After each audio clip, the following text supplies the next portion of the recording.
Okay, well, I think it's as good as I can get it right now. Trying something different today. Well, a couple things. I haven't used OBS in a long time, so I'm doing that, which introduces a whole new set of challenges. But then also trying the Beam Restream thing, which last time I tried completely failed, but it looks like it might be kind of working, at least for some of the platforms. It's hard for me to test all of them. Like I can test chat stuff, but as far as like testing whether the stream is running or not, I'll have to probably check the replays later. I'm kind of guessing that it will be unreliable. Like it seems to be going, but my guess is that it'll cut in and out. Plus I think we'll have the annoying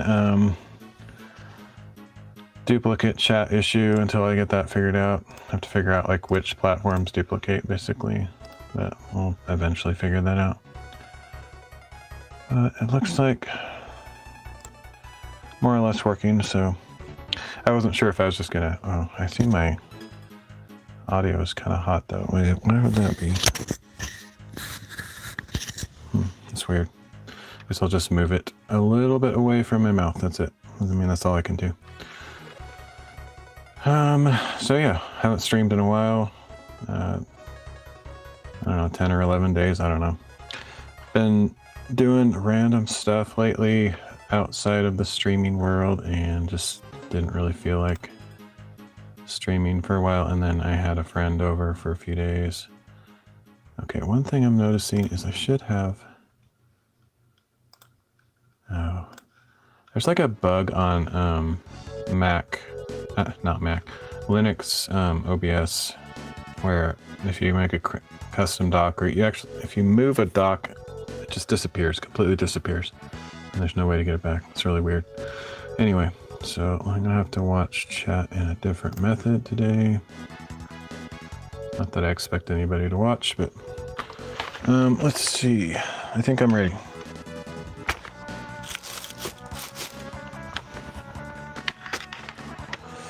So, I had sort of been working on bookbinding stuff on and off, like off stream, but like on and off, just either working on it or not working on it, basically. And I decided to do a little bit today, and then I just realized, well, I guess I could stream it, even though I haven't been streaming recently. Just 'cause. Hey, Grim Reaper. How's it going? Thanks for dropping by over on Is that noise? Yeah, noise. Okay, so noise is duplicating. That's good to know. I don't know what to do about that. I don't think they ever fixed that on Beam. There might be a setting for it, but I kind of don't think so. Unfortunately. Check the settings here. Yeah, thanks for the follow. I don't really encourage people to follow unless they're actually interested in the content, but, you know. Let's see. I'm actually one of the few streamers that you'll ever hear that's not really trying to grow my channel. But, yeah, for those truly interested, feel free, knock yourselves out. Well, don't do that, but you know what I mean. Let's see, so the lighting I'm trying to figure out here. Yeah, I haven't streamed in a while, so every time I don't stream for a while, I kind of have to remember what I'm doing. So I'm using sort of a hybrid IRL/home mode where I'm using my phone as the camera and my wireless mic, which I normally only use in IRL situations, but it's just the way it's going to be today. But I have that using my wireless camera. I mean, my phone is a wireless camera into OBS, so now I have my like scenes available, which I haven't had that set up for like a while now. It's just been kind of messed up lately because of switching operating systems and stuff. Everything has been messed up. But hopefully it's fixed. There's a few things, there's a few little bugs and imperfections I'll have to work out. But for now, let me just test, I tested chat in the beginning, but I didn't really test to see if it's showing up in the scene. I don't see it. I don't know why that would be.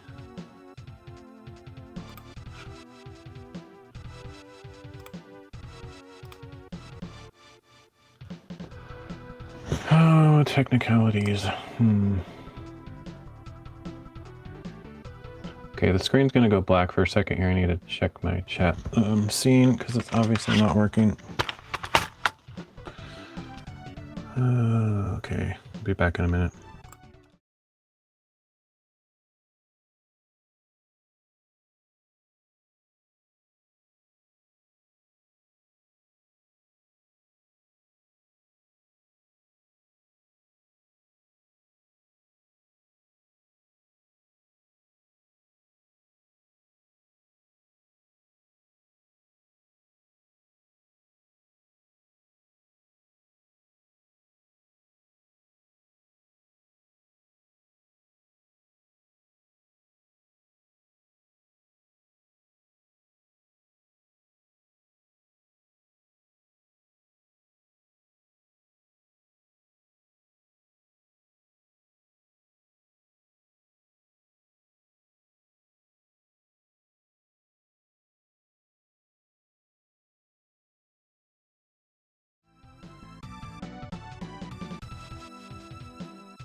Okay, I think we got it. Still have the duplicating chat, but at least it's showing now. I think the whole reason that the chat wasn't working is because there's a new version of Social Stream circulating and I hadn't installed it yet. So I did install it and then I had to like close all my browsers, everything, which is like, I don't know how many windows, like 20 windows or more. Because I'm streaming on a bunch of platforms, and then I had to open everything back up, so that's why it took me so long to get started. Anyway, I think everything should be good now. Hopefully there's not some platform that's like not showing up and I'm like missing chat, but that's not likely. So I think we're good. Okay, finally. So yeah, I have, man, I wish I could figure out that stupid beam thing where it duplicates messages. I thought that the Beam stuff was talking about adding a feature where you could get rid of the whatever you call it, the Unichat stuff. But I don't see any setting for that. Oh, wait a minute. This might be it. Let me see. Multi-chat. Let's try that. If that works, that'd be cool. Okay, let me see. How do I test it? Let's try this.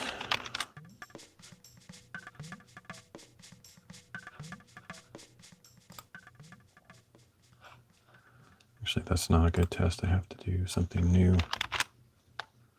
Yeah, it still doesn't work. So Beam has not fixed that, unfortunately. That's very annoying. Wonder about, let me see. I might be able to hack it into place. I think I know what it's doing. Let's try that.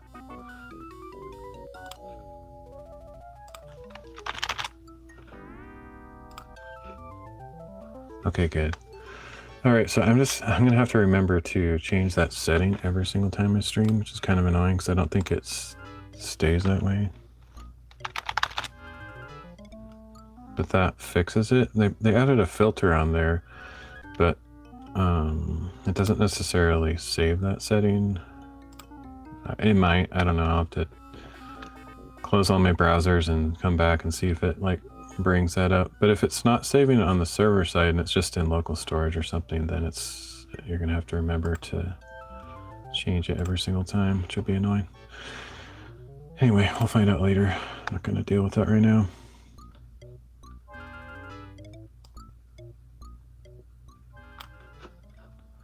All right, so yeah, I still don't have a, technically I could set up a face cam now that I'm using OBS again, but I don't really care. I don't think anybody cares. So I know somebody mentioned that the other day, like, can we see the face of the person we're talking to? I think it was Joe CND from T-Live, if I remember right. Anyway, it doesn't matter. But I don't really want to mess with it right now. And it doesn't really add anything to the stream to see my face, in my opinion. Others might disagree. Anyway, it just takes up part of the screen and you just see my stupid face. I guess it's good for reactions and whatnot, but if I'm like working on something, it doesn't really do much. So this is the book I'm currently working on. I did a bunch of stuff off stream, but I feel like it didn't move me forward very far. Like I did a bunch of stuff, but I'm still kind of in the same position I was before. Basically, I cut some boards, I put some magnets in the boards, and I did a bunch of experiments with magnets and different sealers for the magnets and stuff like that. But I didn't like finish any books or really push books that much forward, other than I cut some of the boards. That's about it. So not a huge amount of progress, other than the experiments were valuable. But I have this book that I'm working on here that has everything ready. It just needs a cover, so I'll start working on the cover, but because it took me so long to set up the stream, I don't know. Oh, I was also going through my fabrics. They're like in 2 Rubbermaid bins, which annoys me, so I was trying to get them into one, and as I was doing that, I was trying to decide, like, which fabric to use for this particular book. I could use something else. This one stood out to me, not necessarily because it matches perfectly. It does kind of match, but not totally perfect. I think it's good enough. But the reason I want to use this one, this is actually my first fabric I've ever used in bookbinding. I kind of wish I would have bought like a huge stock of it.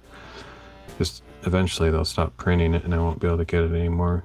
I really like it. But anyway, decided to do a throwback since this is the fabric I used on the first 5 or so books that I ever made. I'm gonna make it again. And it matches well enough with the color scheme. You know, you got a blue ribbon and there's a bunch of blue on here.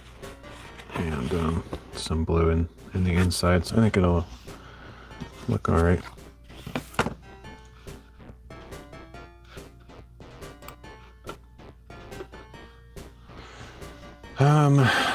The only thing is this is a scrap of it. I have a bigger stock somewhere, but I wanted to see if I could use this random scrap. So I'm gonna try that. If it is enough, it's barely enough. So we'll see how it goes.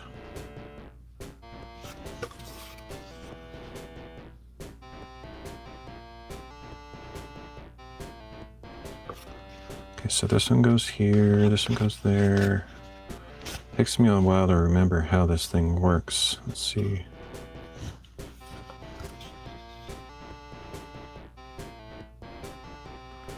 I don't know why. It's just like reverse logic because of how these wrap around. Like here's an example of a finished book. I guess that should help me figure it out. So this goes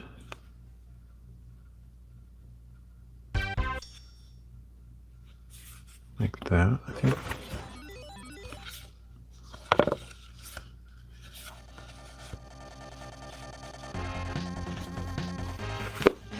Okay, so that way when this wraps around, this goes like that. Which, yeah, that's good. So yeah, this is barely, if it is big enough, it's going to be just barely. I think I can make it work though. Looks like it's almost perfect. I won't have any like extra to work with, like especially around the top and bottom, because this is really thin right here, but I think we can make it work. I've gone with leaner overlaps before and made it work, so it should be fine. Plenty over here, so it's really just the top and bottom that are questionable. And then the other issue is like, where does the design fall? Which I'm just gonna let it be. Usually when I use this fabric, I try to make sure like the head of the peacock is like on the prominent place, but this time I'm just gonna let it fall wherever it is, because I don't really have a choice. I have to work in this area right here, which I think looks like a head is right there, which is just going to be kind of on the spine area, so it's not going to be as cool as it could be. But basically this is just like use a scrap of fabric project where I'm not gonna, you know, position it exactly where I normally would. I'm just gonna use up this piece of fabric, so just not gonna worry about it basically. So yeah, looks like this will work. So now I just need to cut it up and start putting it together.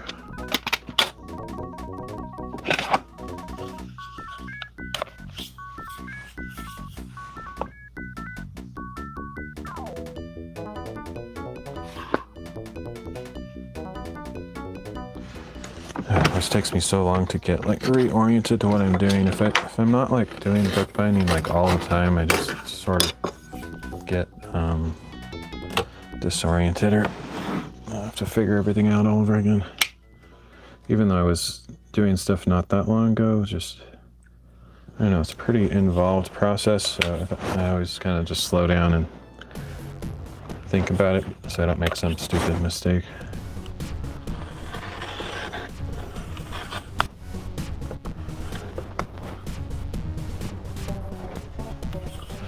I can still use this piece even though it doesn't have like a great positioning, like the head is chopped off there and it's barely showing here. If I had a small book, I could still use this piece even though it would be nice to have the head on there. It's just whatever. I like to use all the scraps efficiently. Let's see. Try to cut this off on the bottom. It's not strictly necessary, but makes me feel a little bit better. So I'm gonna do it. If I can find my bigger ruler. I don't know where it is.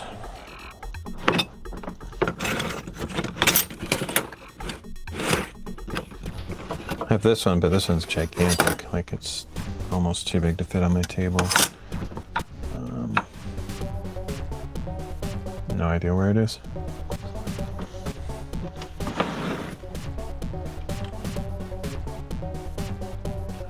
I don't think I would have taken it like out to the shop or something. It might just be sitting up here on the table somewhere. That's sometimes the case. I got these tiny little squares that I may or may not end up using, but I really liked them. There's times when they'll come in handy, but I sort of wish I would have gotten a bigger one. And by the way, they really show fingerprints horribly, but oh well, doesn't matter. The cool thing is that all the measurements start at this corner and this corner, and they're in centimeters, so I always use centimeters when I'm working on books. And it's nice when it starts at the edge, because then you can put this like right on the corner of something and measure from a corner or whatever, or an edge. So that's pretty cool. But then after I got that, I realized for the primary purpose that I got them for, which is figuring out where to put the magnets on the covers, I can actually make a template. So I was about to do that. I was going to use this piece of a CD case and cut out a piece that's like kind of has like a crosshair on it to show me like where to put the magnet, and then like a little circle, like a stencil that I can trace onto the book where the magnet goes, just to give you an idea. Like I always put the magnets in the same position on the edge, so I do 3 centimeters this way and 2 centimeters this way. So if I just make like a template that, you know, fits on the corner here, and I just cut out a circle and whatnot, I could just do this a lot faster. The one in the middle I would have to do something a little bit custom, but for the 2 sides, since I always go 2 centimeters and 3 centimeters, I can just use something like this. But I'm not going to do that right now. It's just something I was thinking about.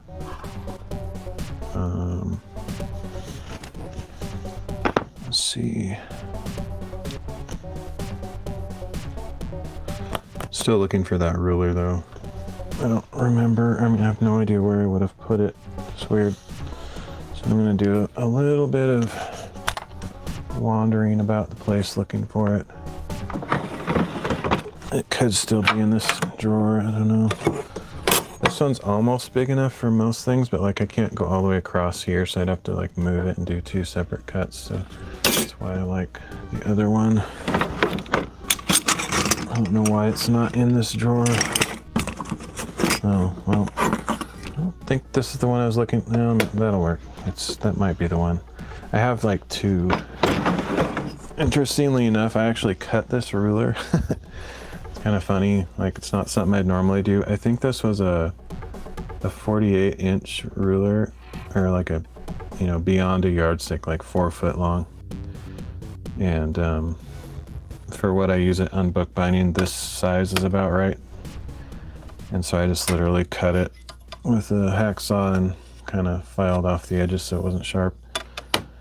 It's a really nice ruler, except that the thing that sucks about it is that the labels are just like, I don't know, like laser printed on there or something, so they just rub off. Totally useless. It should be like laser etched so that it has a, you know, you can feel like this one where it was cut into the metal.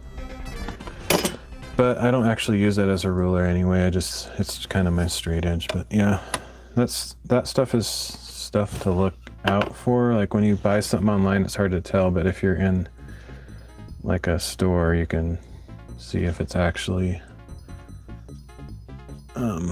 pressed or whatever, carved. I don't know what the word is, engraved, carved into the metal. It's kind of important. All right, I'm not going to measure this. I'm just going to eyeball it, try to get it more or less straight. So yeah, my friend came over. I haven't had a visitor since January. So that was fun. Oh shoot, it's moving. How? Okay, we're in big trouble now. Just wasn't paying close enough attention. Now I'm really going to be tight on the top and bottom. That's one thing I despise about this ruler too. It's very slippery.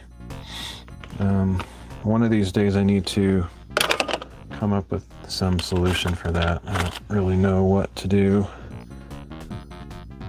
I mean, you know how you can buy those rulers with cork or something on them? That doesn't work, so...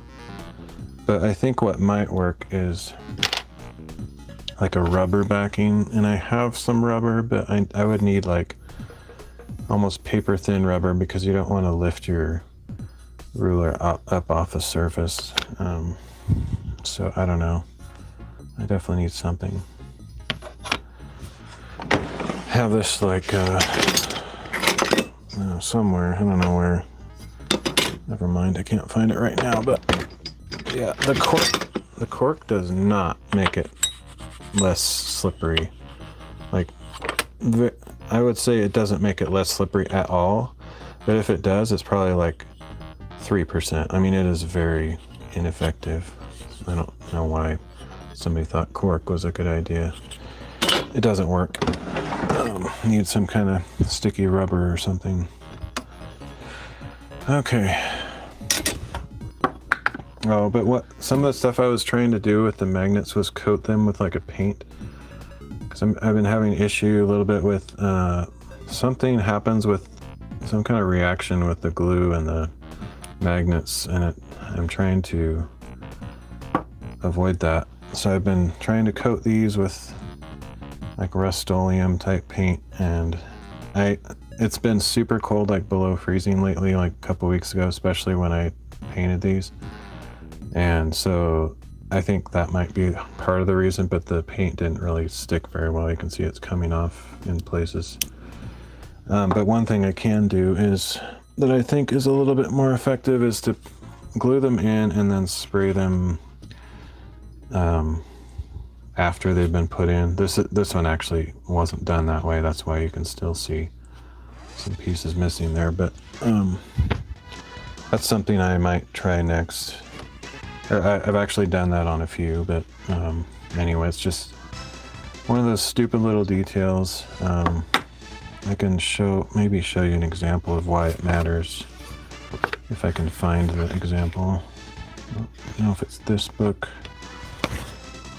Yeah, apparently it's not this book, but one of the books I was working on recently was very stubborn, and the metal was sort of soaking through. It was just really irritating.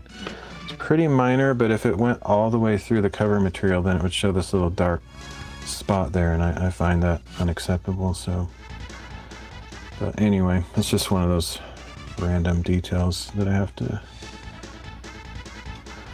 experiment with, try to figure out, so I can cut some of this off. It's super annoying that moved on me. So, okay, so I'm giving Beam a second chance with the restream. I won't know until I do a check on various platforms to see if the stream cuts out. Last time I tried it, it was a horrific experience. None of the platforms started, so I'm like, I gotta give it time to have them work out the bugs. So we'll see if today's any better. Okay, so I'm not using my normal multi-RTMP plugin for OBS today. We're using Beam as the restream alternative.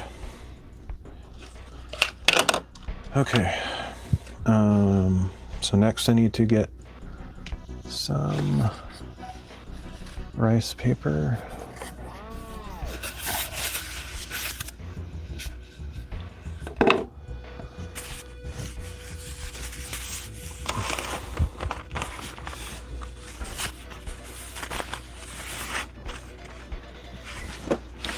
Setup is not super ideal. I have a bunch of stuff right behind me that I kind of trip over. Let me see if I can move it a bit.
Doing things a little bit out of order just because I'm not in the groove. Doesn't really matter, but if I do things the same way each time, I'm more likely to reinforce muscle memory or just not forgetting steps. Normally I would cut this stuff first. Doesn't really matter, but try to have some sort of consistent process.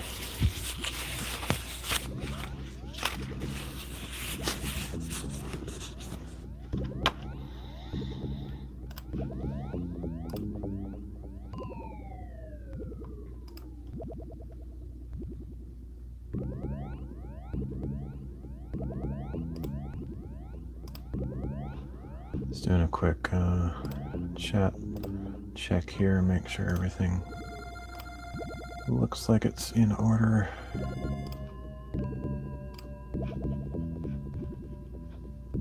The other thing I'm doing a little differently is the last quite a few streams actually I've used the static stream key on Rumble, and I think it's been working, but this setup today is a little different, so hopefully it doesn't mess with that.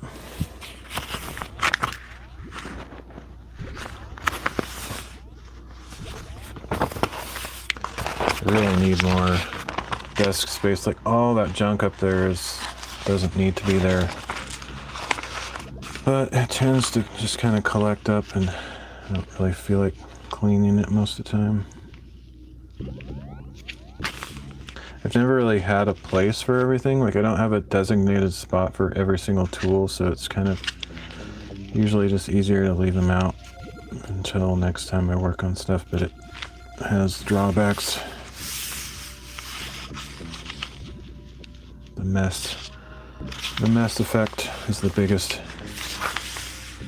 problem. Okay, let's just mark it this way.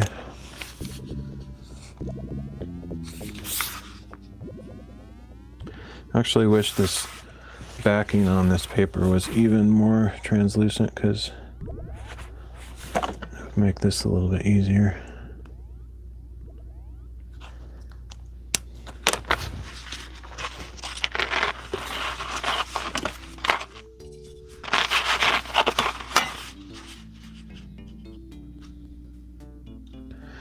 We're going to be really tight for space on this. I'm hoping I have enough. If for some reason it's like super cramped, or like I end up cutting off too much and doesn't feel big enough, technically I could just use this for a different book and then cut out a new cover, but kind of hoping that's not what I have to do, because it's really not ideal.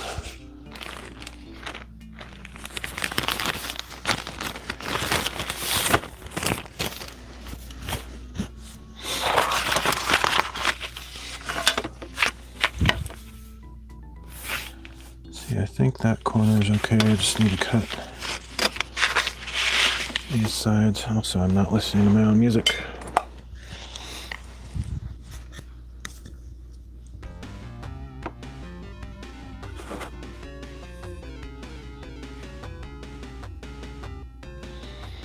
The shape of this fabric is completely nonsense, so I need to make sure to not rotate it 180.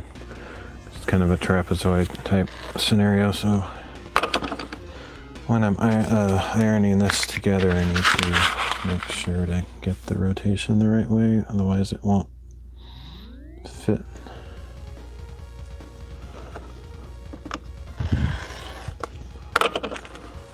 Could almost use a piece like this. It's not quite big enough, but I have some very small books, like, you know, books like this.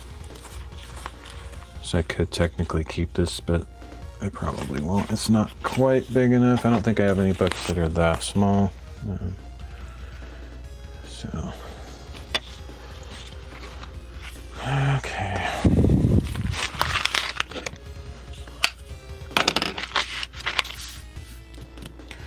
All right, now I really need to clear some space for the ironing process. Found this paper.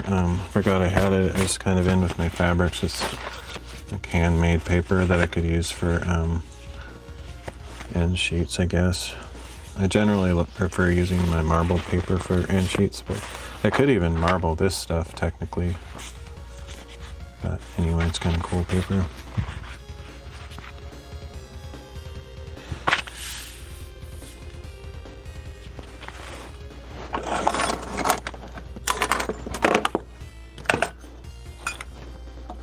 I don't remember exactly how much room I need, but I know it's big. I probably should get like a even smaller ironing board, or I could make one, I guess, but it's always kind of a struggle to make enough room for it here. Oof.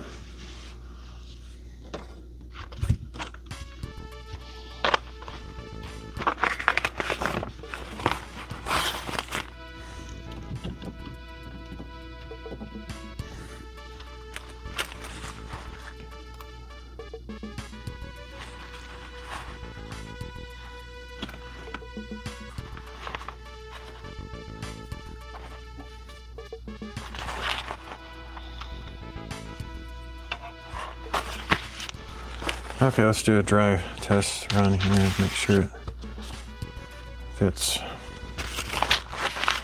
I'm not sure which rotation I need to do on this. I don't remember if it was this way or the other way.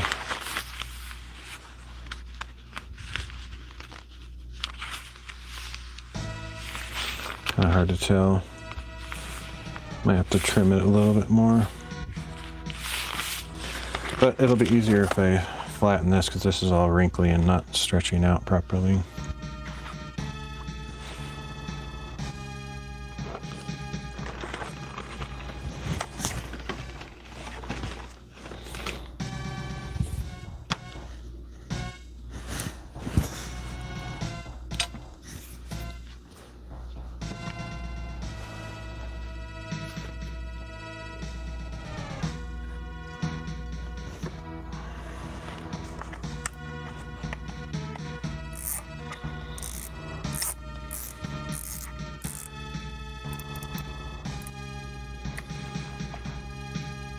I ordered a few new things that I kind of like it when I don't remember. I don't remember exactly what I ordered, but just some really cheap new things to try with bookbinding or whatever. So when they arrive, I will try them out. I actually already forgot what I ordered.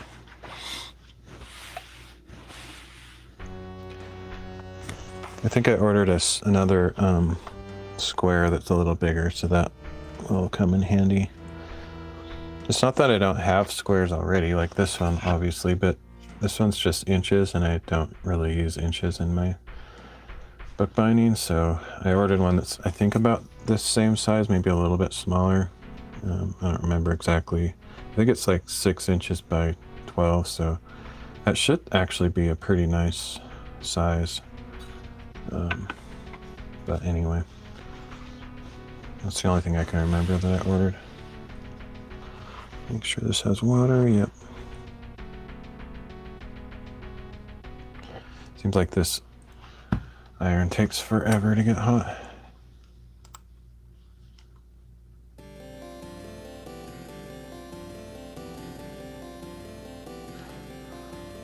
So yeah, I hope that Beam remembers that setting about the filter That would be nice. If it does, then I'll be... If I remember that filter and it works this stream, then I might keep trying Beam for a while, just to see how it does. I'd like to test it on an IRL stream too, because that's what will really help me figure out if it's something I want to use for restreaming.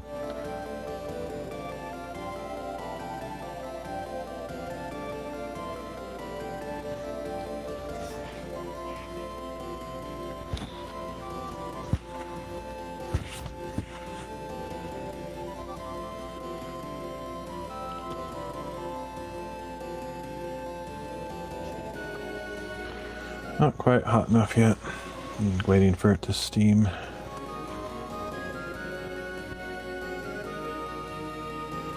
It's funny, I haven't used green screen forever. I used to be like super interested in using green screen, and I had a pretty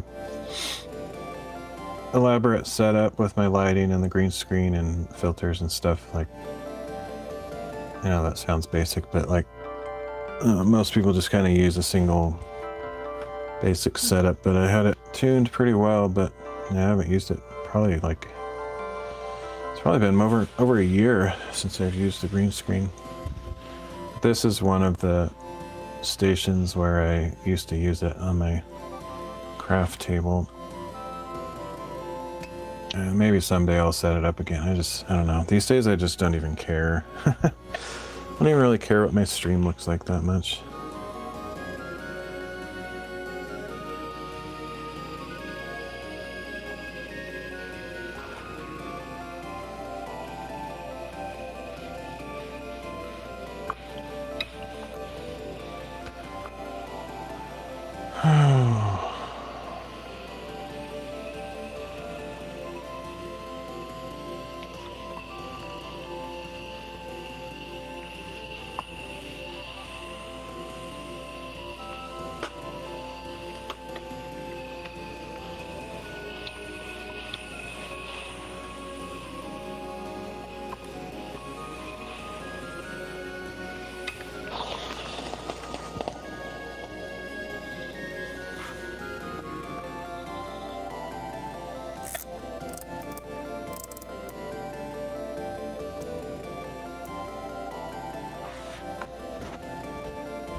Guessing I'll have to trim this, but maybe I'll get lucky and it'll fit. I think when I just ironed it, I feel like it stretched out this way, but not this direction.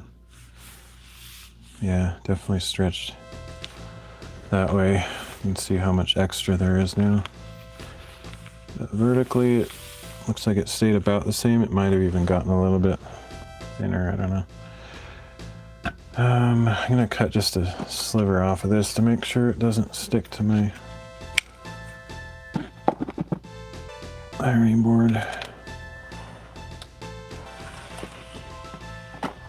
Oh, I remembered one of the things I ordered. I ordered some ribbon to experiment with.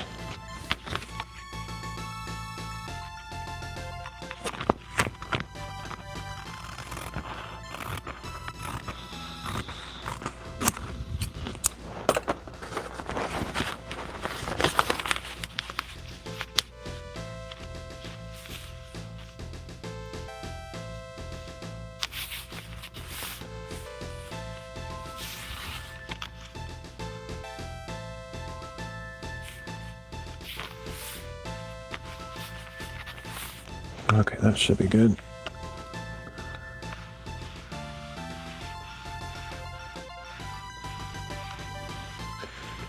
This takes forever. It would be really nice to have a heat press. The problem is I'd have to get a pretty huge one, which would be pretty expensive.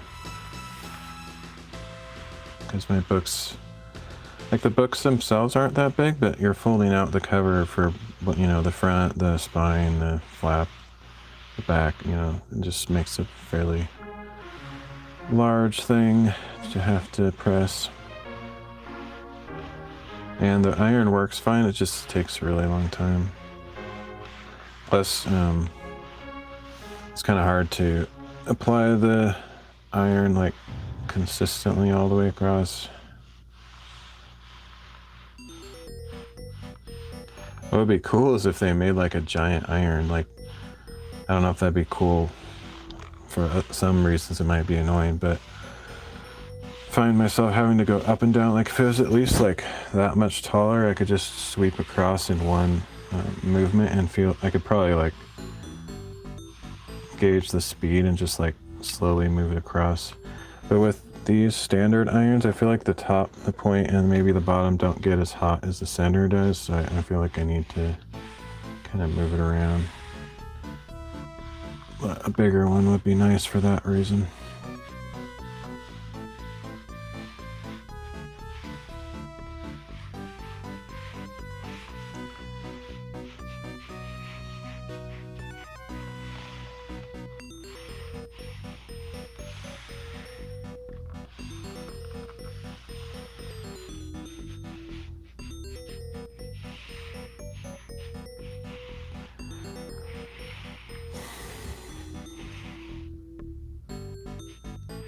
Yeah, this week has been weird. Like, my friend left on Monday, so the weekend I spent with him, we did some stuff. It was fun. We went on a couple hikes and whatever, but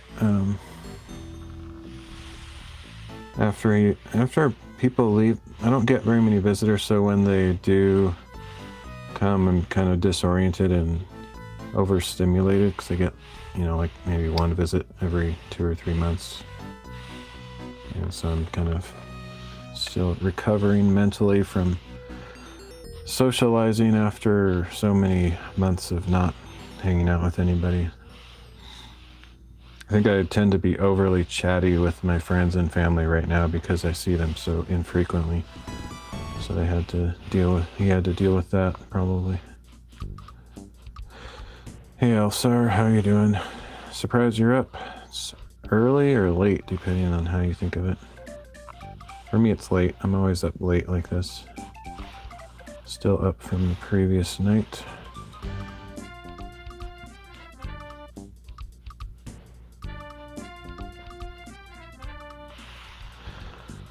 Saw that Dale won the dragon. That's cool.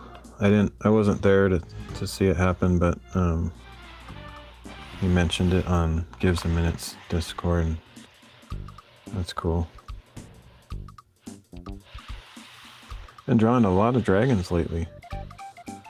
So it's almost like you're practicing for some dragon drawing competition or something.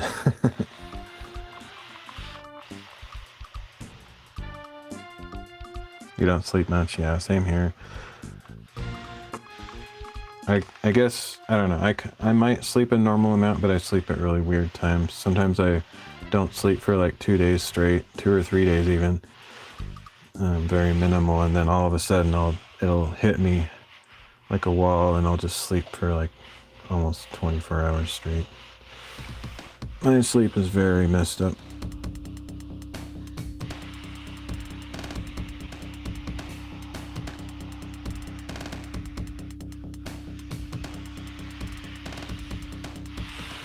Alright, that should be good enough.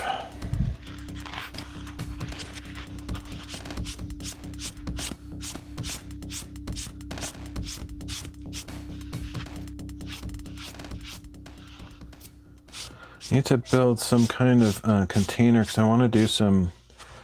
I ordered some ribbon and I kind of want to do some marbling of it, but I don't have like a container. Like ribbon, I want to do at least 1 yard at a time, which means I need kind of a slender fish tank type thing for the sizing stuff. And anyway, just blabbing, but I might have to figure that out because maybe even something that's like 6 feet, like 2 meters long, so that I can marble a couple longer pieces at a time. We'll see. That's probably excessive though. I'd have to have a really big place to work on that. But love the dragons. I'm going to put together another calendar as the 2025 one sold. Oh, nice. That's cool. That explains it. I was wondering if there was some specific reason for the dragons. That makes a lot of sense. That's cool.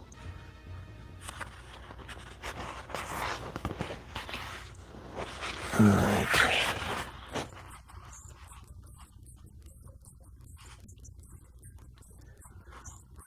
I don't have much fingernails to work with here.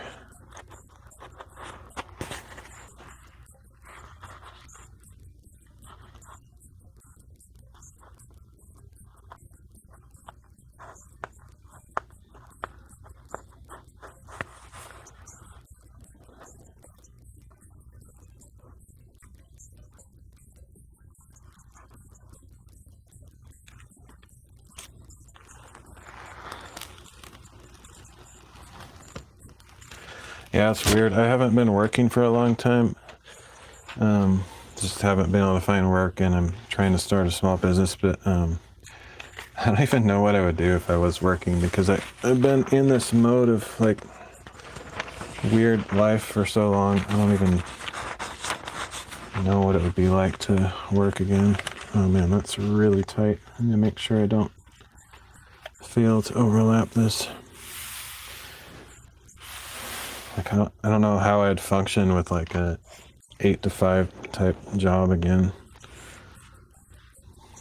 It's funny, I'm a massive night owl, but I don't really like the idea of working like a swing or graveyard shift. I could totally do it. Like, a lot of people would struggle with that, but for me it would come naturally. But it's like, because I'm a night owl, I don't want work to take my most productive time of the day. Work, like job and work and career, has never been what I live for.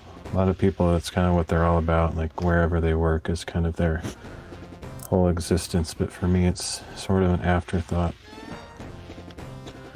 Still haven't found a career or some job that I was really passionate about. No, I don't even know if it's possible. I don't think there's anything out there that I can be super intrigued with. It's just kind of a means to an end.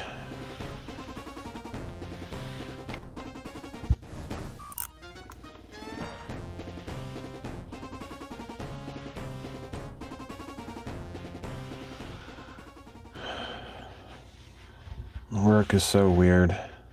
I know it's beneficial for humans to work, just mentally, especially men. They kind of need it to stay sane in a way, but man, I just don't find it fulfilling. I know there are people that are really happy with their careers, but I'm not one of those. I'm still completely burnt out from my former career, and I quit that career like, it's almost exactly 10 years ago now. I think it was actually February 2015. 10 years ago, and it's still haunting me. Like, I talk about, I mean, if anybody watches my streams, I talk about it repeatedly all the time, how I got burnt out with web development and web design and stuff, and it actually feels like what I imagined PTSD to be like, except I'm sure it's nothing quite that extreme, because obviously if you go to war or something, that's like, can be life-changing, but it feels like a mini version of that. I'm so tainted by by that experience. I still haven't figured out what to do next. I've had a few short jobs since then, but nothing that's stuck, mainly because of like life situations.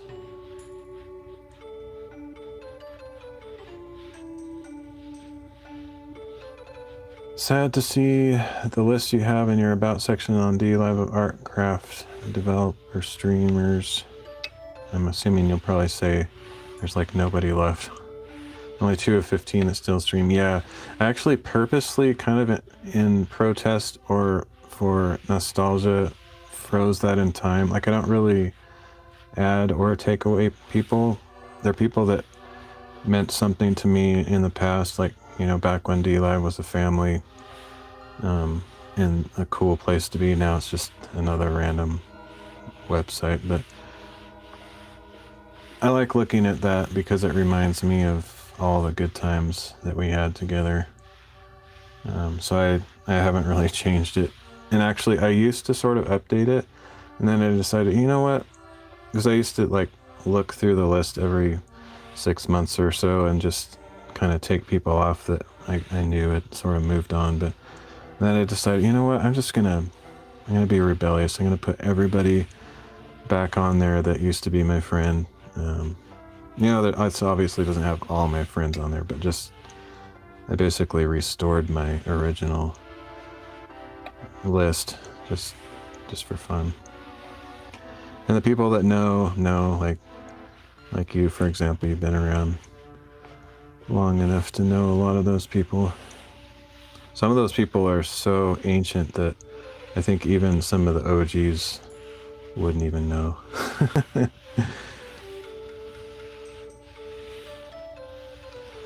You haven't updated yours, nice. Yeah, for the longest time, like for quite a long period in my streaming, I didn't even put anything about myself. All I had was like a list of streamers to go watch, because I don't really care about my channel that much. I don't take it that seriously. More interested in pointing people elsewhere, if you know what I mean. I used to be kind of a big supporter of other streamers. These days I don't do as much of that, but I figure my about page I can still do a small part in that respect.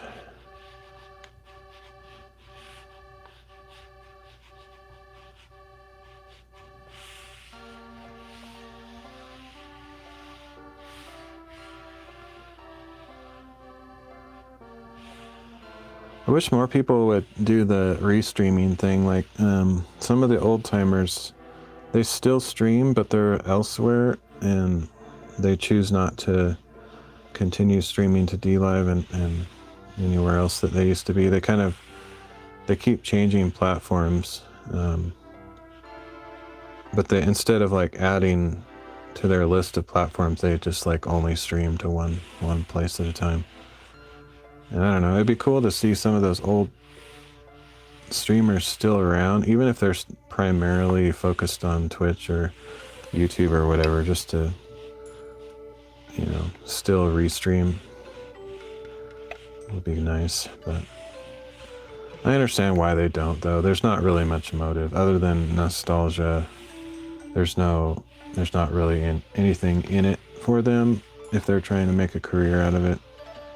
So I understand why they don't, but it's for selfish reasons. It would be cool to see them still doing the old thing.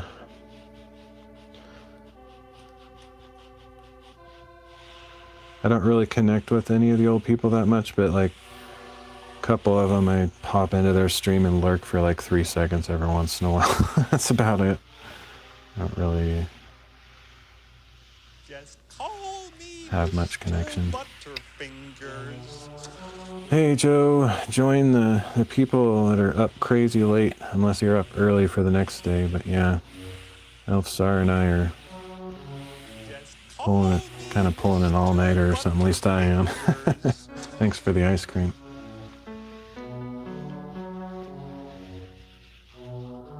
It's funny, it says donated lice cream. That's what it looks like. A lot don't want to split their viewer base or keep track of multiple chats. Yeah, no, I understand. And it's, yeah, I got over that a long time ago, but I've never been in it for like the career side. So I think if you are serious about streaming and want to do it full time and be an influencer and all that junk, you kind of have to stick with one platform. Otherwise people get annoyed at you, but I don't care anymore. Yeah, there's no growth potential in DLive. There never really has been. It was just more about the community. And even that community aspect is kind of mostly faded away, so it is what it is.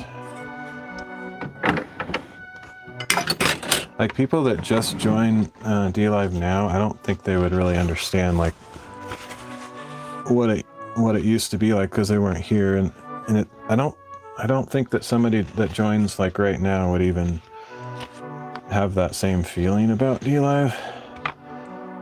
I have a hard time imagining it, and even if they do feel like they're part of a family or a community or something, it's nothing compared to what it used to be. That's for sure. Only platform that's helped me grow is YouTube.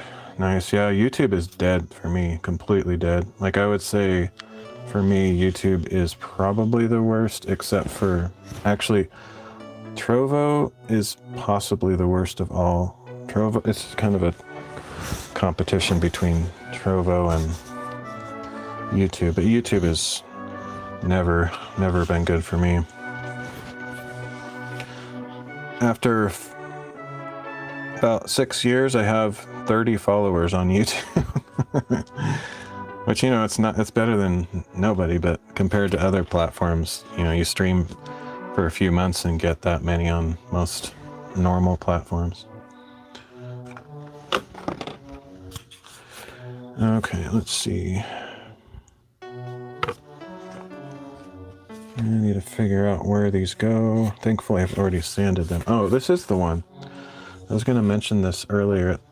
See this little dark spot? I think that's the actual metal, like somehow soaking through the paper. And I put like at least 2 layers of, you know, relatively thick paper over this magnet. I don't know why it's doing that. So my hope is that it won't soak all the way through the outside of the cover, but if it does, it does. But in the future, I'm going to be treating the magnets with some special paint to try to keep that from happening. That's really annoying.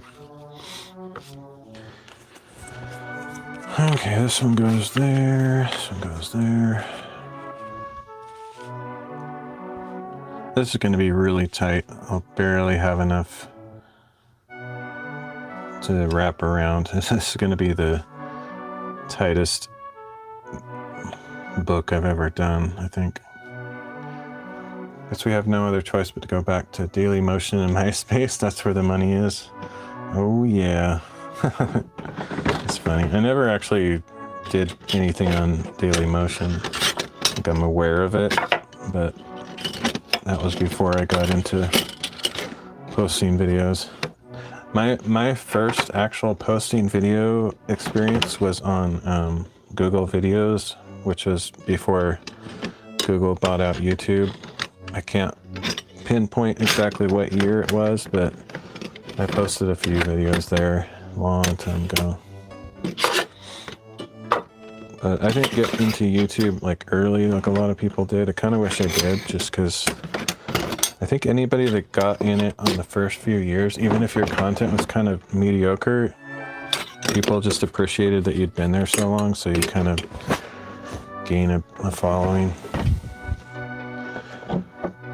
Most people give up on YouTube because they don't get the growth right away. Yeah, but I mean, 6 years, 30 followers, like that's pretty extraordinary.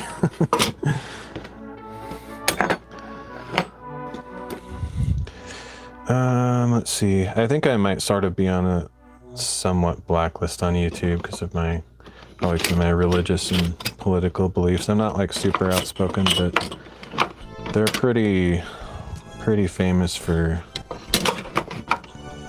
shadow banning people. And I don't think they would really bother to do that with me because I have such a small reach, but if I had a bigger reach, they would almost definitely do that because I'm not on their... I don't conform to their views. Truth is discovery is really high on the platform. I don't think so. It's only if you're a viral, basically, in my opinion. Otherwise, you're lost. You do not get found. Now, if you're doing shorts and videos, which probably you are, that's probably helping you. I don't do any of that. I pretty much just do live streaming, and live streaming, it's probably the worst platform, in my opinion. I would say out of the 14 platforms, and actually I've streamed to about 20 platforms, so I have fair knowledge of the subject. I would say YouTube is the worst out of all of them. Wonder if any of the Gen Z streamers know what the tube and YouTube means. Yeah, exactly. Good point. Probably not. To be honest, if you can get on TikTok, I would say TikTok is possibly the best platform of all of them. Anybody that I've seen that's been able to get on TikTok gets a significant number of people popping into their streams. They also get a lot of trolls, but you know, you just get a thick skin and just either ban them right away or just, you know, deal with that. It's not that different than like Kick or Twitch in that regard. And usually people will pop in for, you know, a short amount of time and then move on. But yeah, everybody that I've seen that goes on TikTok gets pretty significant hits on their streams. I can't stream there because I don't have enough followers. I think you have to have 1,000 followers, and there's like tricks around that, but I haven't really cared enough to bother with it.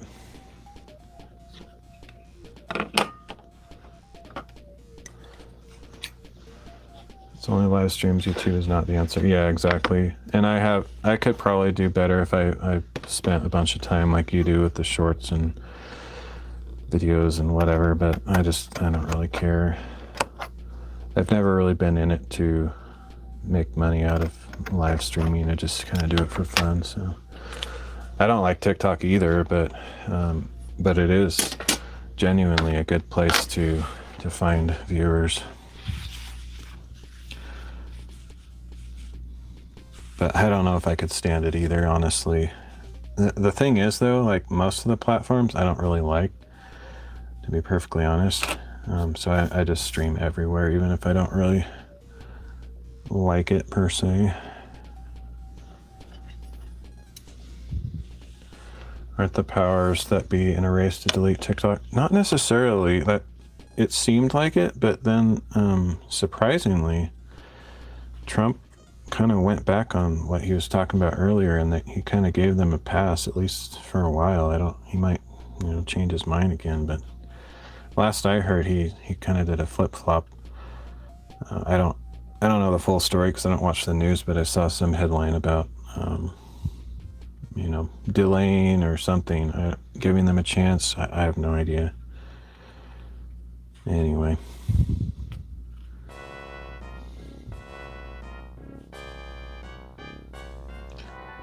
Let's see, I really should probably measure this, but I don't know if I'm going to. I think I'll just eyeball it because I have so little room to work with. I kind of just have to cut this right at the edge of where it ironed on with the glue stuff.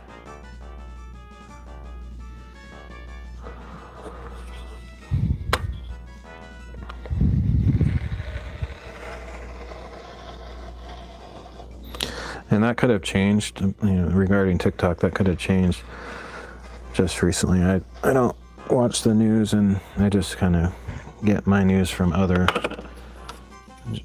jibber jabbering of other live streamers and content creators. I don't actually care what happens to TikTok that much. But I have two friends that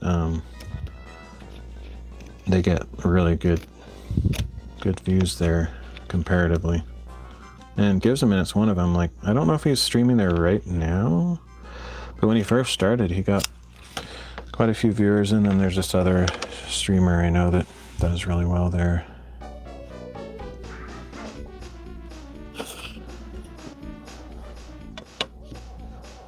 I don't think it pays as well though. Like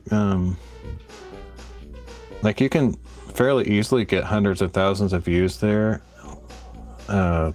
Relatively speaking, like relatively easily, but I don't think you get like as much money out of the millions of views as you would like on YouTube. Like if you got millions of views on YouTube, you'd be like a full-time content creator. But like on TikTok, just probably because they don't have as many ads, and you know, shorter videos and stuff, I don't think it counts quite as much for you. I'm sure the platform makes money off of your stuff if you're that successful, but yeah, I don't think it's quite as lucrative. I'm guessing it's probably more annoying to get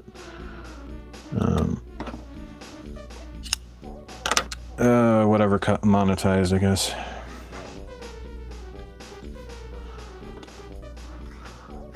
The other thing I've noticed people talking about is it's really easy to get, like, I don't know, not necessarily banned, but like, there's a word for it, I can't remember, but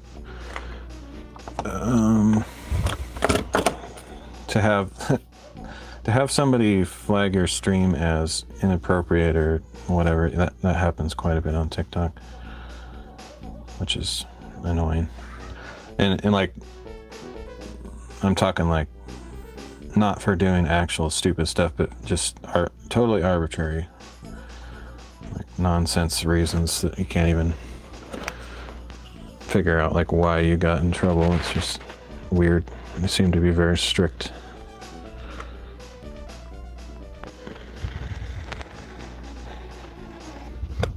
Kind of forgot I had this little template. I wish it was metal, but it still works. It makes it a little bit faster to cut these curved edges.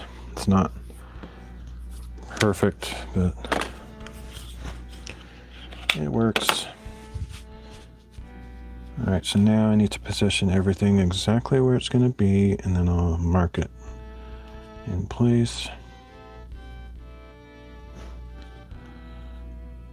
Ugh, that is very little to fold over the edge. I usually have like twice this much. This is going to be interesting, to say the least. I think this is going to be sort of an experimental book. There's a couple things that could sort of go wrong.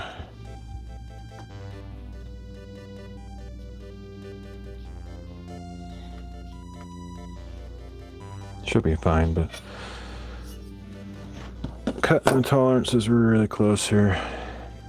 And then I don't like that the pattern of the fabric is not going to be positioned like in a great place, but it's fine.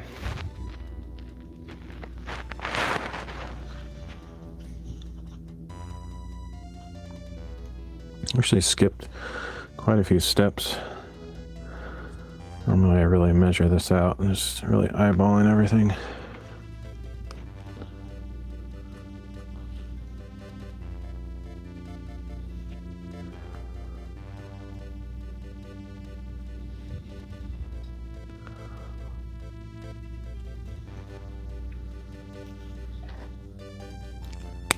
Slightly possible that marker or fine liner might show through too. I feel like this fabric is kind of thin. It's thinner than I remembered. Okay, next, what's next? I need to cut a little paper for here, and then I need to line this side with some kind of fabric, so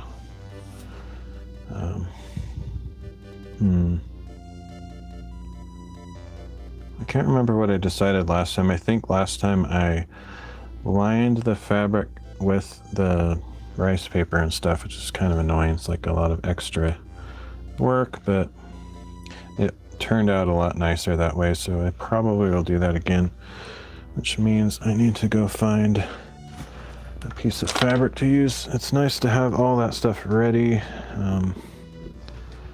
This goes a little bit smoother, so let me try to find something. I might just use a solid color. I think that tends to work out the best visually, keep it simple. So I was just going through my fabric bin here and I didn't quite get all the way through, but if I find a certain color, I'm just going to go with it. I think this one might do the trick. It might clash a little bit. I think it'll match the peacock pattern really well, but it might sort of clash with the ribbon color, but that's all right. It's basically the perfect color for the peacock pattern, so we'll just compromise. So now that that's all ready, I can toss this stuff aside.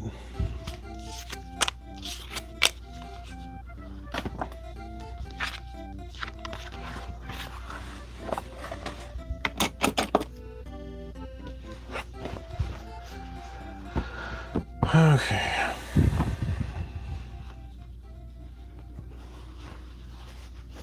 I have to go through that entire process again. Cut the fabric and cut the glue stuff and the rice paper. It's just like actually, one of these would almost be big enough. Might be able to use that piece right there. Not sure. No, it's not. No, it's really close. It's almost exactly the right size, actually. But oh, that's insane. It's basically, no, it's a little bit too small.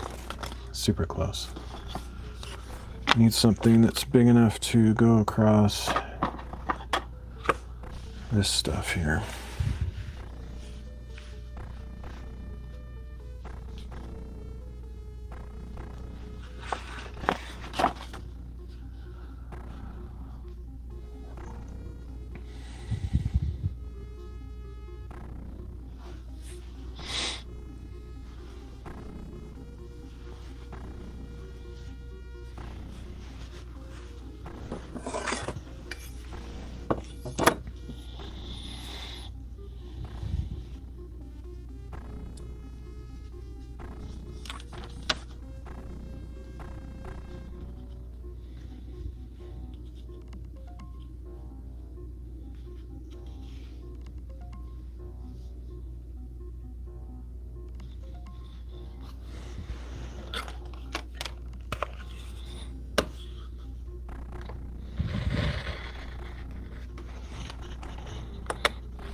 I don't know where my good scissors went. I have some.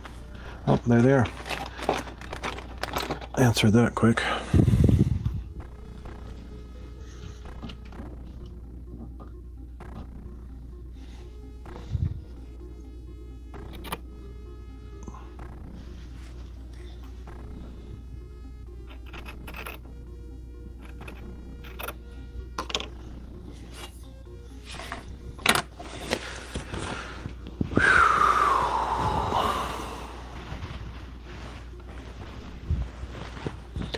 I sometimes wonder how much longer I'll live stream. Like, I don't know, it doesn't feel quite as rewarding as it used to. Like, I do it sort of just because I've been doing it for so long, but I don't know, it's not anything like what it used to be. Like, I think COVID surprisingly did us all a favor in the sense that the whole online community really thrived during those 3 years or so, and so that's kind of what we first knew. For those of us who have been around for a while, that was what we experienced, and that set the bar really high as far as how much engagement and community there potentially was. And then once everything went back to normal, it just kind of, I feel like it's kind of died a lot. I know there's still a streaming community. I mean, you see people pulling like multiple thousand viewers and stuff, but I don't know, just the interactions seem a lot less, how do I say it, personal and friends and stuff. Like, yeah, there's a lot of like people watching the big streamers, but are they really connecting? Like, I don't see it happening nearly as much as it used to. Like, I feel like there was even just more mainstream normal people, and by normal I mean not part of the streaming world, that got into streaming during the pandemic because they just had nothing else to do. But now it's kind of gone back to just people that aren't really as connected to each other. Like just I feel like the whole community and family aspect of it is really taken a downturn, and now it's just about, I don't know. I know that's not universal. Like there's still streamers that have strong, big communities and whatever, but it just, after experiencing what we all experienced back in 2019 and 2020, it's very toned down since then, that's for sure. So I don't get as much out of it as I used to. It used to be kind of my place where all my friends were and just hanging out with friends, but it's I still have a few friends for sure, but it's not quite as fulfilling as it used to be. And I think that's part of the reason why you notice I don't stream as often. Because when I do, I often, it's kind of back to how it used to be, where there's like very few people dropping by, you know. Lately, just mainly because of Elf started sending some people over here that's been a little bit more active, but for a while there it was pretty dead for my channel, even though I'm streaming on so many different platforms. And that gets really just kind of boring. I just start questioning my sanity, like, why am I doing this? Apparently I left this on that whole time. That's kind of crazy. I don't think I've ever done that. Oh man, I just noticed I used a questionable piece of fabric. I forgot to check the edge, and it has a little, basically every fabric has a little area where you should not use it, and I totally forgot. Distracted myself, I guess, but I'm making all sorts of mistakes today. Let's see. I also should have pre-cut the glue paper stuff, and just all sorts of out of sorts. Okay. Yeah, this is definitely not even close.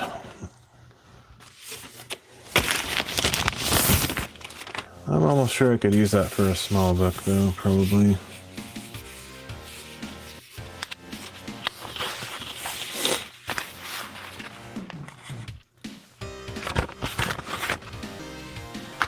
Yeah, it's funny. I know I sound contradictory. I don't know if anybody's actually sitting here listening to me, but I say like I'm not interested in growing a channel, but if there's nobody watching, then it kind of defeats the purpose of live streaming. I feel like you're just talking to yourself, which starts to feel kind of silly. So there's sort of a sweet spot for me. Like I don't want like hundreds of viewers or anything, but you know, just a certain amount of interaction or feedback is kind of makes it worthwhile. Let's see, where did my pen go? Then eventually, like if my channel is completely dried up to where there was almost no one ever watching, then I'd probably just eventually just sort of fade away and say, why? Let's just call that a season and move on to other things. But for now, I still enjoy it. I just don't do it nearly as much as I used to. So this one I cannot see through the paper because the fabric is almost the same color as the cutting boards. I'm trying to feel the corner. I like to mark the corner if I can, but I'm not sure if I got it there or not. Probably not. That doesn't look right. Probably more like right here somewhere.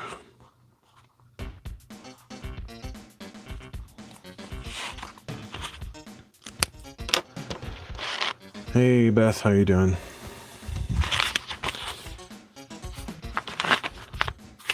I always forget what time you stream. I know you're over in the UK. I don't have the whole time zone things figured out, but I feel like maybe you're about to start streaming or something. I don't know. I don't remember how that timing works. Okay.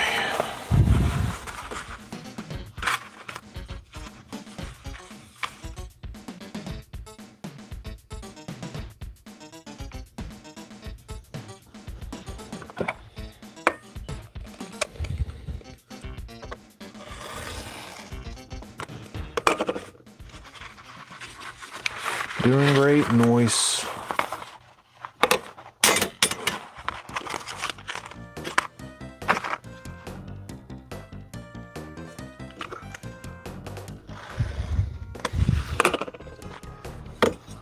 All right.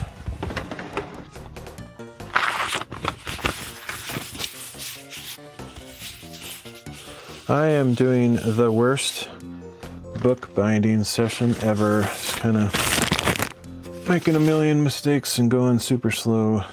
That's what I'm all about today. I'll eventually accomplish something.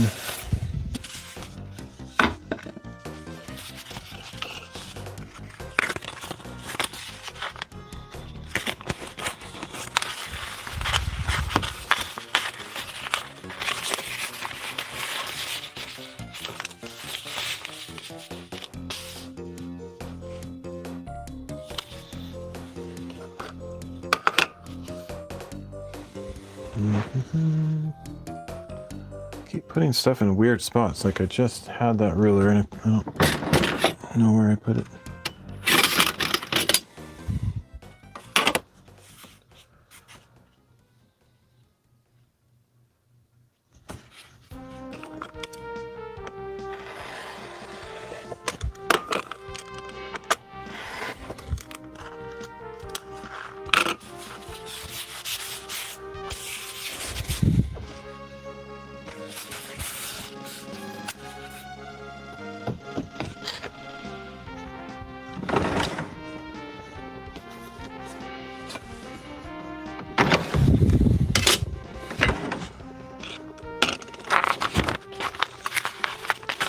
Okay, back to the ironing. I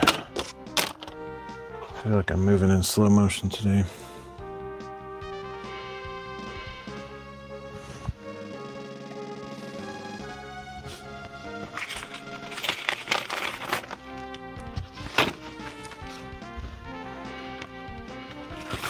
I don't think I'm really capable of doing bookbinding like at much faster of a pace than I do currently. So that's part of the reason I concluded quite long ago that there's no way I could do this as a professional career of any sort. It just wouldn't, there's no way it makes any economic sense. It takes too long to make books, and even if I figured out a way to do it marginally faster, it just, there's no way. Something I'm gonna probably always do. I mean, someday I may give it up. I don't know. I can't really see that happening because I still write in journals, and that's kind of what gave me the passion to do it to begin with. And as long as I continue journaling, it seems like I'll probably still do it, but I might tone it down as far as not make a ton of books at some point, like just make one every once in a while. But right now I haven't counted, but I know there's over 100 books halfway done. Like I have a ridiculous number of books that are partially done, and that's kind of what's motivating me to do it right now, is just to get some of those finished. Otherwise they'll just sit in a box and never see their full potential, and that just feels like a shame. Even though honestly, if they never get finished, it's just an enjoyable thing for me to do. Just a hobby, I guess. So it's not the end of the world if they don't get completed. Like the time that I spent doing it isn't entirely wasted because I enjoyed myself. And it was relaxing, etc. So, yeah.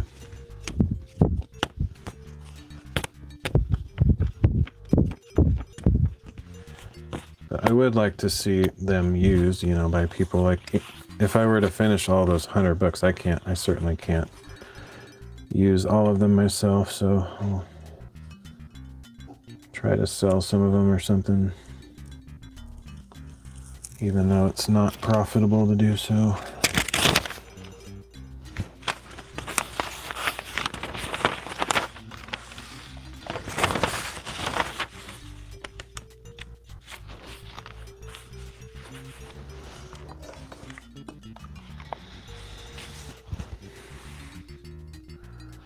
Hey, VSL, how's it going?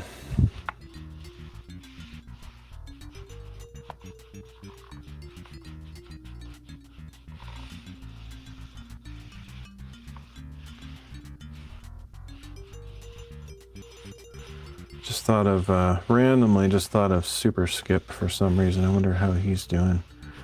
Haven't seen him in a long time.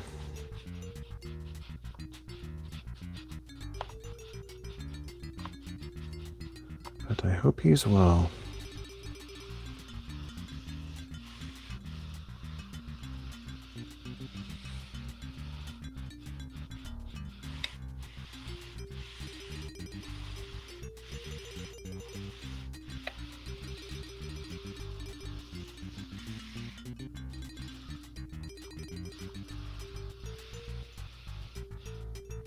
It's kind of weird to see all these new streaming platforms pop up out of nowhere, because it doesn't feel like a super strong time for live streaming right now, in my opinion.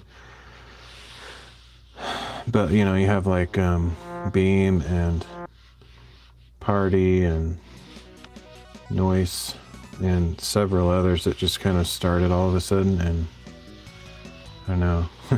It's hard to know if any of them will make it, because I've seen so many platforms come and go over the years. But maybe my perception isn't really totally accurate either, but I just feel like definitely things took a downturn after everyone went back to work, once COVID finally faded away for the most part. Maybe the stats say otherwise, but that's just my impression, is that it's not as poppin' or booming as it was. Okay, let's see. I'm gonna cut off this side because it has that fabric edge that I forgot to think about.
Let's see, I need to figure out a way to cut this.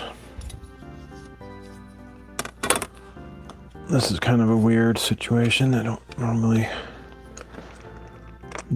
I must do it differently. I don't normally have this scenario where I'm cutting across a gap like that.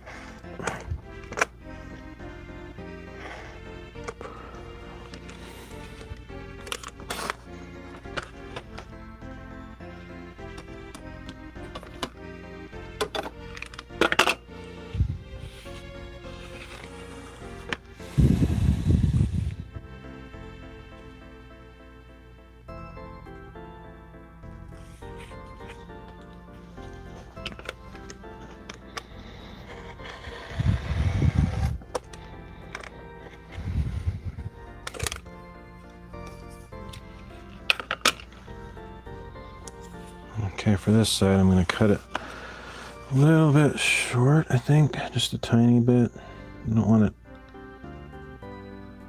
going over the sides. Actually, what it should be, that's pretty easy to figure out. It should be the same width as the book here.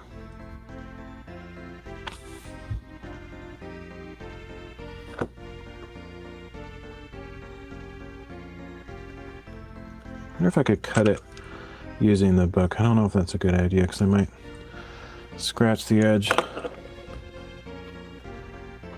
Bot Ant Wart. That's quite a name. Howdy.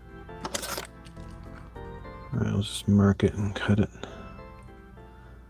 separately.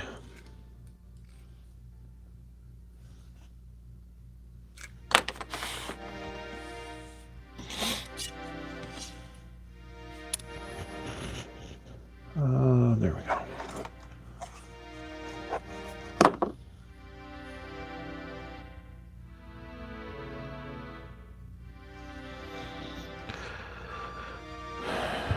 It's not ideal because I'm not cutting it in the center of the curve, but I can adjust it later if it doesn't seem like it fits quite right.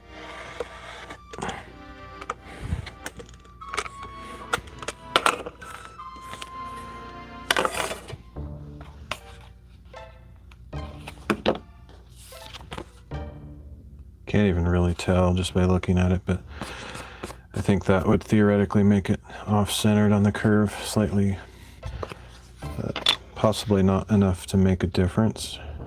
Might not matter really. I think it theoretically it probably matters. I should probably see if I can center that somehow.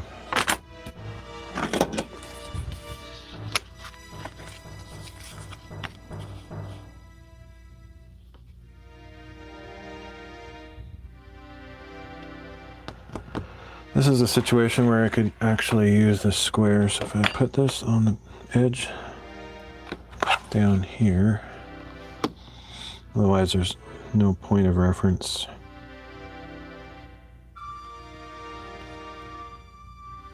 It looks, honestly, it looks even like all the way across. I don't know like how that makes any sense, but it's really not that bad. So I'll just leave it. Hey Dale, how you doing? Okay,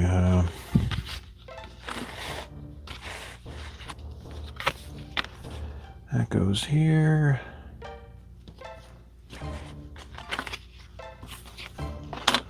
This goes there.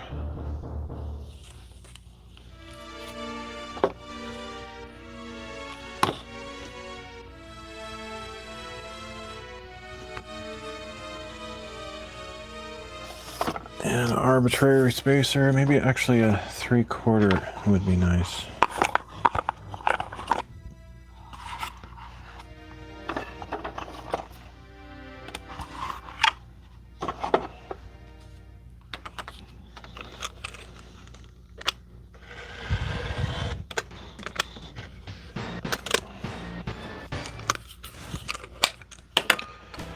That should work.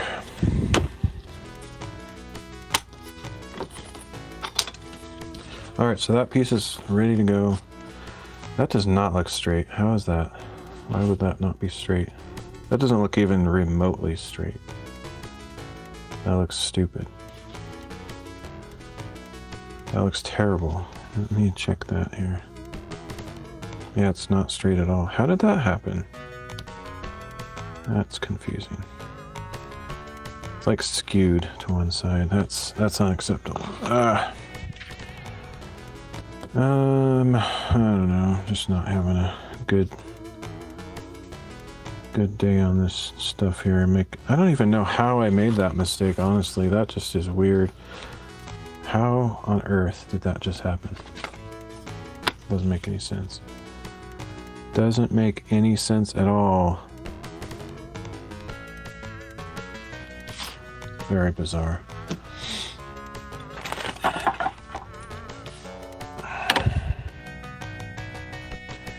8.5, what's this one?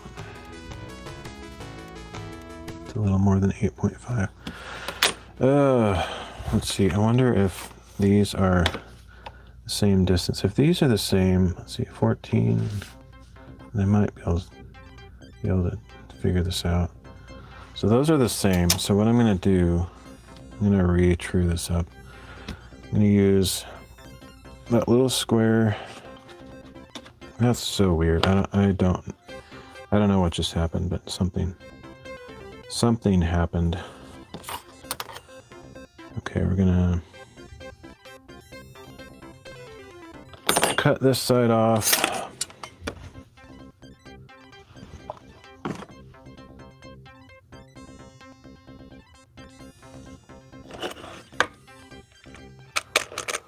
I think we'll be fine, but I'm glad I noticed that, because that would have been a very strange discovery if I didn't notice that until like the very end. Life is full of things that don't make sense. Sure is. Well, don't make sense to us, I guess, from our limited perspectives. I don't know if there's actually stuff that genuinely doesn't make sense, but definitely from our limited point of view, it seems that way. Okay. Now, I'm going to move this over. Yeah, if you had a keen eye, you should have seen that on the camera. It was very skewed. It just got out of true or out of square, however you want to say that. Obviously it was my mistake, but I don't really, I have no idea how it happened. I saw it, so now we're gonna fix it.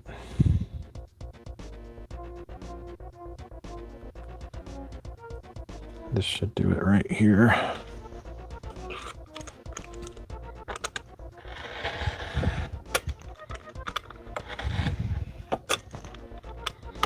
By the way, Dale, there's a Dale on Noise. I don't know if you're aware of that. I'm pretty sure it's not you, but there's a Dale. By the way, has anybody noticed? I think there's some former D-Live streamers, even Guardians, that are somehow connected with Noise. I recently joined their Discord, and I'm seeing some familiar names on there, and they're unique enough names that they must be the same people from years ago on D-Live.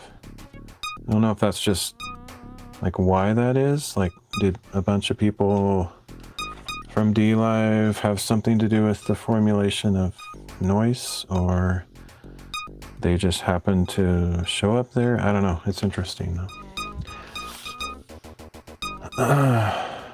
Friggin' poser pony. I don't even know what that means. But like, for example, Andy Sim Gaming. I remember that name from D-Live. And there's no way somebody's gonna have that same username and not be that same person. I think they were maybe a friend of Crazy K-Man.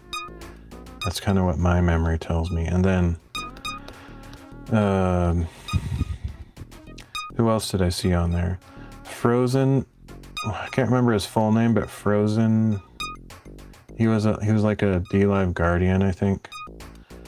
Somebody with a name that looks very similar to what his name is showing up on the Discord over there. Anyway, it's interesting. Might be a haven for some of the old timers from the old days. I don't know. It's interesting. But yeah, Noise is another streaming platform. I'm streaming there right now, in fact, as far as I know. As long as Beam is working properly, sending out my stream, then I should be live over there. Okay, now we're all squared up. We're good. I'm sure glad I noticed that before it was too late. Most of the people on D-Live have left the various other platforms. Yeah, but it's kind of interesting to see a Frozen Box. Yeah, that sounds... Well, I don't know about the comics part, but Frozen Box sounds right. Frobox or Frozen Box or something like that. Yeah, I'm pretty sure there's a person with a similar name on the Noise Discord. The funny thing is there's also a Dale on, I think there's a staff member named Dale on Noise, and I was thinking, wait a minute, that can't be Dale.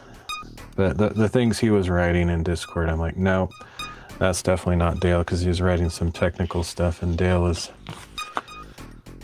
not his area of strength with the technical stuff. Although it could still be Dale, and he's just like regurgitating what somebody else wrote about technical stuff. Crafts. I love crafts. Can't do them anymore. I love them. How come we can't do them anymore? Why is that? I'm assuming probably something to do with the physical situation. But thanks for saying hi, Michelle. Yep, I'm doing bookbinding very slowly, not very efficient today. Actually, I'm pretty much never efficient. Okay, what is happening? This is bizarro world. This is like everything's reversed. I think what's probably going on, well, no, I guess it's very small discrepancy there. I was trying to match the width. Let me check this other side. Just had to look at Noise and signed up. Nice. Noise.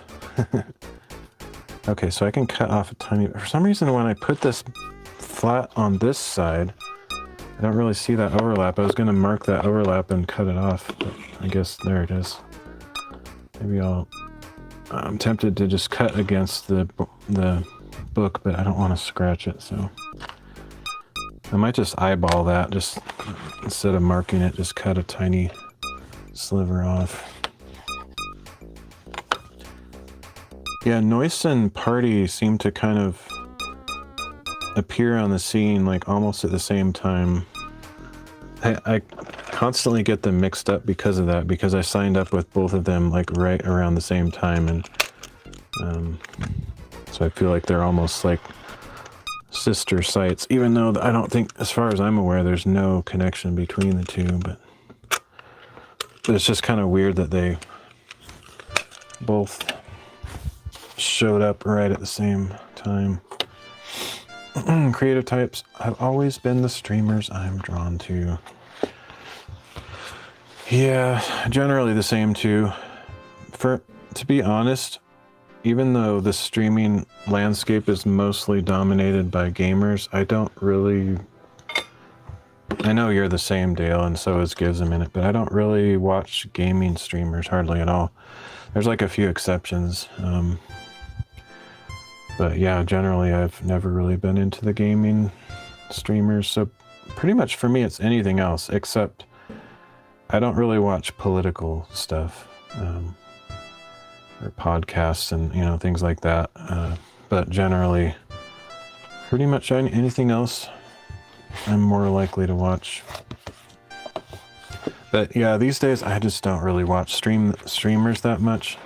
And I think that's part of why I've felt a little bit not as connected as well, because if you really want to be connected in the streaming world, you have to spend a lot of time watching other streamers. And I kind of cut that out for the most part. I pop in and say hi on some people's streams, but like very briefly. I don't like sit through the whole thing. And I don't expect people to sit through my whole stream either. It's just, pretty dull and boring, so... Yeah, that kind of changed quite a bit for me.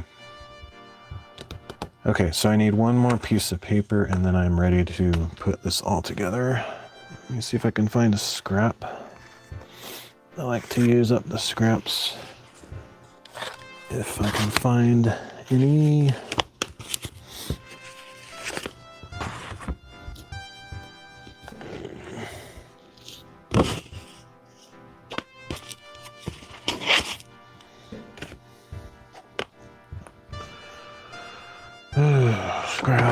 Scraps.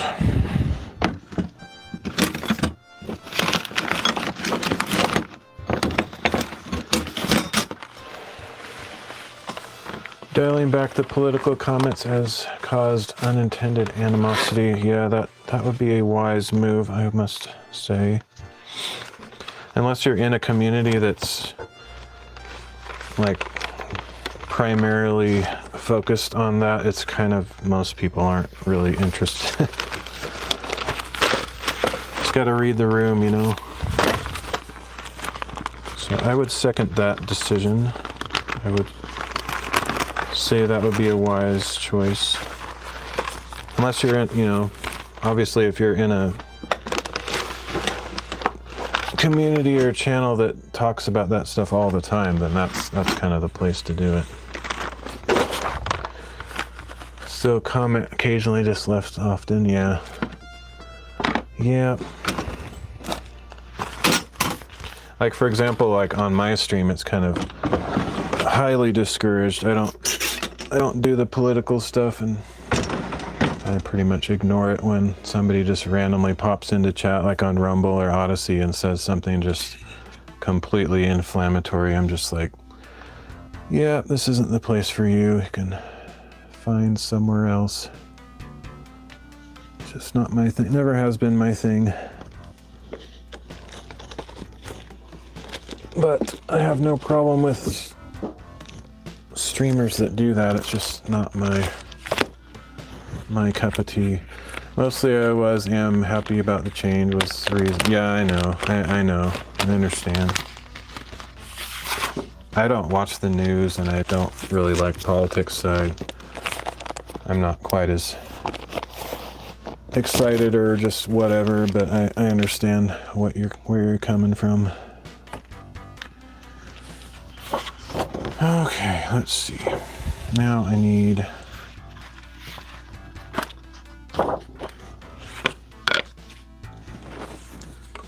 piece to bridge the gap. Yeah, I'm aware. And I care about the people involved, and I heard about some of the drama.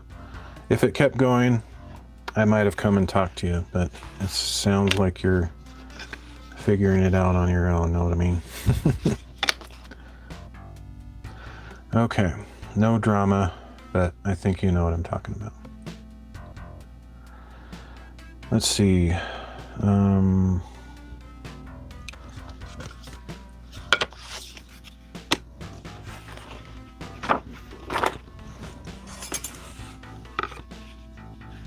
There we go. Figure out the grain direction. It should be going lengthwise. Yeah, I guess.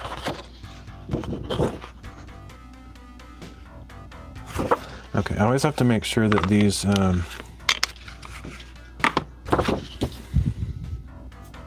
papers are square, because strangely enough, they don't typically come square from the factory. It's kind of annoying.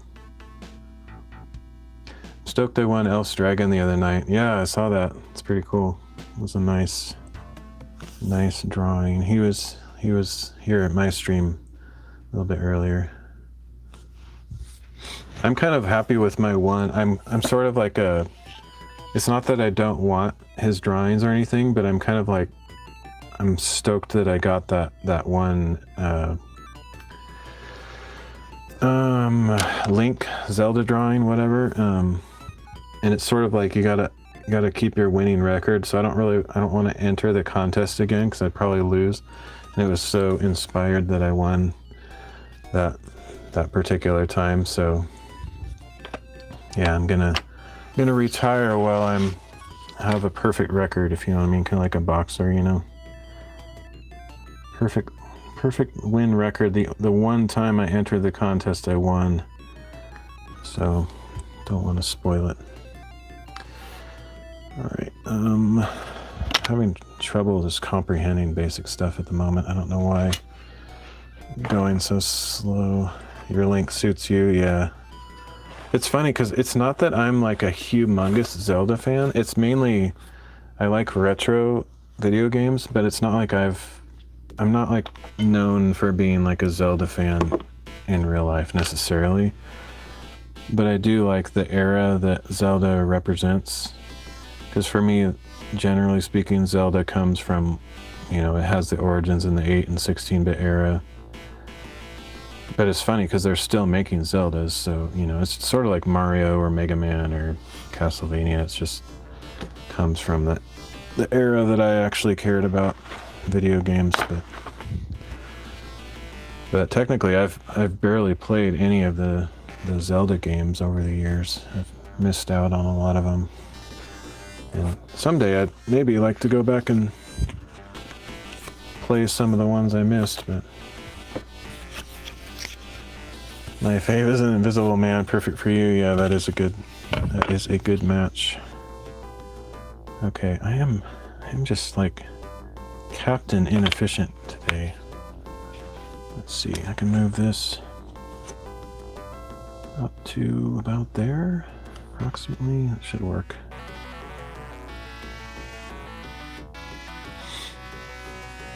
Retro, also the concept of the word link.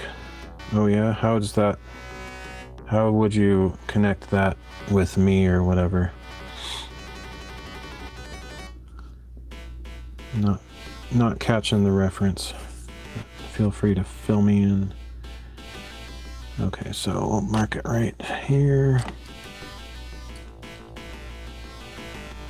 Yeah, I'm just not comprehending my own actions right now. I'm not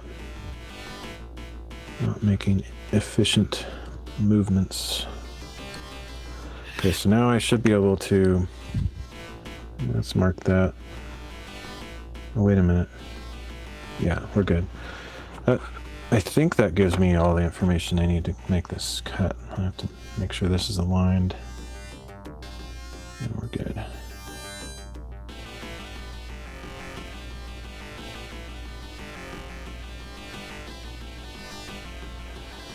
Example, Jesus can be thought of as the link between man and God.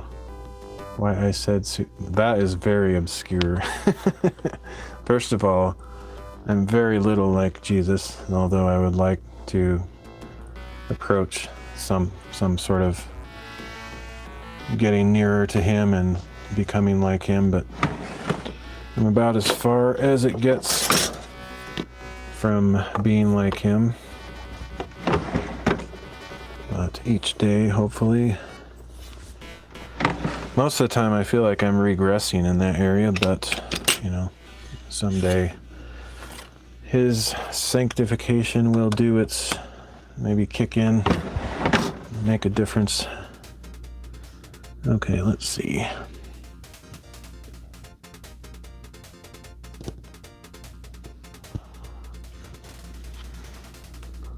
Oh, that looks big. It feels bigger than it should be, but I guess it's... I just did the measurements, so I guess it's right, but I have been known to measure things wrongly also.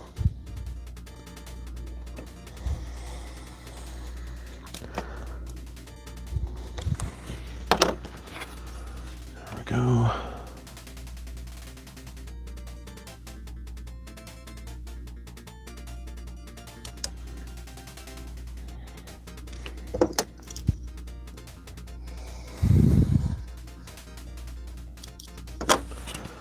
All right, I think I finally have all the pieces ready and I can start assembling this book. Probably missed something, but I think that's everything. I'm not going to particularly try to go fast though, because I feel like I'll make mistakes. I'm just going to take it easy and just pace myself here.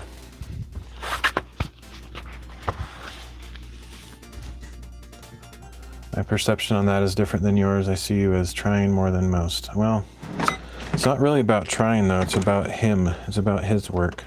But I know what you're saying, and I do appreciate the compliment, or whatever you want to call it. I do appreciate. But there's certain sides of my story that not everybody knows, and, you know, even though I'm more open about talking about my internal struggles and stuff than some streamers, I don't just tell everything, and, you know, I know my faults just like we all have our, I don't want to say hidden faults, because I'm willing to talk about my faults, but I've got plenty of them, let me assure you. And I don't think I'm farther along in my walk than most.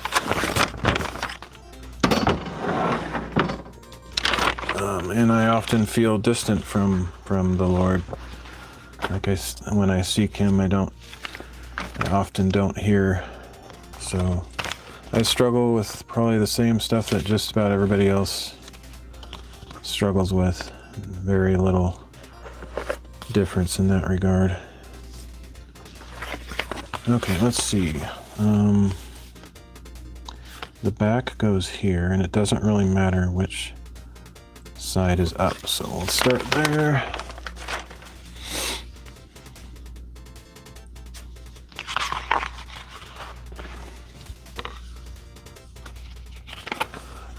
I still haven't decided, but I've been talking about reading some of my old journals on stream, and I'd really like to. I just want to make sure that if I do it, it's for all the right reasons and with good purpose in it. So I still haven't decided what to do about that, but I think about it often. I've actually been writing pretty regularly in my journal, I think almost every day, sometimes more than once a day recently, and that's a big deal for me, because for quite a long time I wasn't really writing much. And what inspired me is I watched this YouTube video of this artist that keeps a sketchbook and a journal kind of combined into one. And I haven't drawn for a long time because I kind of lost my artistic sense. I mean, it never completely goes away, but in reality, it's kind of like they always say, once you learn how to ride a bike, you never forget. Well, to be honest, like, it's been so long since I've done any art, I feel like I need training wheels. Like, I've lost a lot of progress and creativity because it's been so long since I've done it. But I have been, I was kind of inspired by this video I watched, and I've been sketching, and that's why you saw that sketch on Gives a Minute's channel, or on his Discord, because I've drawn, I think, 24 sketches so far in like way less than 24 days. I think I've drawn like almost 2 or 3 per day, and I've been doing really loose sketches. I don't care if it looks like the subject I'm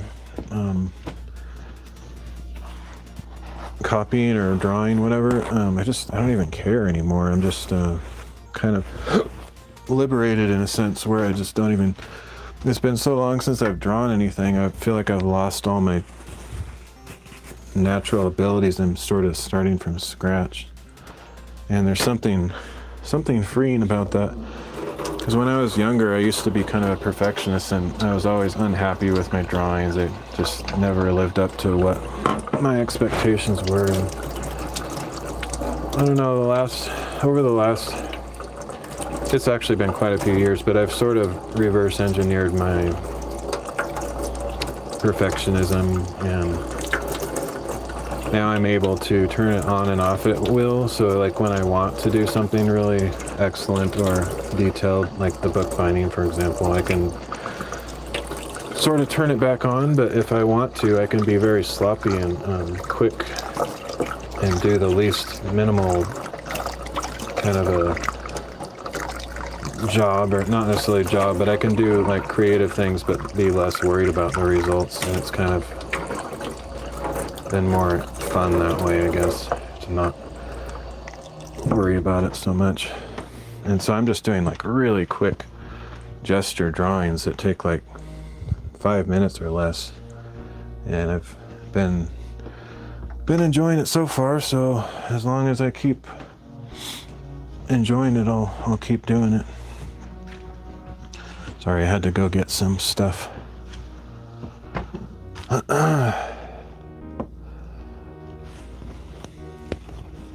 Love the tooth boy. Yeah, I thought I mean, it's certainly not photographic, but it did, I feel like it captured the moment. I put if you look really closely at the image on there, it actually says the name of the video that I took it from, and actually the timestamp as well. So if you really want to check my work, you can watch that video and freeze frame and see how I did. But yeah, it was very, very quick. I'm enjoying the really loose sketches. I used to always have to do everything perfect. It had to be like photographic. I was never satisfied unless, I got it just right. Let me go see if I can find a couple of my old drawings. I don't have any new drawings. Let me see if I can locate my little stash. I don't actually know where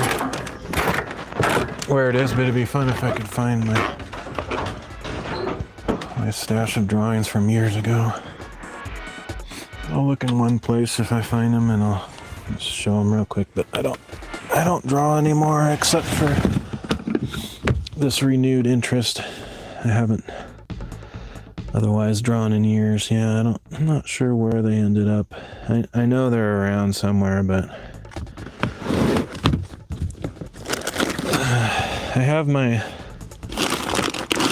I know where my little drawings are, which are kind of fun, but what I was really looking for would be even more fun is the drawings I did as a teenager, where I was really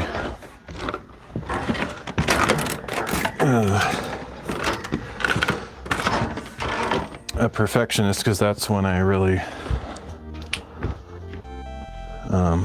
did some of my best work, believe it or not. But yeah, I don't really want this to be a super long show and tell. I don't know if there's anything. I could like flip through all of these, but I don't know if I can find anything of real interest. But I like to draw on 3x5 cards. I'll just flip through these really, really quick. But I like to do like doodling as well, so let me get my OBS up here so I can make sure there's not a glare as I show this. But this is kind of my typical style of drawing, where I do a fair amount of detail, but it's all kind of like sketchy and scribbles and stuff. But these are like somewhat modern.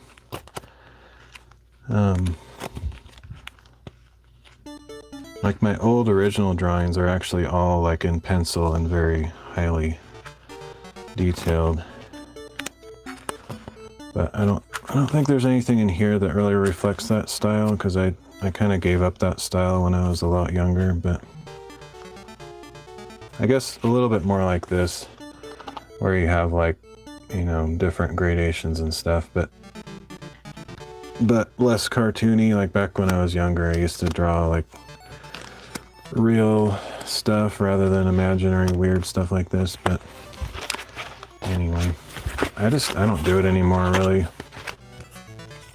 It's pretty rare, except that, like I just mentioned, I've been doing it again in my journal. But I wish I could find those older drawings though, because those are it's funny, I did my best drawings when I was like probably 15 or 16 or possibly even younger than that. But yeah, so all the stuff I do now is just typically kind of goofy. Although in my journal I've been doing like a lot of still life, like I'll just look around the room or whatever and just draw whatever I see. So I'm getting back to that, and I've been enjoying it. I would flip through my journal, but there's some personal thoughts that I can't necessarily share, and that's one of the things I haven't decided whether I'll read my journals or not. I'd have to sort of not say certain things for not necessarily my own privacy, but for the privacy of the friends or family that I was talking about in my journal. I wouldn't want to reveal things about their lives that they might not, you know, appreciate or something like that. But as far as my life, I'm not particularly a private, keep it to myself guy. I'm pretty open about that stuff. I detect some Picasso mixed with cartoonish and other styles. Yeah. There's kind of a nothing quite like it. I have my own subculture with the group of 3 high school friends. Been friends for more years than I care to say. But yeah, we have kind of we didn't necessarily emulate anything, but there's some crossover with like Monty Python, Weird Al, you know, kind of that nonsense stuff. But we kind of invented it ourselves, and then we found like commonality with some of those kind of influences. Stephen Chow, like Kung Fu Hustle and Shaolin Soccer, you know, just any of that nonsense, weird, silly stuff. But we have kind of our own take on it that can't really be described. But yeah, that's kind of my thing, I guess.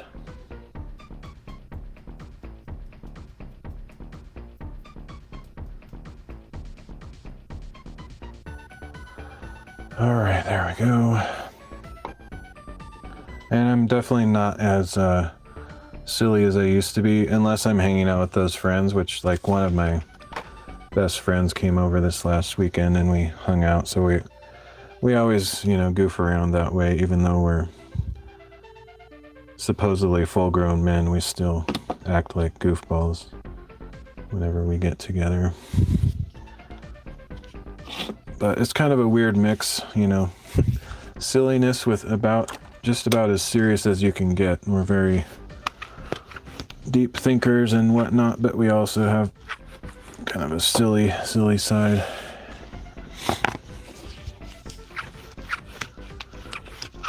I don't think that'll ever change, honestly. It's just the way we are, at least for me. I have a piece from Sergion Aragones, Mad Magazine cartoonist, worked at a bar. He did. Oh, nice. That's cool.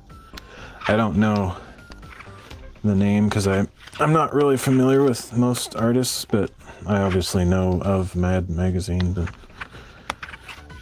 not familiar with the artists involved. Obviously, because I didn't pronounce his name with any familiarity.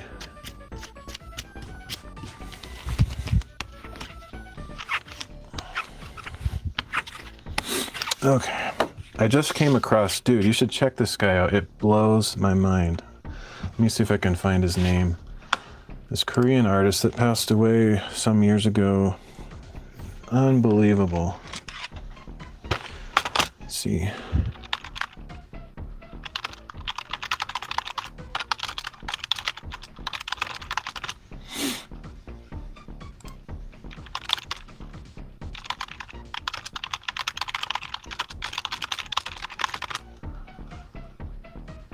Kim Jung-gi. I don't know how to pronounce it, but Kim Jung-gi. Check this guy out sometime and see how he draws entire scenes from his memory. Unbelievable. I don't understand how it's possible. I would say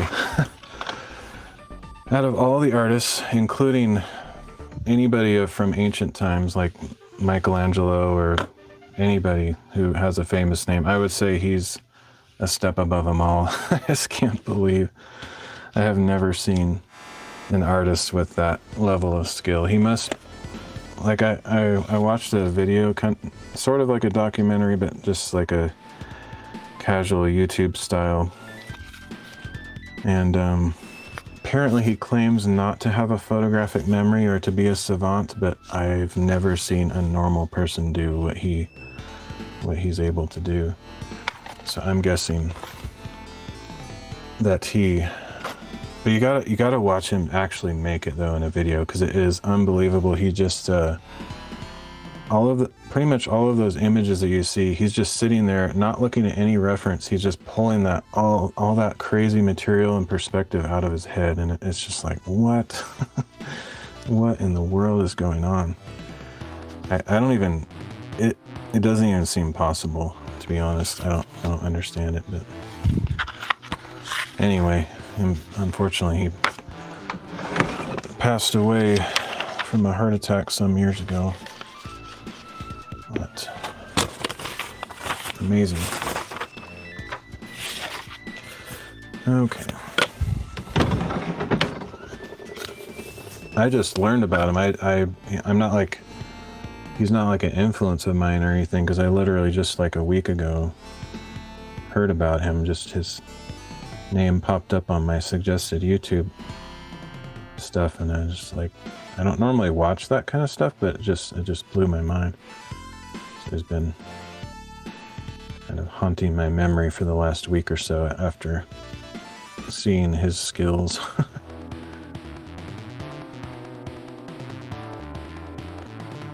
Okay.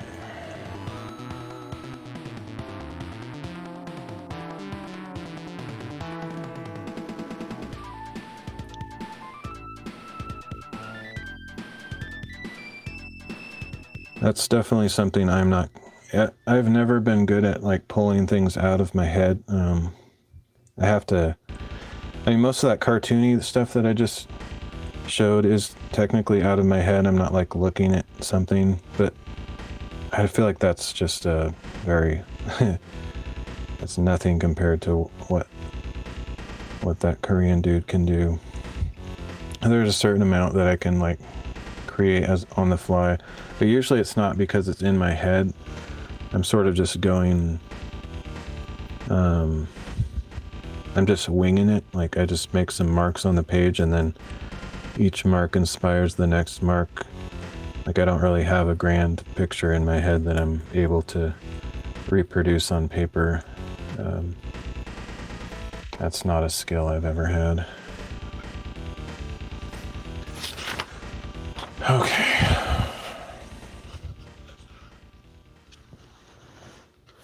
I always forget to do this, but since I'm remembering now, I'm going to put this here, which will help me guide this into position.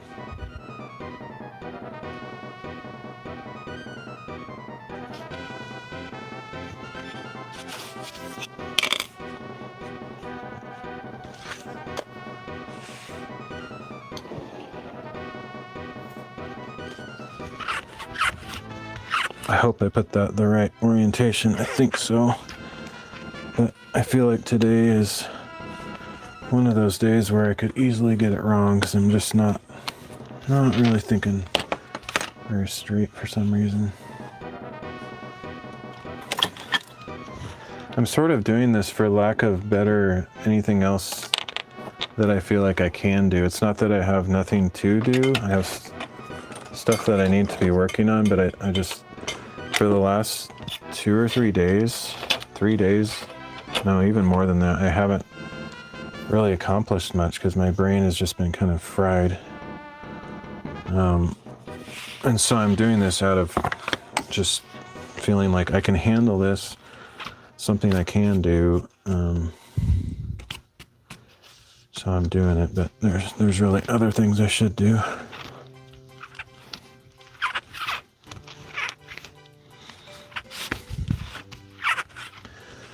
Pretty overwhelmed the last few years where I just feel unable to accomplish much. It's kind of irritating. I don't really know how to break out of it.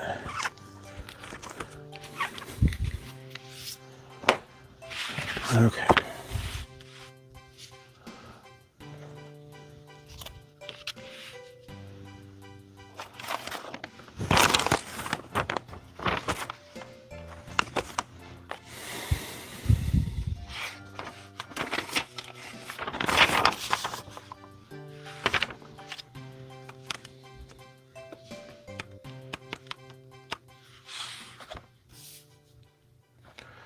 All right, where's my last piece?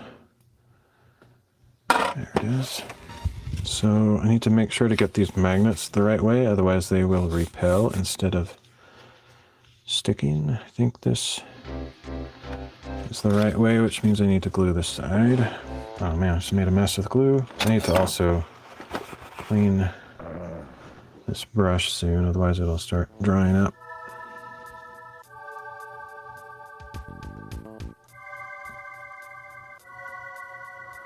I think secretly when I was a kid, I kind of always wanted to be a comic book artist. I did actually collect comic books when I was quite young, but then I just got rid of all my comic books like as a teenager, and never really had any since. But I've always liked that style of drawing, just kind of inking or lines. So actually all of my recent drawings are no pencil, no erasing, sort of committing to whatever shape that it comes down on the paper. Even if it looks terrible, I just keep going.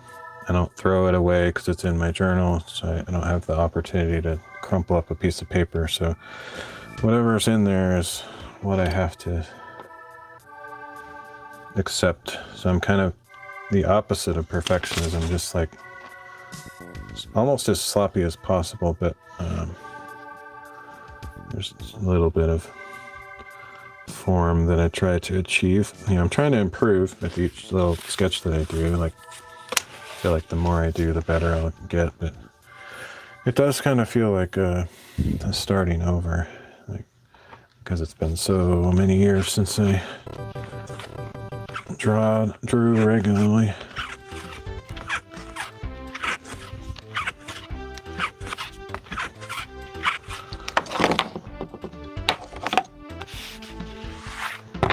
Oh, I just realized my chat is entirely being ignored. Let me see. Oh, good. Just only DLive and DLive. I had my screen on DLive instead of on social stream, so thankfully nobody else was chatting. That would have been embarrassing. I don't know why I did that. It's weird. Yeah, just Dale. Didn't miss anything. That's good. All right. Now we got the paper. So the next step.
One thing I've been sort of trying to work on getting better at, and this is something I always struggle with, is just getting a gesture sketch out that has the proper proportions. And it's always off, like the lines never connect where they're supposed to, or somebody's head is too big, or arm is too long, or something like that. But I'm trying to just do it more often so I get more of a feel for placing things in the right two-dimensional space where they should be.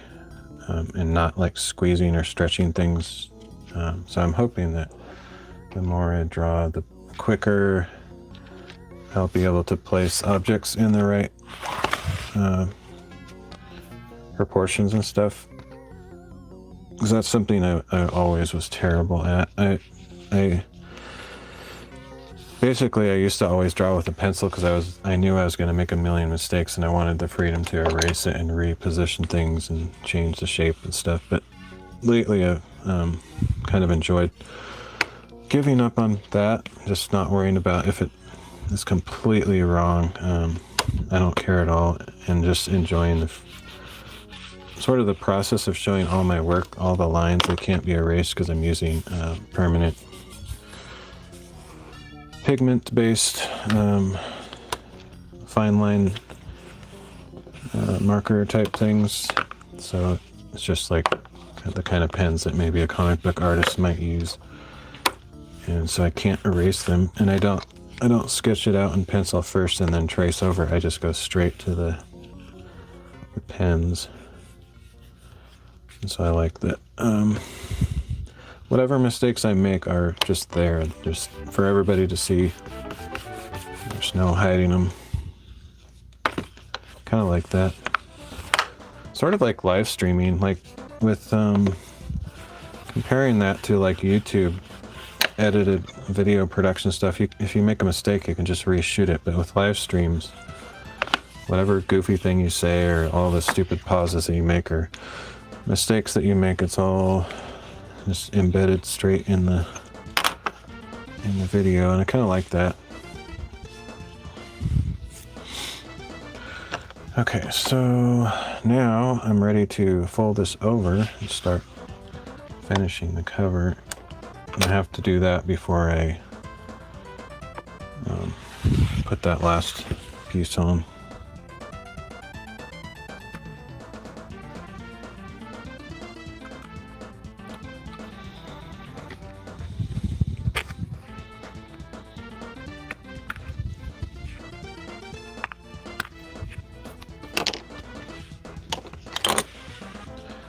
Almost forgot to cut the corners. Let's see. Don't have much room to cut. Have to almost cut nothing.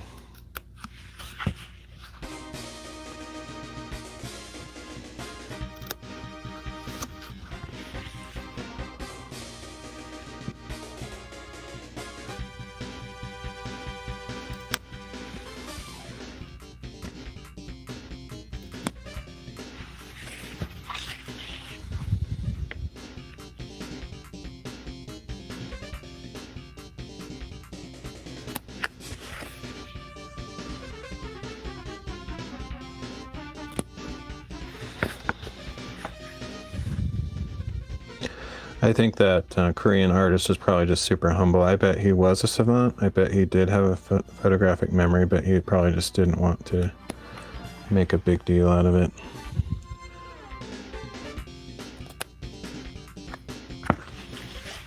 There's no way. It's so ridiculous. Like drawing entire cities full of people with highly detailed machines and stuff just straight out of his head. It's like crazy. Okay.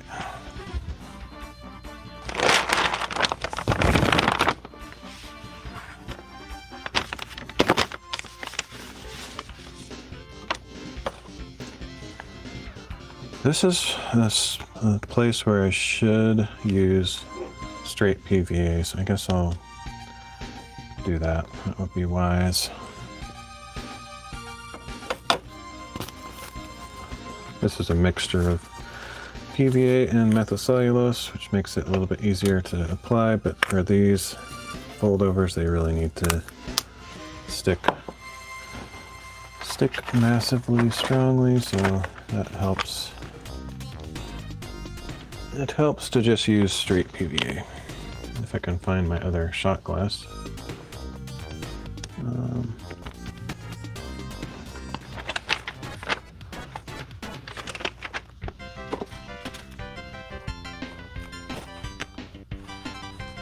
There's this one, but that one's not the one I'm looking for. There's one that shouldn't have a cover on it. It should be right in front of my face, but I don't see it.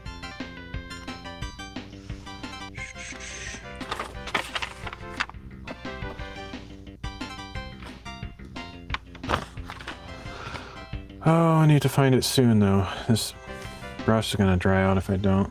I might go take a break and wash this out. It's gonna get globby if I don't. Oh, there it is. Okay, I'll be right back.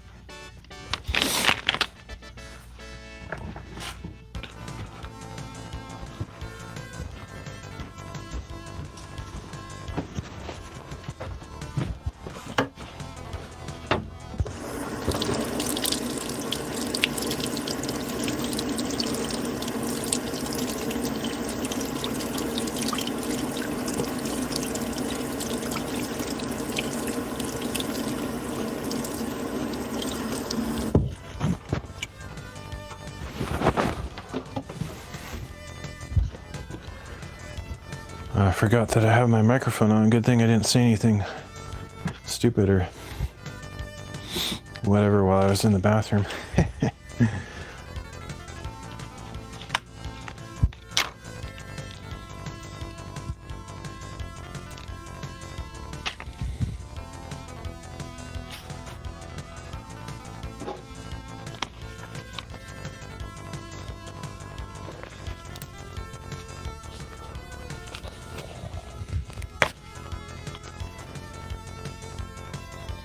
I need to clean this out and refill it. It's getting pretty close to empty. I like using a small bottle because if you use a giant bottle and it's not very much glue in it, it tends to get gooey and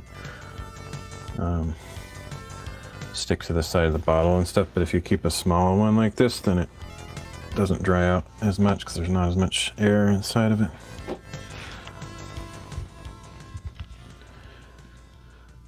Okay.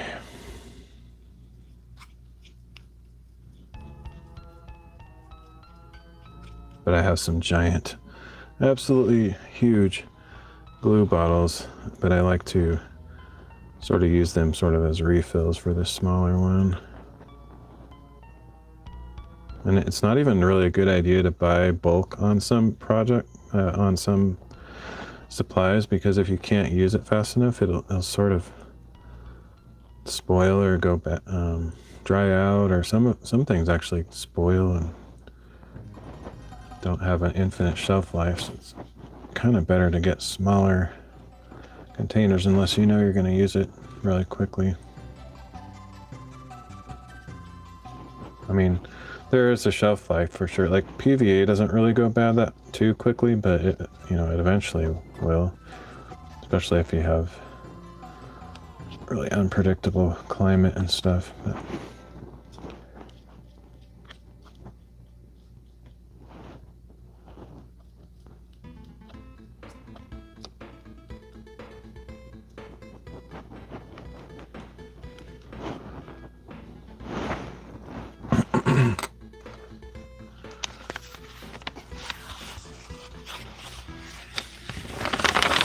I hope I got the measurements right on this one. It's a little bit unpredictable sometimes.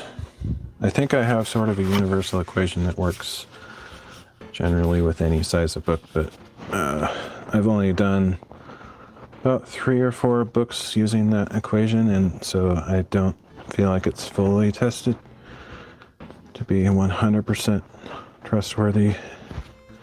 I'm pretty happy with it though. Like the books that I did do, they had some variety to their thickness and stuff, so it so far it's worked for everything I've thrown at it, but it still feels a little bit unsure because I've not done a ton of different scenarios.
Yeah, even though I didn't design any of this fabric, I don't know if I would be capable of designing anything interesting as far as fabric patterns go, but even though I have no ownership over this fabric pattern, it kind of feels like my signature pattern because of, like I mentioned earlier, it's the first fabric I ever used in bookbinding, so I kind of have a soft spot for it. And my best friend that just visited, it's his favorite too, because he obviously he's known me forever, so he knew when I was first getting into bookbinding. I gave him one of the first few books that I made, and it was using this fabric, so he kind of also likes it. And he has like more than one book that I've made using the same fabric, so he kind of likes uniformity and matching stuff, whereas I'm more of like a random person. I kind of like every object to be completely unrelated to the other and totally different sizes, different colors, different shapes. Like I like just random stuff.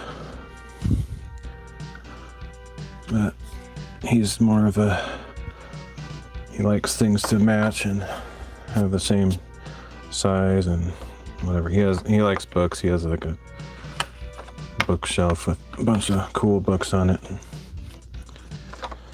I never really got into books. Once I didn't have to read for like school and stuff anymore, I pretty much stopped reading a long time ago. Mainly just because my reading comprehension is really quite bad. So it's not enjoyable. I know I've mentioned that quite a few times, but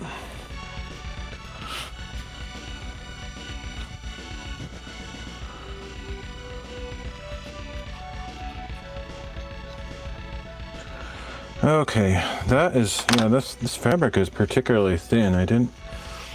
I feel like it's even thinner than other comparable like cotton fabrics. It just feels like not as rigid as some of the others.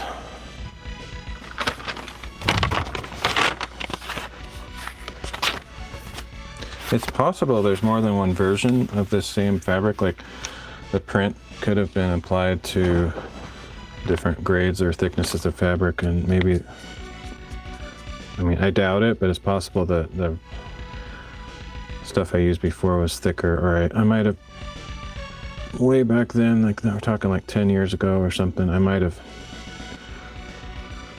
used a different process that made it a little bit stiffer. I don't remember. It's been so long. It's probably just that it's been so long I don't really remember how it feels. So I'm just experiencing it without memory to base my tactile feel on.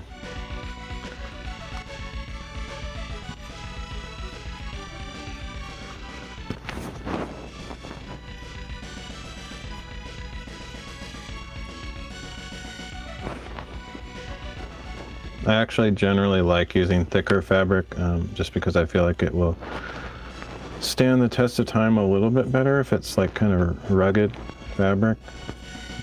Like the corners on some of these books could eventually fray a little bit, like if you bang them around or throw them in a backpack a million times. They're pretty rugged books, but like they're not invincible. Like they're not reinforced with some kind of polymer or, you know, whatever, some special material. I've thought of doing stuff like that, but it's pretty simple. I keep it pretty simple.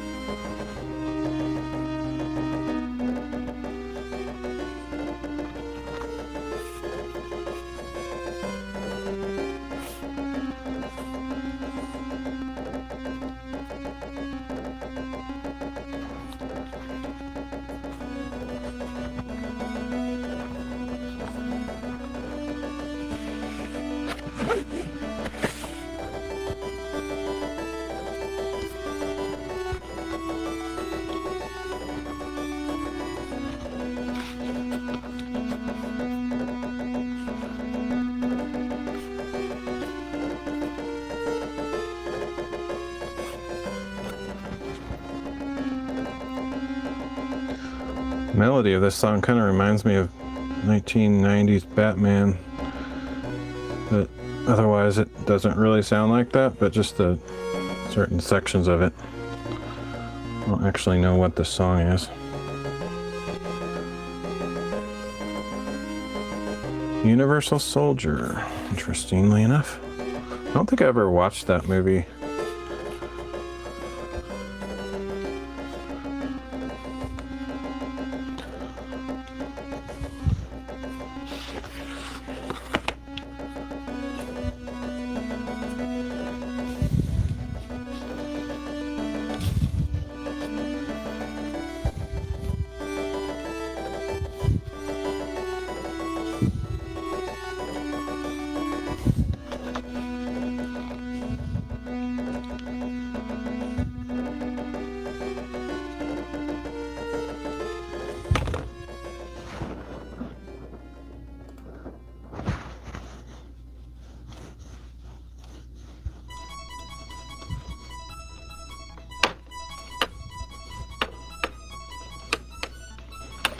This is really borderline on the size. Like I usually overlap the edges way more. It's like barely wrapping around.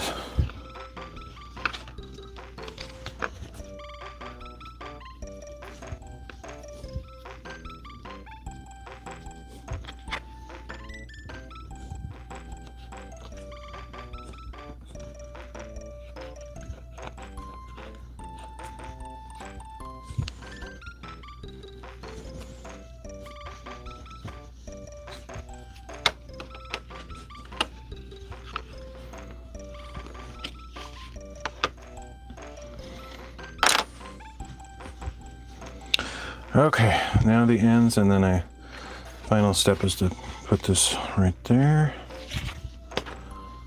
Well, not the final step, but the final step of working on the cover before I actually connect it to the book.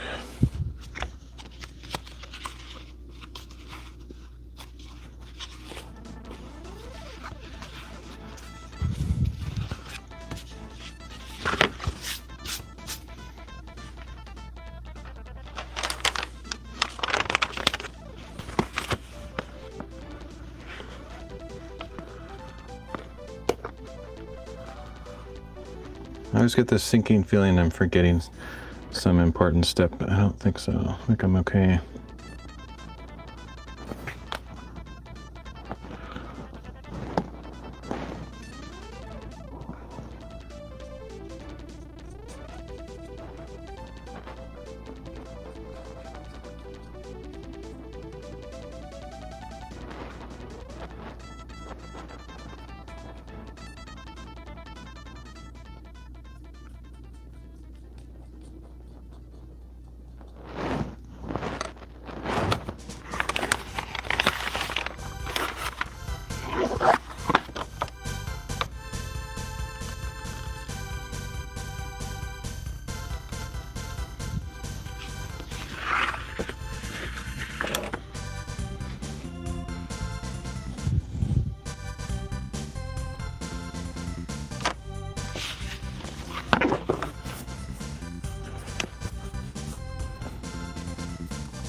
Okay, now I have to cut a few slits in this so it will conform to the curve. There's so little to work with, I can't cut the slits too deep, otherwise they wrap around.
Forgot to do this little part here.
Get Donkey Kong Country song.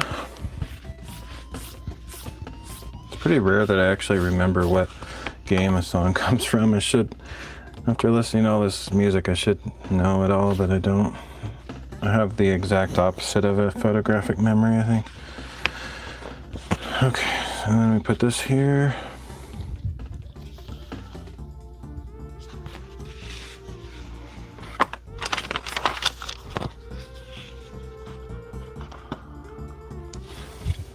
This is one I can use the methyl cellulose mix.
What in the world? Where did? Oh, it's like, where is it? Okay.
It's always hard to get this part to stay down.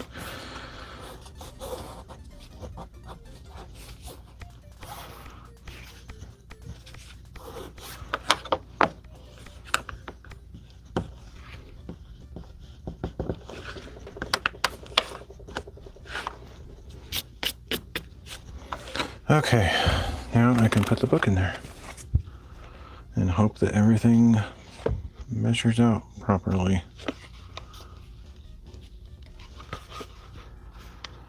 Looks like it'll be okay. I think it's a little bit, the cover's a little bit bigger than it needs to be, so there'll be a little bit of flexibility, which is always nice. Oh, actually, that's really close. The cover's a little bit tight. I think it'll work, but it could benefit from a tiny bit of flexibility there. It's gonna close, it'll be fine, but that's like so close that it's kind of nerve-wracking when it's that tight. Because if it was any tighter, it wouldn't close properly. So I think we just dodged the bullet there, barely. So I might adjust my universal equation thing to be a little bit more flexible in the gap on the flap gap.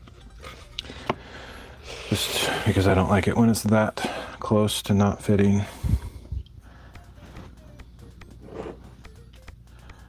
All right, final application of the cover, and then it's done.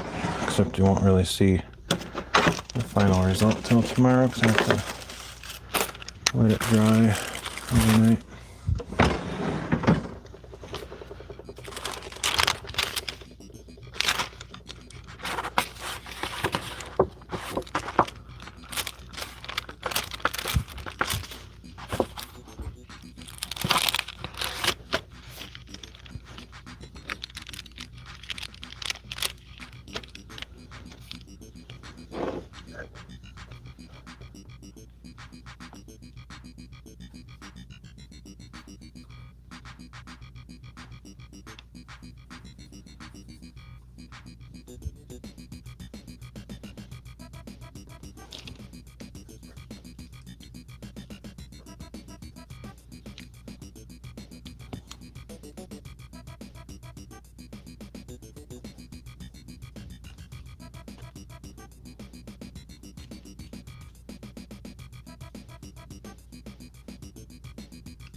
I think I recently took a millimeter off of the universal constant that I used to add to the flap gap because it was actually a little bit loose on one of the previous books.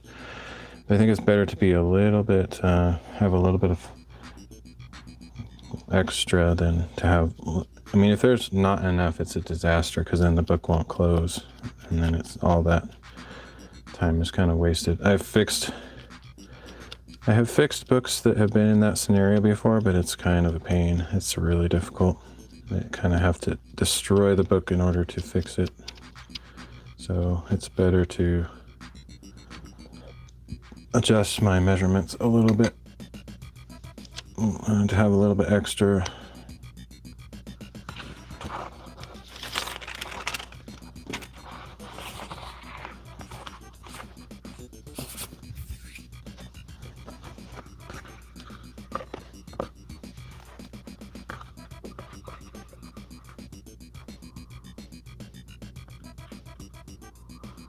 This is a cool book. I'm probably gonna have to keep this one for myself because not only am I using my first original fabric that I've ever used in bookbinding, but this marble paper, I recognize it as being one of my earliest ever marbles that I did.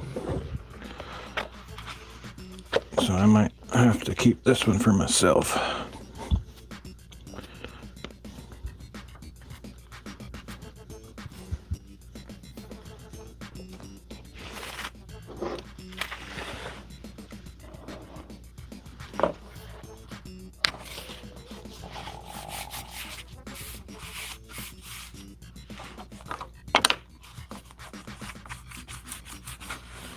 Plus, doesn't have a flaw necessarily, but the fact that I didn't really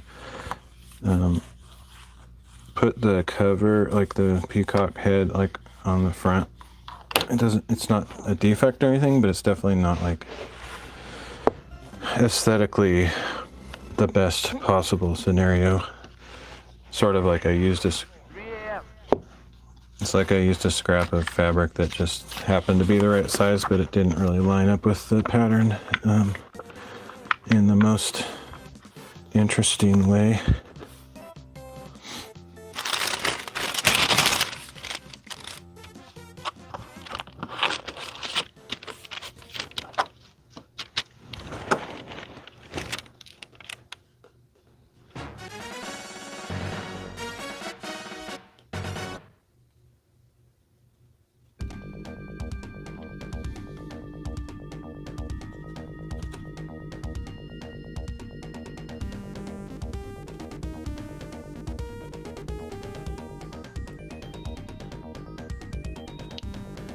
Has some unique features too.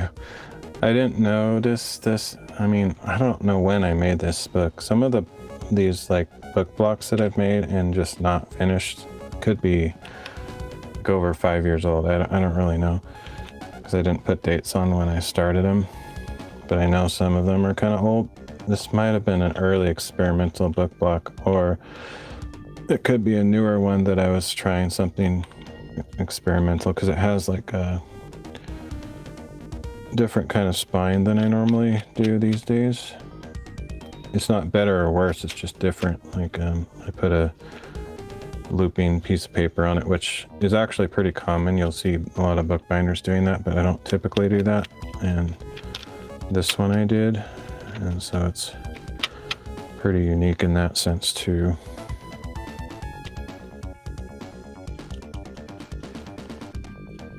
I don't think it will really make much difference as far as the way the book functions or looks. It's just a different way to do the spine.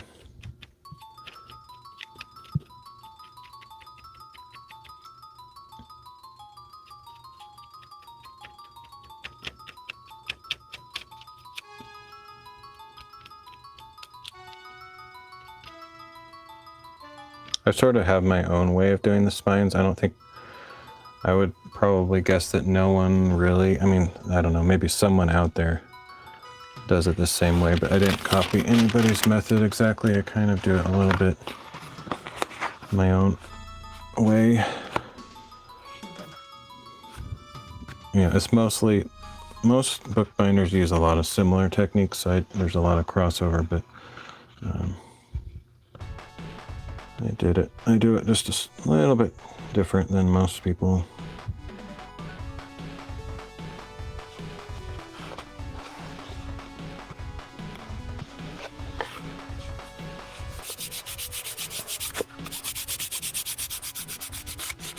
But generally speaking, most bookbinders that you see out there will do it kind of generally a similar method. There's several different ways to do bookbinding, obviously, but like this is called case binding, generally speaking, and most people that do it this way will have a lot of similar techniques. But I have a lot of techniques that I've kind of come up with on my own. I didn't really copy them from anybody. Just after making a certain number of books, you start out doing maybe the same way that somebody teaches you or you watch on YouTube or whatever. But then after doing enough of your own, you start kind of diverging from the original method that you learned sometimes and come up with your own little tricks. Oh wow, that is such a perfect fit. It's kind of too tight, but I'll be able to work it into place so that it'll stay shut, but it's really on the edge of being too tight. But so the head of the peacock is kind of back here on the spine, which normally I would shoot for having it right around here or possibly on the back, but it still looks cool. It's just, yeah, normally you'd want to make sure that face gets somewhere prominent. But I kind of just, like I said, I used up a scrap that I didn't really have a choice on where it would fall. Okay, so it is ready to go in the book press. Just need to get some wax paper in here so it doesn't glue shut.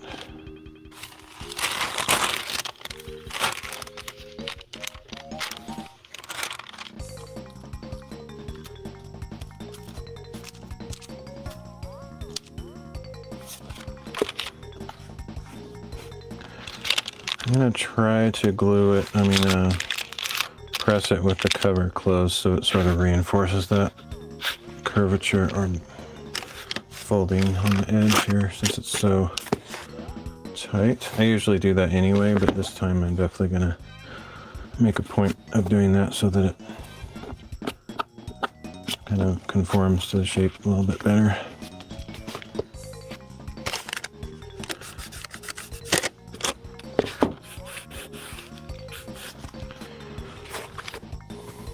Alright, so I'm gonna grab a press.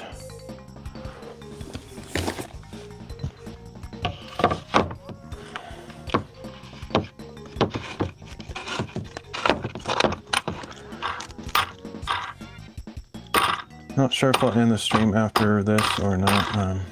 Just have to decide in a minute or two. But I have other books I could work on, but not sure if I'll do it or not.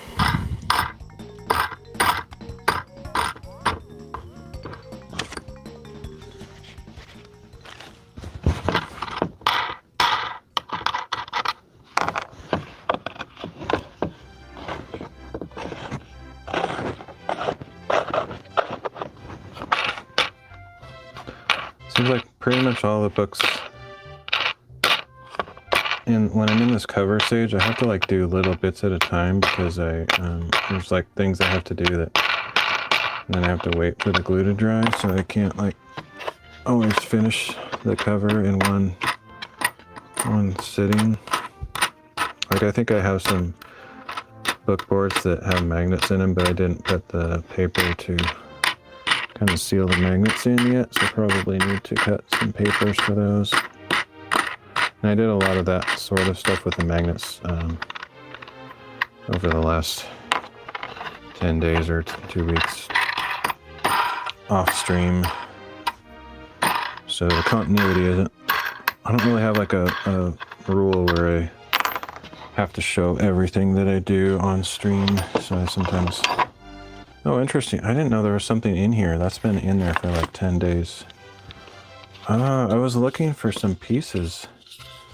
These are the ones I was looking for, almost for sure. So this is an example of, like, I have magnets that are in there, and then I put some thick watercolor paper over the top to sort of seal them in there. So I was actually looking for some of those earlier today. I had no idea where they went. Now I know. Let's see. So I usually put like an extra piece of felt right in here to fill this gap.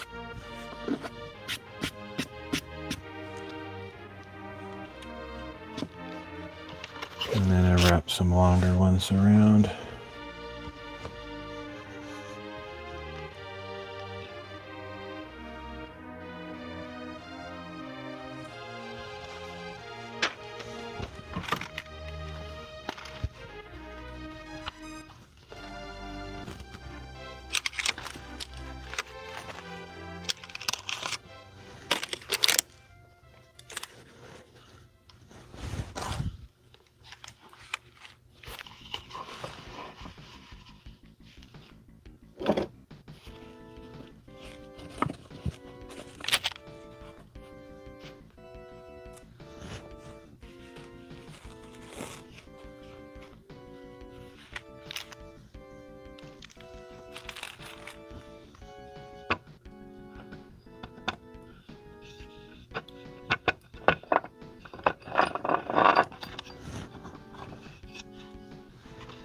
Interesting. I saw some book presses for sale on Temu of all places, and they're not like this. They're actually the newer, like the newer generation of presses that I made.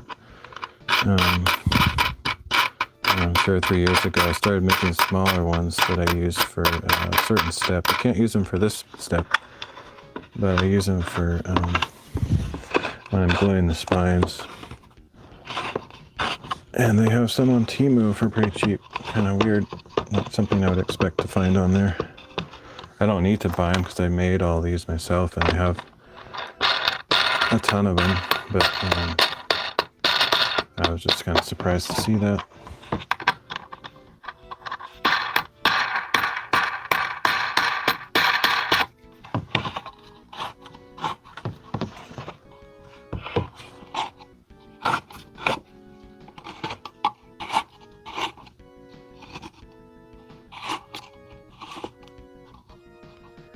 Probably the Temu or however you say it, probably their days are sort of numbered with all the tariff stuff going on. I wouldn't be surprised if that hits them pretty hard. It's hard to say. All right, so this is ready to go. Let me put that little label on there. And needs to dry in there overnight. Or 8 hours, whatever. It's already night, or it's already morning, but okay. There's something I was going to do. Oh, I was just going to show if I could find them. These are the kind that I kind of invented myself later on, based on what I found to be useful. They're just smaller. There's actually like a bunch of them in here, all bolted together, but you generally just take 2 of these. And anyway, this exact same thing is on Temu. I was kind of surprised because it's like, wait a minute, did they copy my idea? But everybody comes to similar conclusions. Like if you're into a craft long enough, there's certain techniques that work best, and so you'll eventually gravitate towards that. And this is kind of the supreme sort of tool for a specific step in the process. So anyway, I'm gonna go wash my brush, and then I need to decide if I'm gonna do anything on the stream or just end it.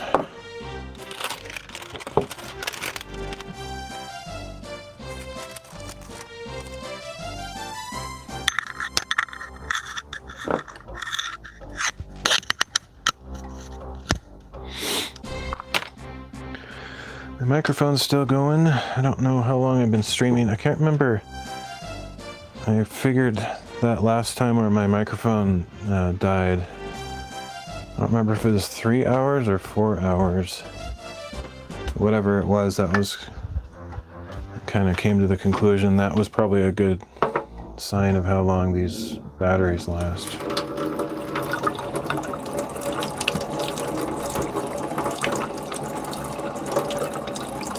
The light's still on, so I think it's still working.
I'm on a crazy schedule lately, so I'm been sleeping all day and up all night, but yeah, just pretty messed up as usual, I guess. Nothing unusual for me, but crazy for any other normal person.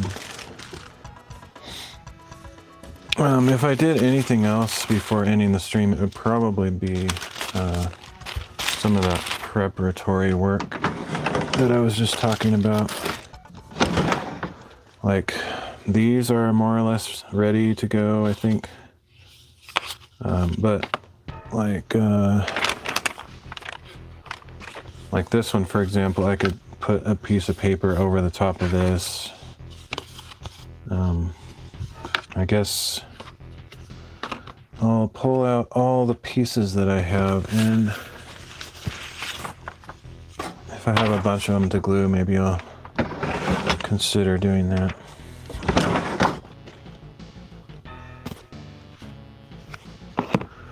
These ones are already done, I think, so they have paper covering the magnets. I think somewhere I have more than just this one.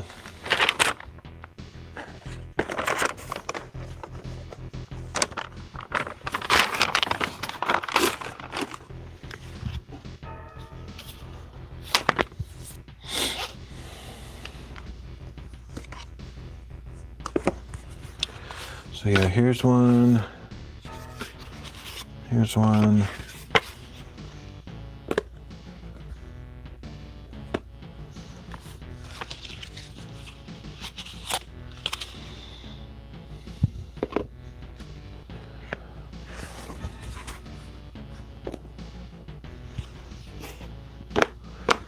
I don't really feel like doing this, but I might do it.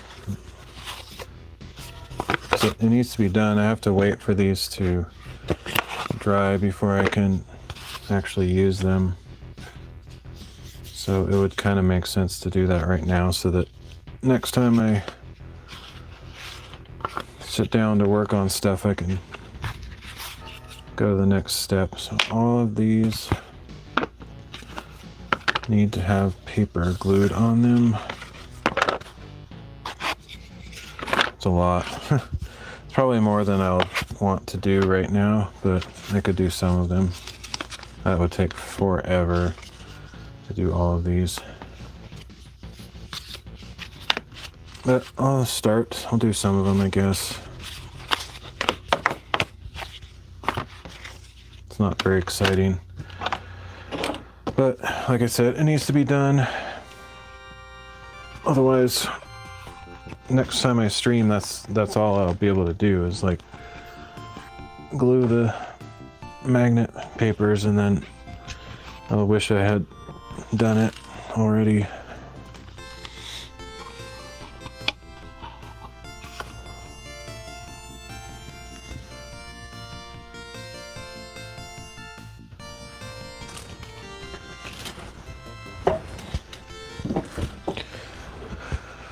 Okay, I talked myself into it, and sit down, that should help.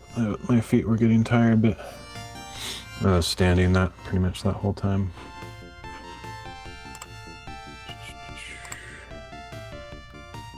I'm curious how long I've been streaming. I'm just gonna check here. That might also help me decide or something. 3.5 hours, that's a long time to, like, after 3.5 hours to start something again, but I don't know. I feel like if I do like crazy long streams, there's like 0 chance that anybody will watch the replays.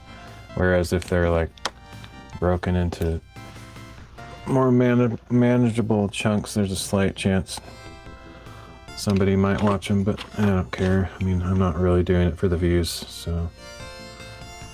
But realistically, I think that's probably true. Like, if someone sees a 7-hour stream, they're not gonna like sit there and watch that whole thing.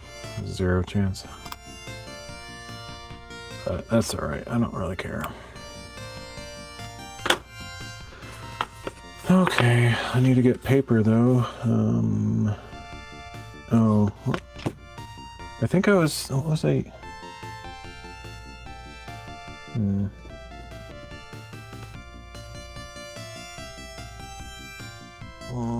I need to dig out my watercolor paper. I have this random, like, small pad of paper that I think I used last time, and I guess I could still use that.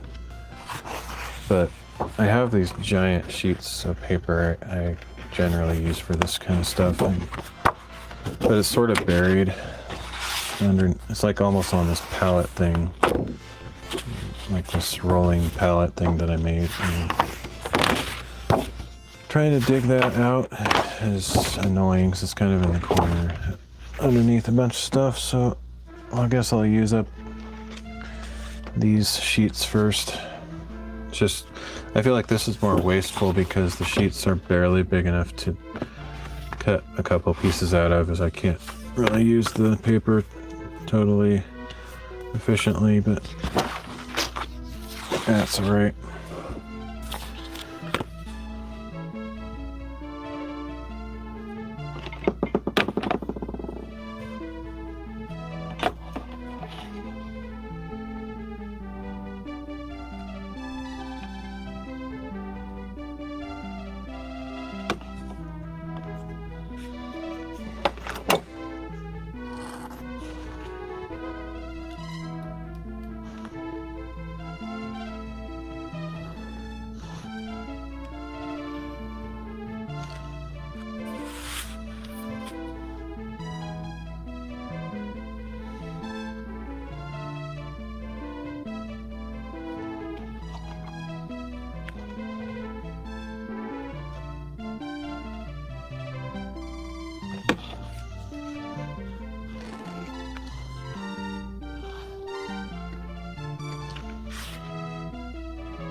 Speaking of the sketching and journaling, I haven't like made any kind of commitment to doing it every day, but I more or less have done it most days. I don't like making those kind of commitments because then once you break it, you feel like it's broken, and so it's harder to keep going with it because yeah, once you break a commitment like that, then well, I may as well just break it again, you know. It's kind of like so I prefer not to make those kind of mental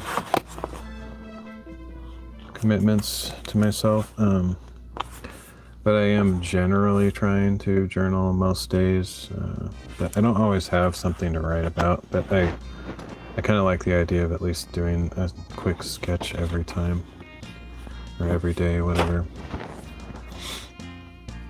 Let's see, maybe I'll just cut a bunch of these, and then I can glue them all at once or something.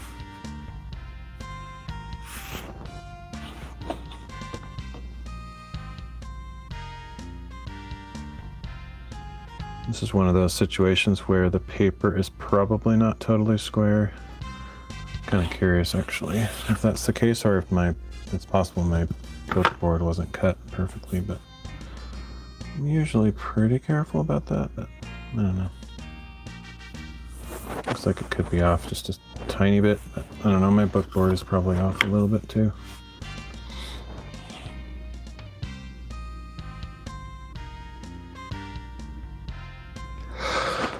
Oh boy.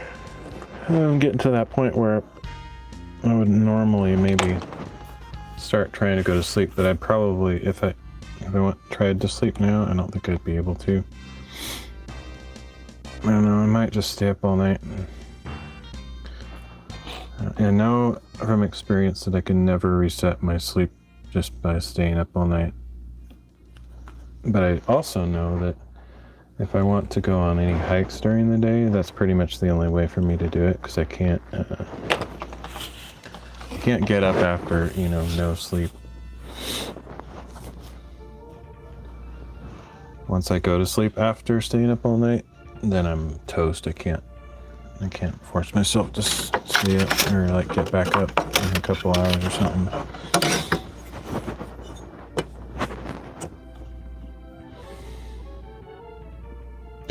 So if I want to do something during the day, it's better just to stay up all night, even though it's really tiring. It's funny, a lot of the hikes that if you watch my channel at all and you watch me do the IRL hikes and stuff, almost, I would say the majority of the time I've stayed up all night before those hikes. Just because of that sleep issue. Which is pretty insane. Like, I'm definitely not, these days I don't really reach my full potential in hiking because of that. Like, I'm so tired. Like, come mid-afternoon after I've been up all night and I start hiking for a while, I just start getting really tired. But it's kind of the only way for me to do it sometimes.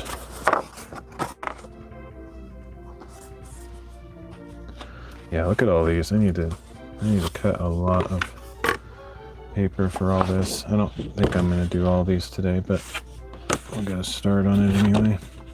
It's actually, ironically or just fortunate, the size of these books is just right for this paper, so I'm not really wasting much paper. That's kind of nice.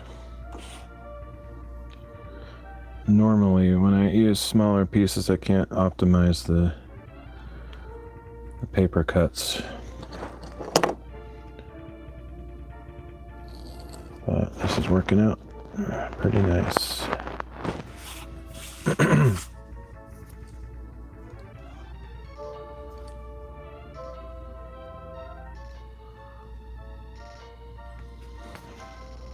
This one's like perfect.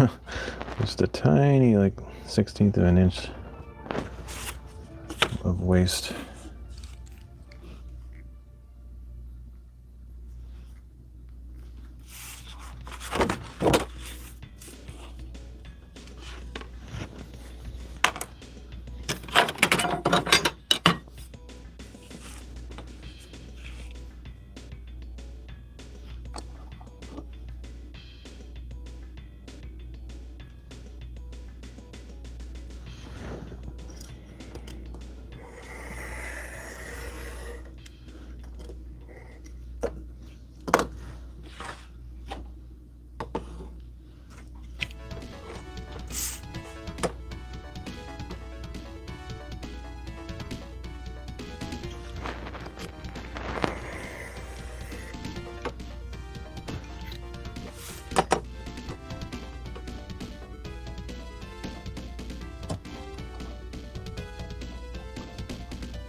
That must not be the one. It must be this one. Yep.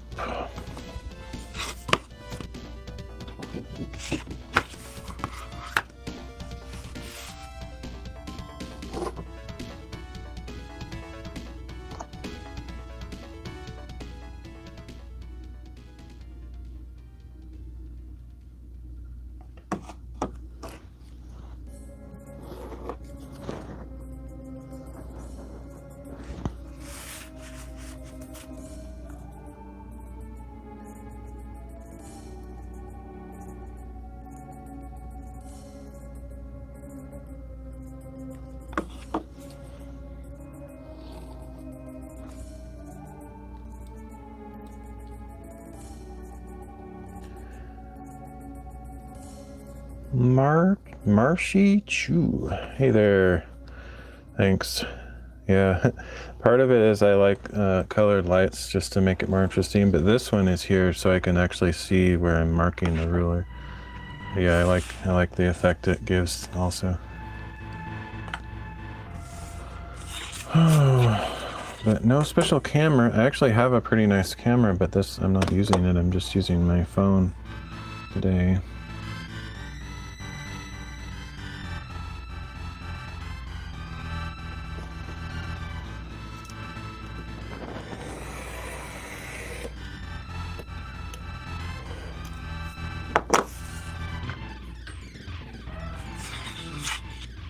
Looks so cool too, thanks. Yeah, I like it. I like making dynamic lighting and stuff. Like when I used to do like a face cam, I always had like 2 colored lights on the side, so there's like a blue glow on the side of my face and all that stuff, but I haven't used a face cam for a long time. But I like colored lights.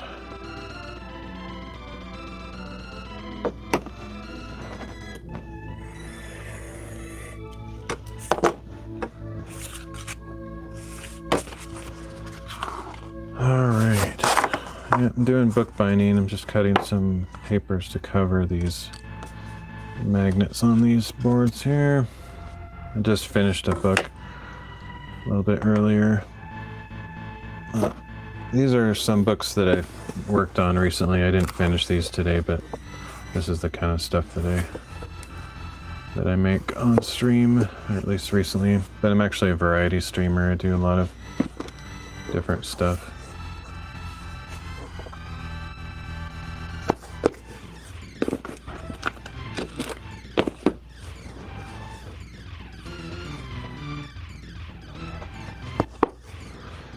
Anyway, back to paper cutting. This one's probably going to be too wide to get 2 pieces, so I'm going to have a scrap left over on this one.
But I can probably use this scrap for another small book, so I'll keep it.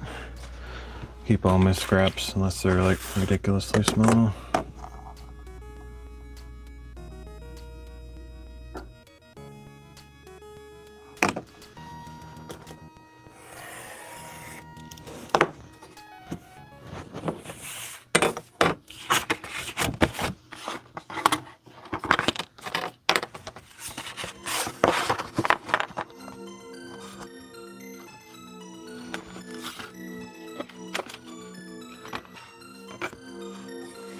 I mean, I guess I could keep streaming until I finish gluing all these, but that's, I don't know. I feel like that's going to take a long time.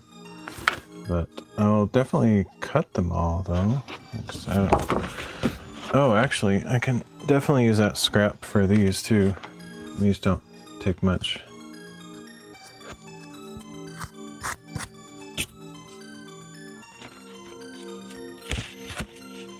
Where did that one go?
Alright, all those are done, so now I just have these.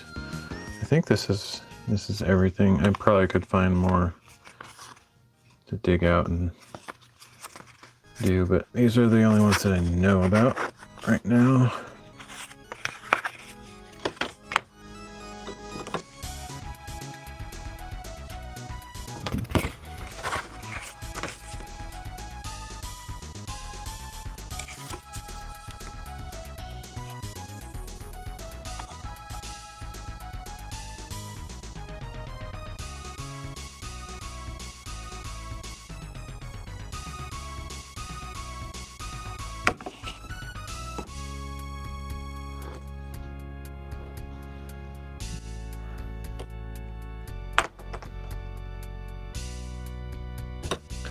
This will go easier if I actually use the thing to cut like a stencil.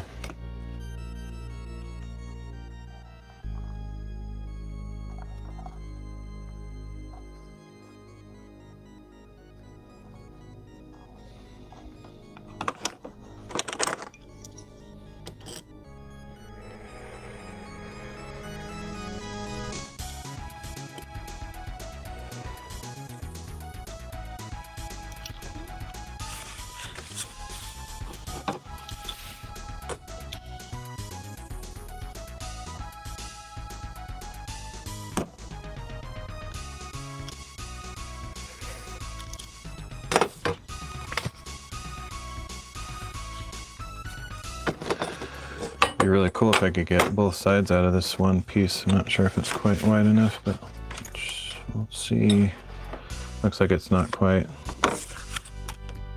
Yeah, but, there might be another one that's smaller, but I think they're all kind of the same size, so probably not quite big enough for any book.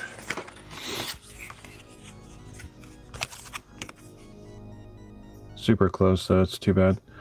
It's always fun to make the best use out of the paper possible.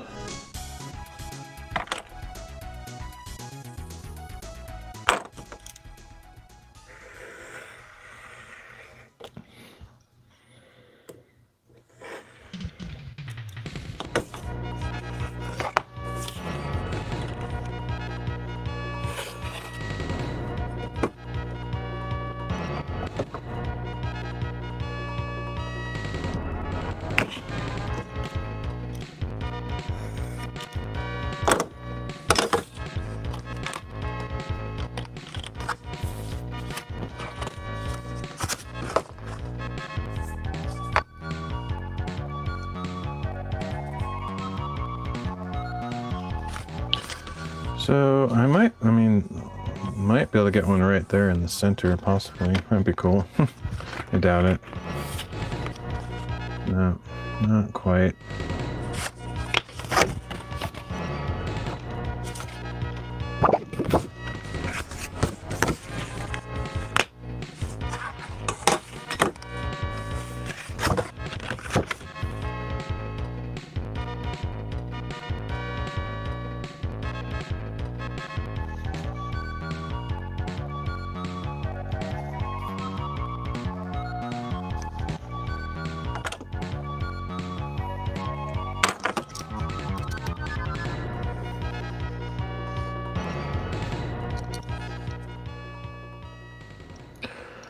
Oh, that was weird. I don't think I've ever done that before.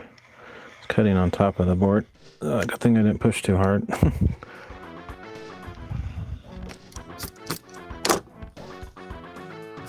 was an optical illusion. I thought it was next to the board, but it's actually on top of it. But I don't think I went too deep.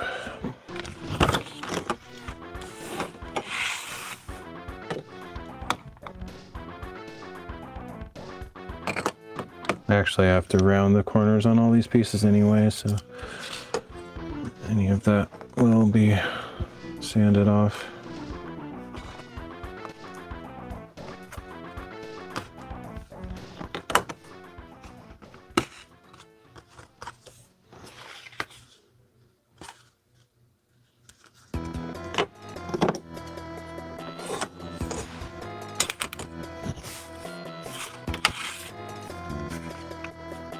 Oh man, it's not quite big enough, but I think I can get one right here.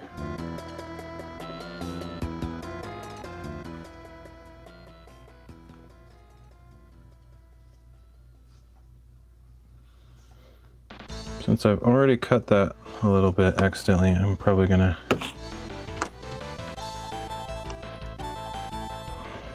cut it without the stencil aid on this second one, just so I don't accidentally make it worse.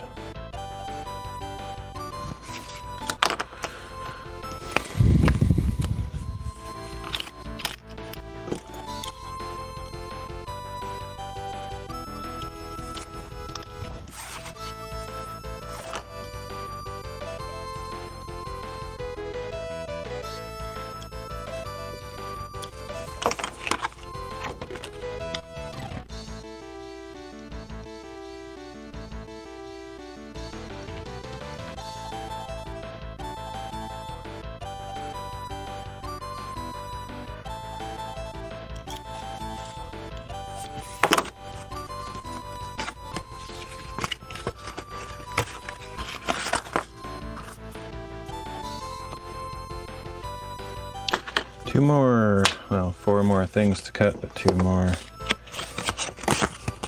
pieces that need stuff.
Stream not loading. I wonder if that's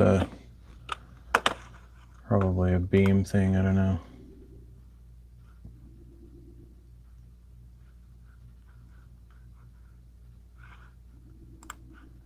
Yeah, I'm restreaming on a bunch of platforms, so sometimes things go haywire, and there's not much I can do about it. But yeah, I'm like on a bunch. I'm like on Party, Odyssey, YouTube, Rumble, Twitch,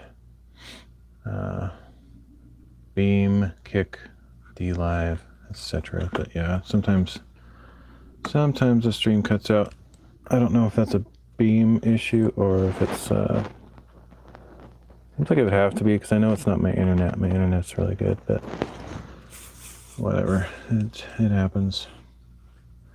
I'm interested to see how generally the streams do this time, because this is my first time trying to use Beam restream stuff.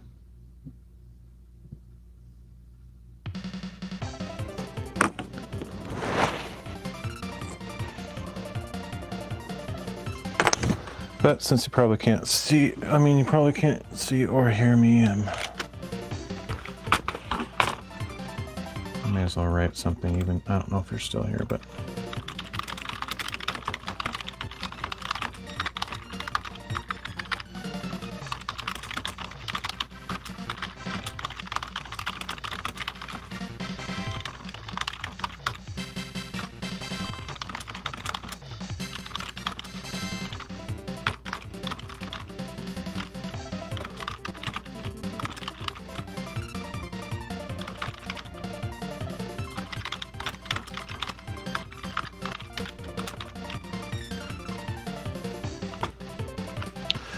Okay.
Could actually be an issue with noise. So for some reason, I can never see my own stream on noise.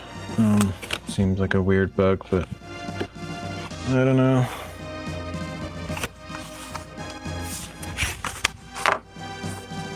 All right, that's everything to cut, I think. So I just have to decide how much gluing I want to do.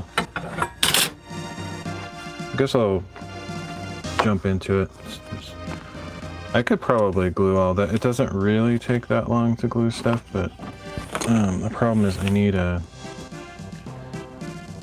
least one book press, possibly more, to be ready to throw this stuff in, so I should probably prepare that right now. I think I might need more than one for this many things.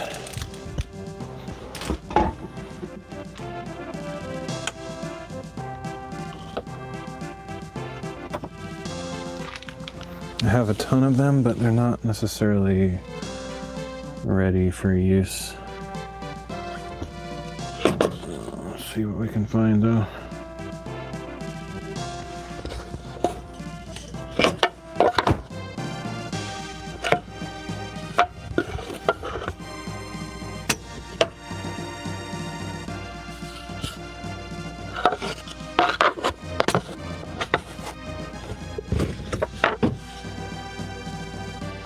found 2.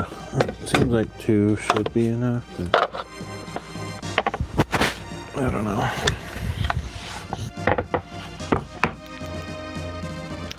I also need some bolts, nuts and bolts.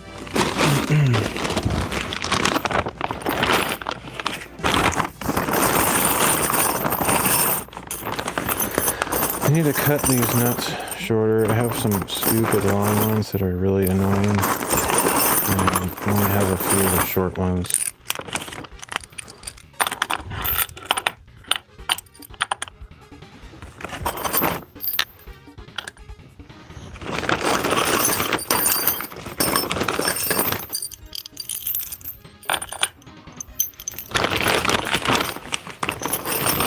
I don't think I've ever really had a situation where I actually need the long ones, so I'd like to just, like, this is kind of the ideal length, really.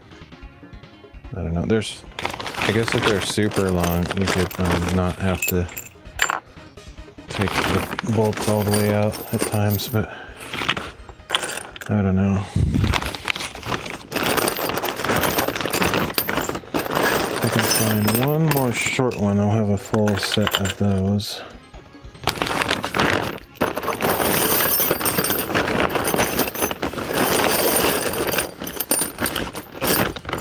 There we go.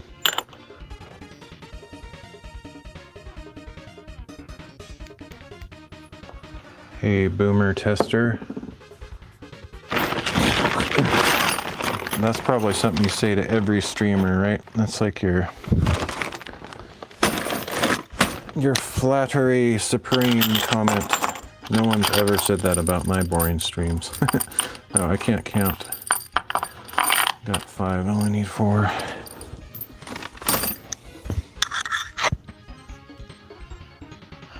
Boomer tester.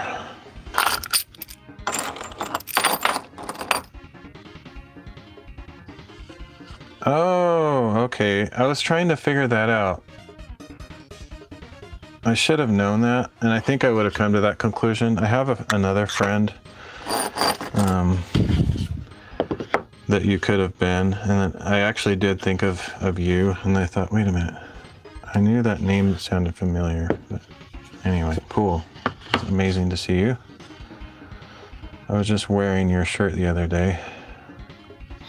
And I was just talking about you the other day, so it's always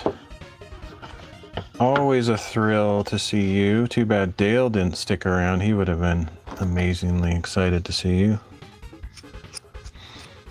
You snooze, you lose. Okay, I need one more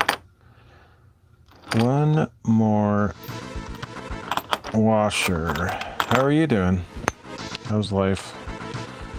I haven't talked to you for a while.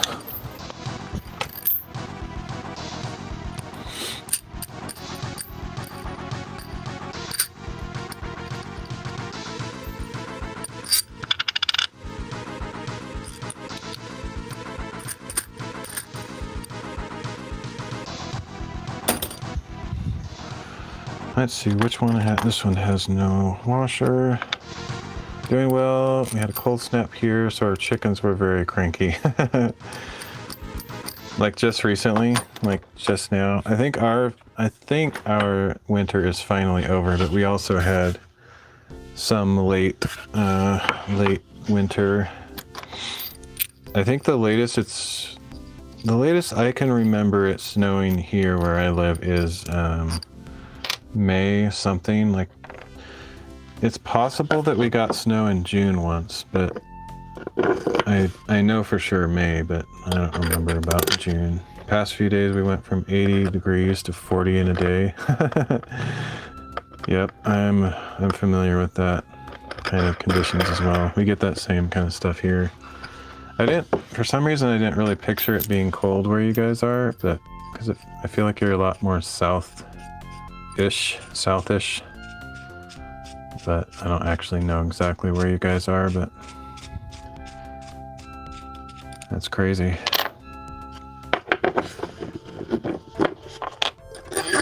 Yeah, it's actually still that, like, it gets down into the 20s at night here still. And it probably will for a while. But it's been warming up to like in the 60s during the day, which to me that's like perfect.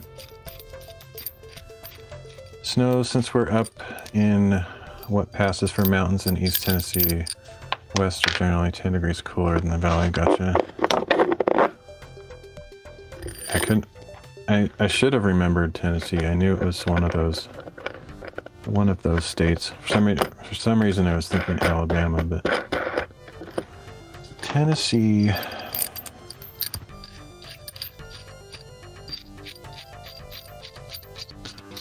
I was just talking about you guys on stream. I was saying if there's anybody I would like to go randomly live near if I lose all my friends and family. Otherwise it'd be you guys. You guys would be fun to hang out with. I think I was talking on my stream. I think it was on my last hiking stream. I was saying if I lived near you guys, I think I'd force you to hang out with me. Even if you didn't want to. You have lots of farm projects you could help with. That would be cool. I would love to learn that kind of stuff. I wish I knew more about survival skills and whatnot, but yeah.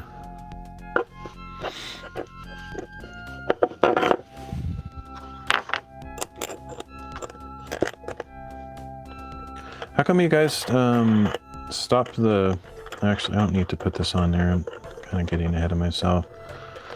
How come you guys stopped your homesteading channel? You just too busy with life or something? Or do you think you guys will ever like do the streaming thing or content creation again, or you kind of grew out of it?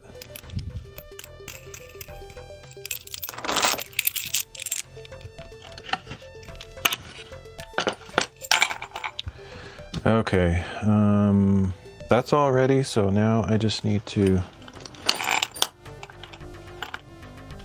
do some gluing.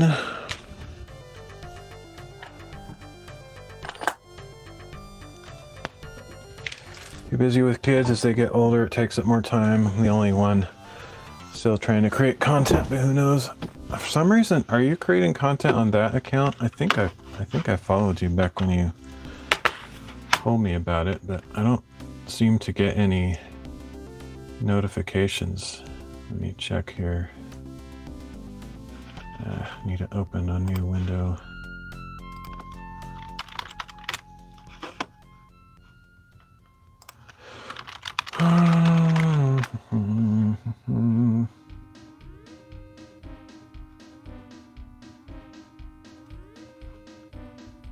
Yep, I'm subscribed. An angry tester, old man yelling at an AWS cloud. That's funny. I'm subscribed, but yeah, I don't get any notifications. Although it looks like you haven't done a lot. Oh no, you have. That's weird. Yeah, I don't get any notifications. Or I actually don't have notifications turned on, generally speaking. Like I see the little bell thing and whatever, but I don't have them like alerting me or anything. But yeah, that's annoying. Let me turn the bell on fully, so I should get all of them now, hopefully. All right.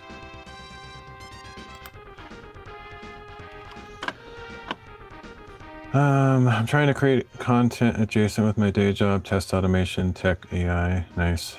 I haven't posted an edited video in about 6 months, but I just decided to stream schedule finally. Nice. Very cool. Well, now I have the bell on for all of your stuff, so hopefully it will notify me. So I don't really watch a lot of stuff these days, but I like hanging out with friends, so I might, if I see that you're on sometime, I might pop in and say hi at least. Oh, about the only development I've done ever at all anymore is using AI, because I can't write code anymore. You'll get all the cringe. I doubt it. I doubt it. I don't even really care about content anymore. I just like hanging out with good people, so I generally only watch streams. Like sometimes I'll just I generally have this habit of opening up DLive, Kick, and YouTube when I'm eating food, because I never sit at a table. I always sit on the couch when I eat, and so I usually throw those open and see if anybody's online and just kind of lurk. 6 a.m. your local time, you're an early riser? Nope, I'm up from the previous night. I'm a massive night owl. Do miss the DLive heyday, so many great people. I know, it's like pretty much died off. Yeah, like there's hardly anybody left. And some of the people that I watch, I don't even know if you would remember them. Gives a Minute is still going. Yeah, but there's really not that many people from the old days.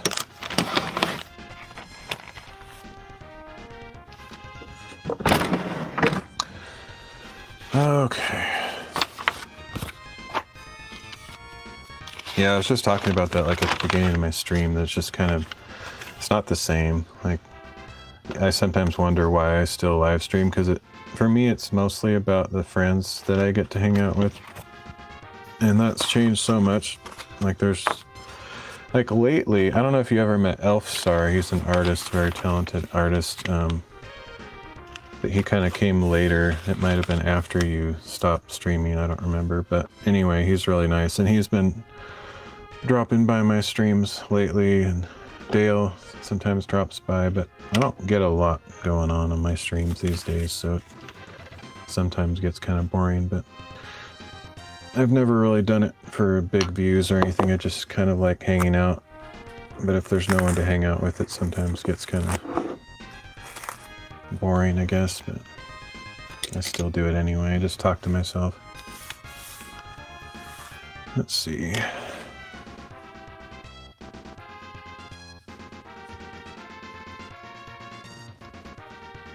Yeah, I've actually been doing development in the sense that I have AI write everything for me, because I pretty much hate writing code anymore. But there's a few projects I've been working on, like I've been working on GPS, Python scripts, process my hiking tracks, but I just have AI write all the code for me because I don't know how to write code anymore.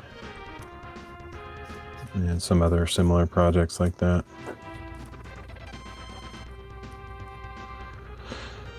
I serendipitously was doing some overlay creation and checked YouTube, saw you were live, and knew I had to drop in. Nice.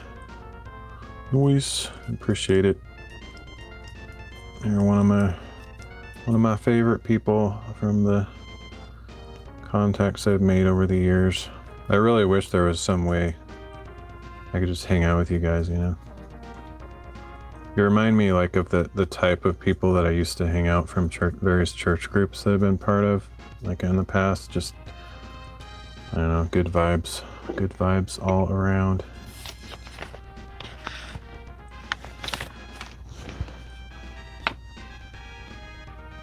Plus you're quite similar in many respects to the friends that I've had for like 30 years. Yeah, just like-minded, cool people.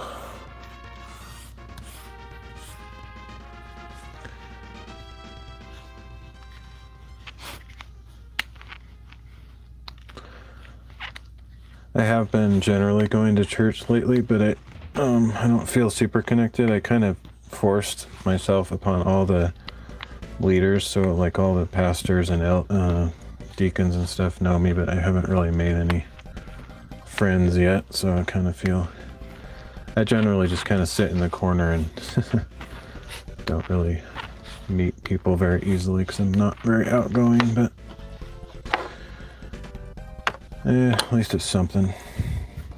I've been wanting to get connected with like a small group, but my church doesn't really have small groups. They just do like Bible studies. I've always liked the meet in the house kind of thing where you, yeah, just whatever, life groups, whatever. I'm currently a fill-in worship leader while our worship leader's on paternity leave. That's cool. I thought you were kind of doing that anyway. Like, I think you told me about that before. I didn't realize it was just like a temporary thing or whatever. That would be a fun church to go to with you and or Marilee, you know, just you guys doing the worship stuff. Does Brando live near you guys still? Like, do you guys go to the same church or see each other often? It wasn't until they hired her, then it put me on the bench for a bit, but now, as John Wick says, yeah, I think I'm back. Nice.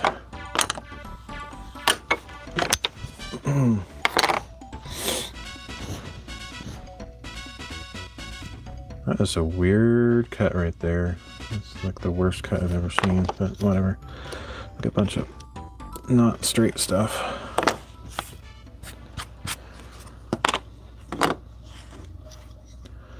Rhino did live near us and goes to this church for a bit, but he eventually moved away. Oh wow, 8 hours, wow. That's a big move. Boo! I was just picturing this, like, not quite cultish, but you know, just kind of this little tiny community where you guys were all like living in the same place, and like, yeah, I was imagining a scenario where I would like squat on your land and join your little community. I'm kind of joking, but not really, you know. Just joking.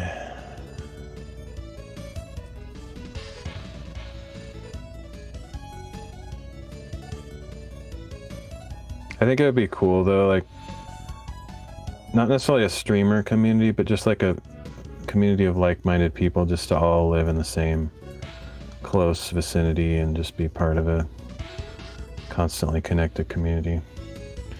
We have 14 plus acres. I have an unused camper electrical hookup that works back a bit. I think there's water there too. Nice. Yeah, I'm kind of joking, kind of not. Like, if the end of the world came and I had nowhere to go, that'd be among my first choices. Be near some good people, but I still have people here to connect with, thankfully. I don't see them very often though. Like, the last person I hung out with at all was January 1st.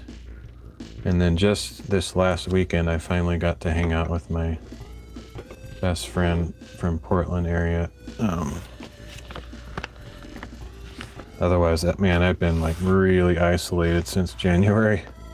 Barely saw any people that whole time. Like, I have to go into town to get groceries, but I don't like talk to anybody, so it's just like total isolation. Worship leading has really pushed me to grow in my musicianship and leadership discipleship skills. It's awesome. Yeah. Very cool. Yeah, I'm not very social, but it's mainly just because I don't know, when you get older, it's harder to connect with people because everybody's married and has kids and stuff. Like, I'm still like the same guy I was in college, you know, just kind of the same personality, same habits, and just, I don't really fit in with the adulting world. Plus I'm a massive introvert, but yeah, I don't really have any peers. I'm old, but inside I'm like literally younger than most people. So I don't know, I don't really fit in anymore.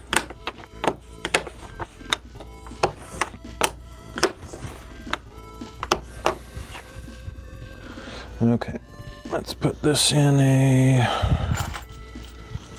press as I go, I guess.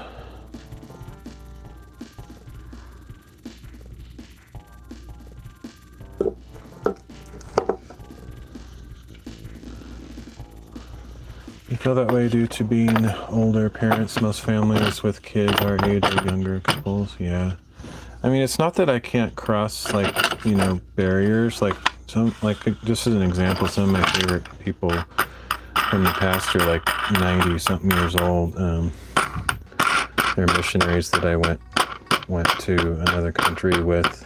And so it's not like I can't connect with people that are outside of my generation or whatever, and I tend to be drawn more to younger people because I've always been kind of goofy and Toys R Us kid. I don't know how to grow up. So I can like connect with people from pretty much any age, but it's more about like personality and humor style and just lifestyle, all that kind of stuff. I'm such kind of an abnormal life kind of person that I don't know, I feel weird in the presence of most people because things I do aren't culturally acceptable. Just kind of don't fit in anywhere. Yeah, that's how it feels anyway. I tend to always be kind of the outcast or oddball in the group.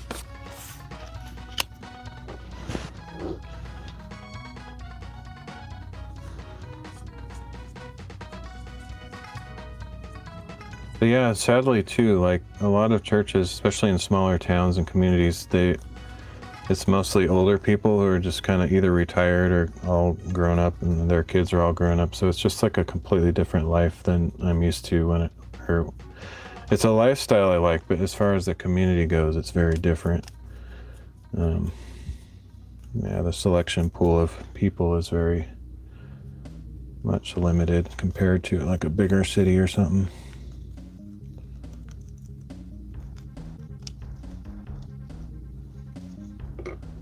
Everybody seems normal and responsible, and I'm kind of the freak oddball.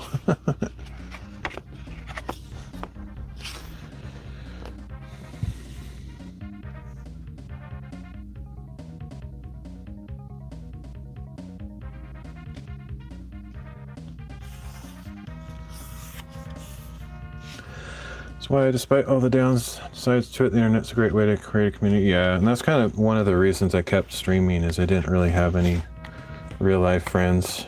In a sense, COVID never ended for me. Like I like being in the presence of people. I'm not a recluse. Like I like going to town and just hanging out at a restaurant, hoping that maybe I'll connect with somebody, or just even being in the presence of other humans, that even if I don't know them and I'm not going to talk to them or anything, I just like being around people. But as far as actually, having conversations and getting to know people, yeah, I haven't met anybody in town. Like I did say though, I am going to a church, so that has changed a little bit in the last, 2 months or 3 months maybe. It hasn't been very long, so I don't really have any strong connections yet, but it'll happen. I always end up becoming pretty vital in a church community. If I stay there long enough, I eventually get to know people, and I'm not satisfied with the surfacey kind of connections, so I try to find people I can go pretty deep with, and I believe it'll happen eventually. It'll take time. The church I'm going to currently isn't like a super welcoming to newcomers church. They seem to have a really strong community, but they don't, like no one comes up to me and says, hey, I've never seen you before, or let's talk, or, tell me about yourself. Like that hasn't happened at all. The only people I've met are the pastors and the deacons.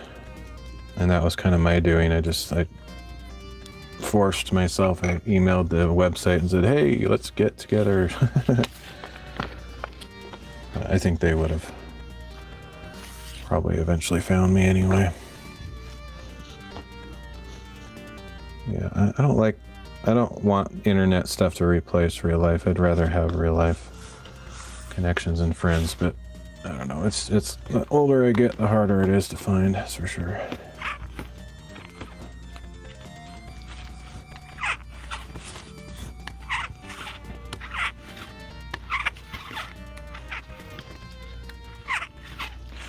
Side topic, do you hear rumors about a Shaolin Soccer sequel spinoff? No.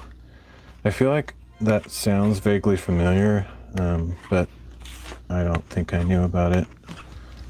That was my favorite movie when I first saw it, it was my favorite movie for a really long time. Seen it so many times.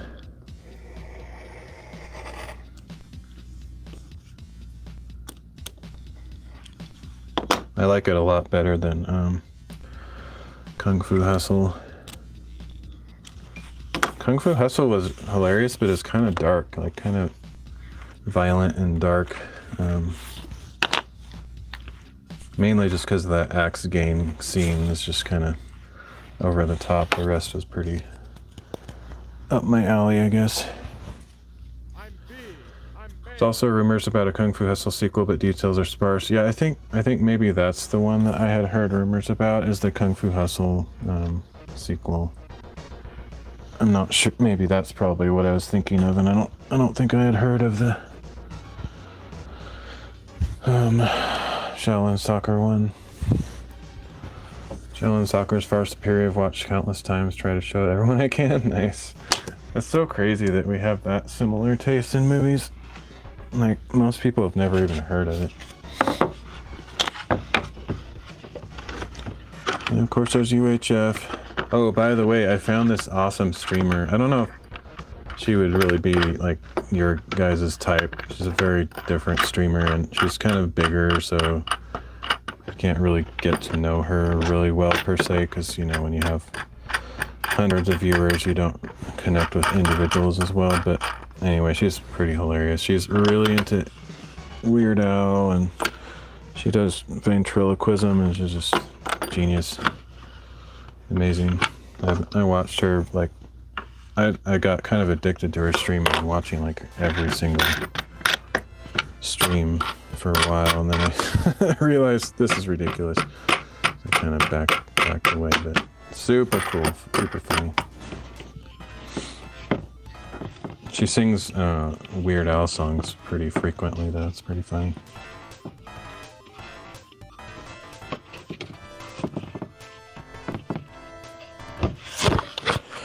What? How did that slip out? Okay, I need to start putting... Yeah, I know. I mean, she knows me. Like, she always says, "Hey, Flo." I mean, because I was there like every day for quite a long time, but I didn't ever donate. But yeah, I know what you mean. Just that whole parasocial kind of thing. You have to sub a long time. Seems like they look at your chats more often. Yeah, exactly. When I first saw her on Kick, like she streams on Kick, Twitch, and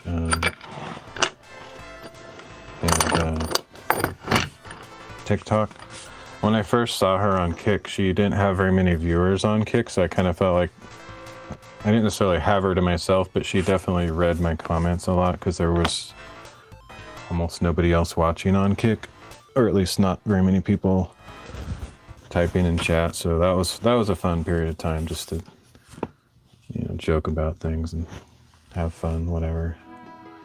Yeah, I like small streamers because you can actually connect with them.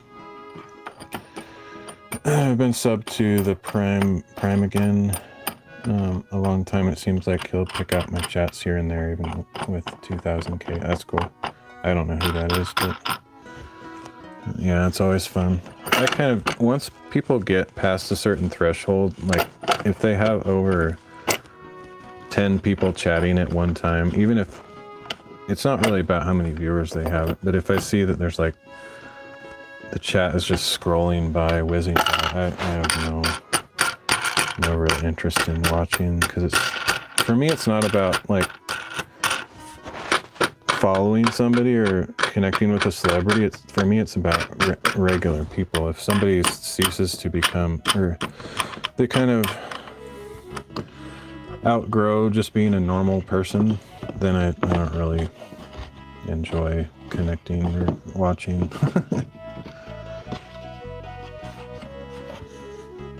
Okay.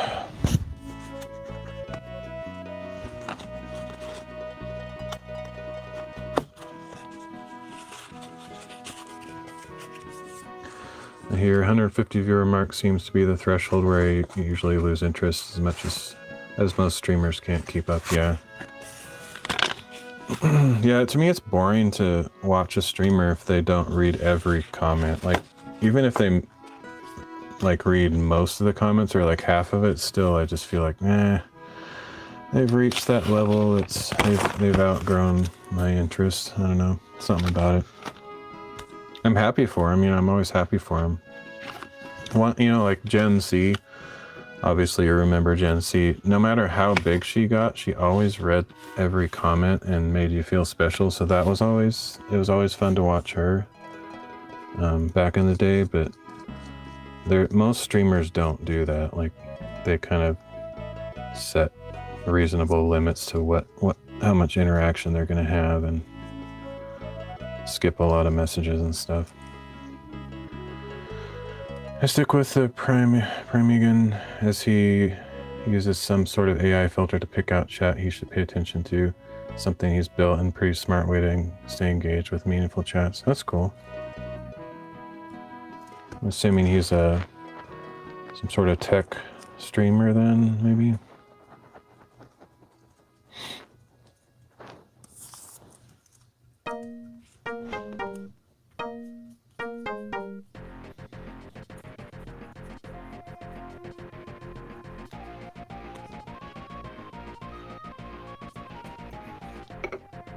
Yeah, I stopped watching Gen C after she moved to Twitch. I haven't really watched her streams for years, really. I'm subscribed to her YouTube channel, so I usually see that she was online, you know, some hours ago, but I haven't actually watched a stream for a very long time.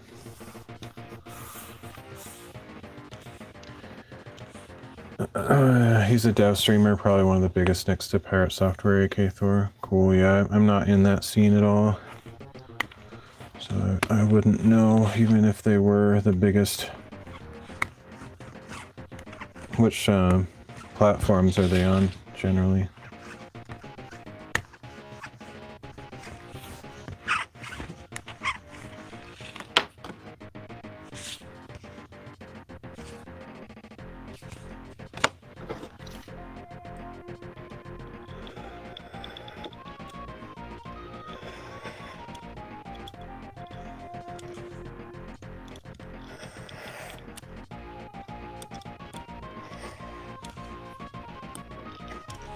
I'm streaming on a measly 12 platforms right now. I think kind of hover somewhere between 12 and 14, depending on what I'm doing. Might be 13 today, I can't remember. And among all those 12 or 13 platforms, you're the only one chatting. That's usually how it goes for me.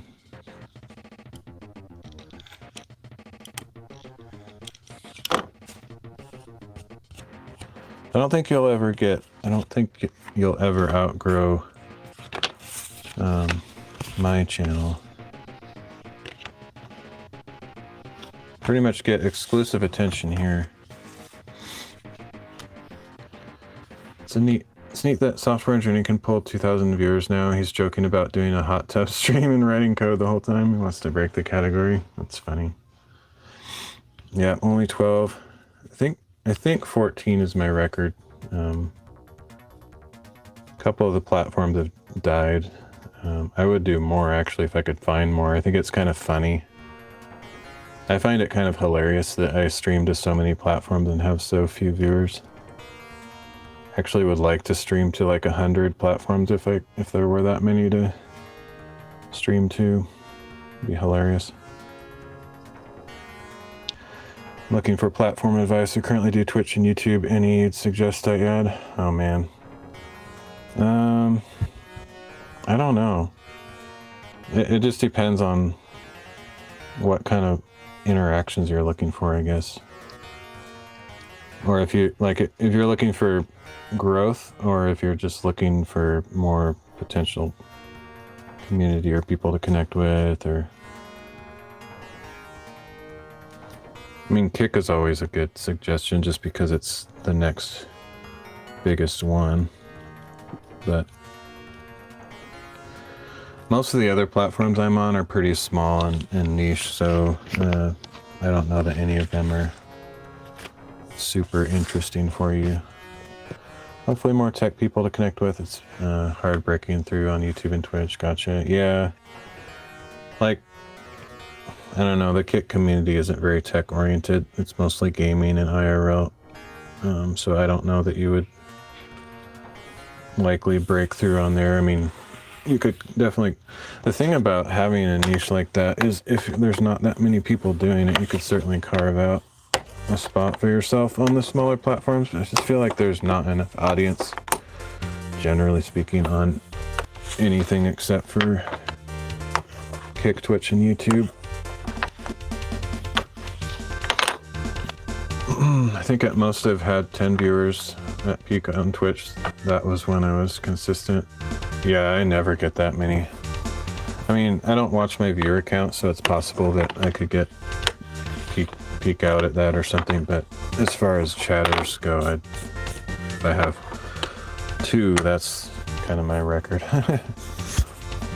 You thought of streaming on LinkedIn? Yeah, you never know. I mean, LinkedIn, Facebook, Instagram, all that. I would, if I wasn't so opposed to social media accounts, I would probably add those to my list of platforms. See, it's doing that thing where the metal just soaks through and it makes these little gray marks. I really don't know the scientific explanation for what's happening there, because this paper is insanely thick. I don't think it's coming off at this because this is white. It's very weird. I'm trying to solve that issue, but it's a little challenging. I have some ideas, but Facebook has new rules. You need to have 100 followers. Oh, really? Huh. Well,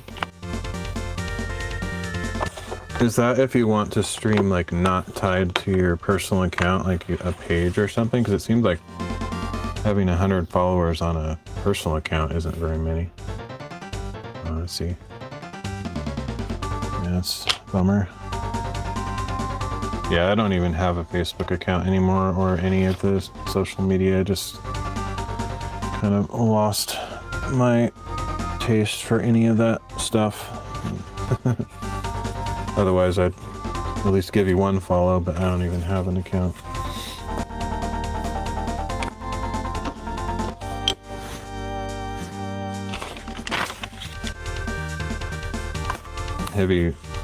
So I've tried to grift my connections on Bookface to follow my page. Went from 5 to 30, still not hitting the mark. Yeah, that's annoying. And you're sure there's not like some trick to get around it? Sometimes there's a supposed minimum, but then there's like ways around it or something. Not that I'm trying to get you to do something against terms of service, but like for example on TikTok you have to have 1,000 followers generally, but I think you can send a request to TikTok and they make exceptions, and I've seen a lot of content creators talking about that trick. Looked into TikTok as well. Yeah, TikTok, I feel like people get a ton of activity on TikTok, even if it might not all be positive and some of it might be annoying. But as far as like sheer numbers, some people have who get very few viewers elsewhere get like massive amounts of people dropping by. Like sometimes they just drop by and then leave, or just say one thing and then leave. But still, it's like the fact that they're getting hundreds or even thousands of views is pretty impressive. Repost Twitch clips there, but don't interact as it's a bit too depraved. Yeah. Had someone drop into a YouTube stream and just say one word, bald. Oh man, that's so lame. Yeah, just gotta get a thick skin against all that pointless stuff. I'm surprised on YouTube though. I don't see any stuff like that. It seems more like a TikTok or Twitch kind of thing. It's the trolls. So random.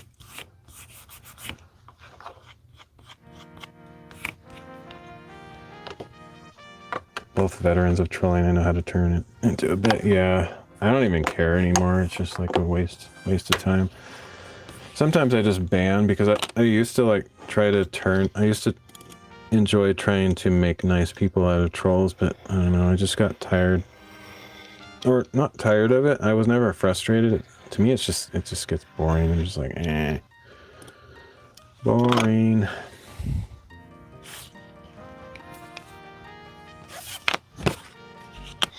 I've had an idea for an anniversary stream to open a Tor browser and click every bot like this and dropped in chat. Oh man. That would be sick. I mean, I don't know what your skill level is. Can you imagine how cool that would be to be like the top notch, like computer person on earth, like to the point where hackers are like under you, like elite hackers are like child's play. So no matter what someone threw at you, you could just like turn it back on them or something. That would be fun to have that kind of highest skill level. I don't have any of that hacking kind of ability, so I would just get thrashed. But I did switch to Linux though. I'm using Linux instead of Windows. I think I'm pretty much done with Windows now. Kit Boga, is that what he does? I've heard of guys like that. That troll the trolls and hack the hackers and all that. Pretty crazy. You're on Linux? Nice. Yeah, I'm on. I started out with Linux Mint and then I switched. I had a computer die on me that either the CPU or the motherboard went out. So I replaced that, and then in the process, Linux kind of went out to lunch. It didn't adapt very well to the new hardware, so I took it as an opportunity, and I'm currently on Pop OS. Yeah, that's what I'm on too. Pop OS has their own NVIDIA drivers, better than NVIDIA's own drivers for Linux, in my opinion. Yeah, it's far superior to Linux Mint and Ubuntu, so as far as the drivers go, which... If you're trying to stream or do gaming, that's what it's all about. Yeah, I have massive issues with my video. Well, actually, video wasn't too terrible, but my audio I had massive issues with, or I found it challenging to get set up. But I finally got it all figured out. I've been just like using AI constantly to ask a billion Linux questions because I didn't really grow up on Linux, so it's all mostly new to me.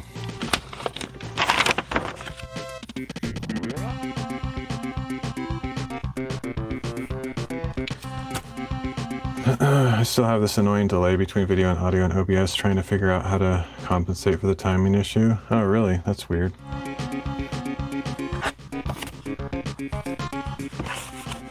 You can always add a filter, you know, just a delay to either the video or the audio. That's probably how I would deal with that.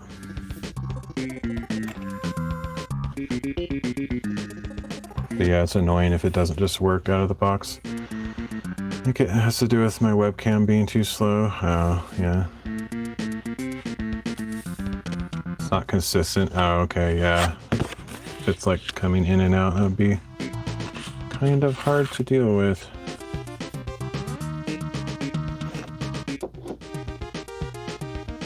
I think I've seen that happen to Gives a Minute.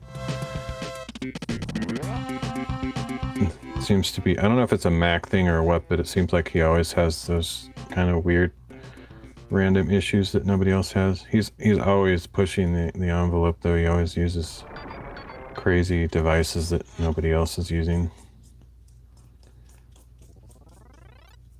A lot of experimental stuff. I was reading that generally the computer will process the audio faster, causing it to get ahead of the video. Yeah, I never really had that issue. Is that just since you've been on Linux that you've had that?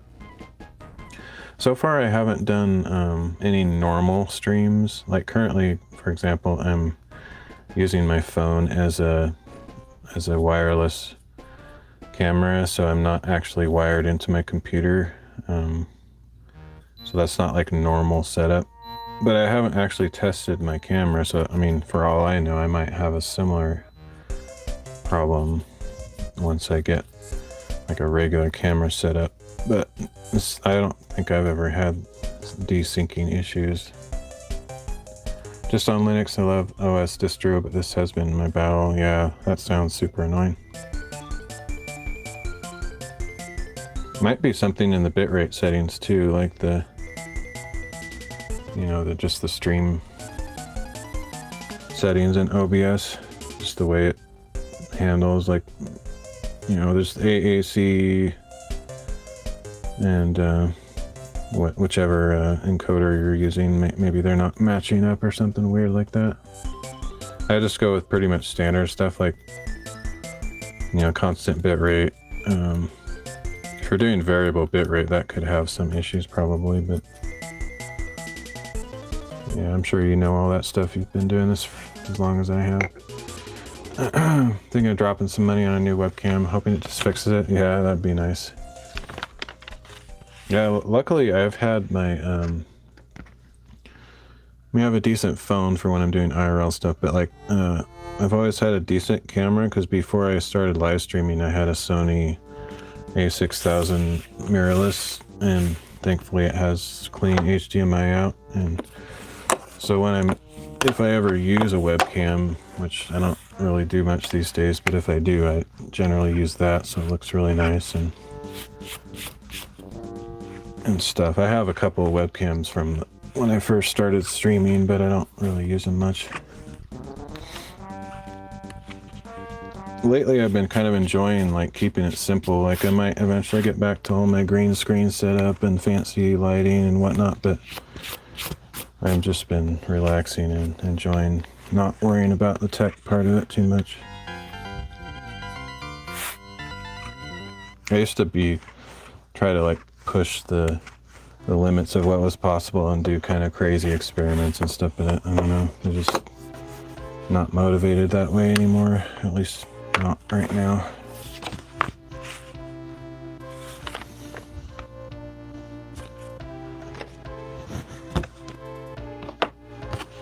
You're fortunate because my OCD ADHD causes me to obsess over it.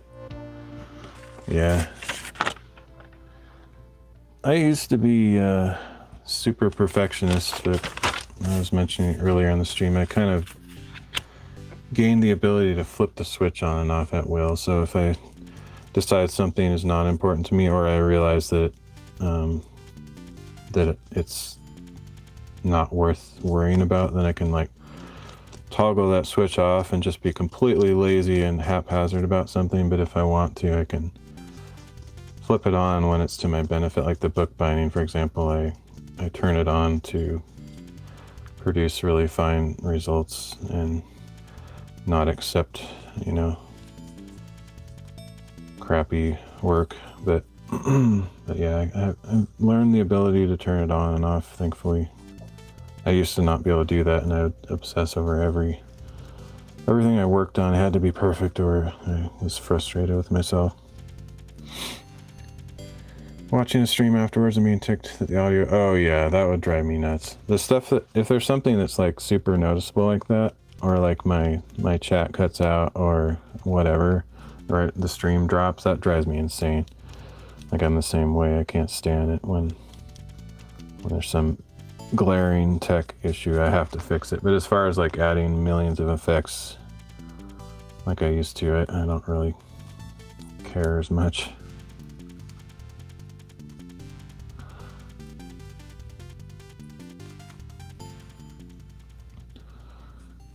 I want to edit these down to YouTube videos so then I can try resync them in the editor. Yeah. That's one thing I can't do anymore. I can't edit. I mean, I can, but I don't, and I kind of hate it. That's why I pretty much only do live streams, because I just can't stand sitting behind a computer dealing with video editing. So I don't think I'll ever have a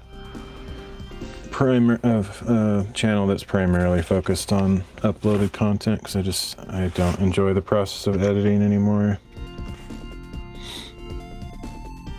Occasionally for a while I was uploading like 360 videos that were kind of transformed into a interesting format for my hiking stuff, but my 360 camera broke. doesn't work anymore, so it's kind of a blessing in disguise because I didn't really like doing that, and it took a long time to deal with the 5.7K video that came out of that thing, so don't really miss it that much. Plus nobody watched my videos anyway, so it's kind of a waste of time. But I saw it as enjoyable just because it gave me like a really good format for remembering the adventures and seeing all the stuff. Oh, do you want to go Pro Hero 9 Black? It's tempting. I don't know. The thing is, like, I've always thought it'd be cool to have a GoPro because then I could maybe use something besides my phone for the video, but I've heard a lot of issues with GoPros for streaming. They overheat, and I don't know if my setup is capable of inputting a secondary camera without like a live solo or something in the middle. I don't know. I feel like that's a very generous offer that I should just say yes, but I don't know if I would actually fully use it. It just sits on a shelf in the moment. It gets flipping hot. Yeah, I'm primarily interested in a camera that I could use somehow with my phone. Like, I'm not even aware of any cameras that work that way.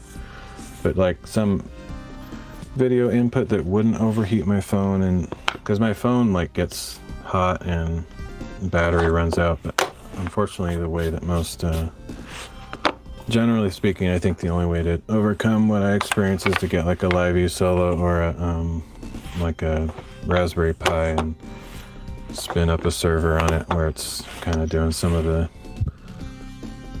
work of the networking stuff and video encoding, which is just a little bit beyond me.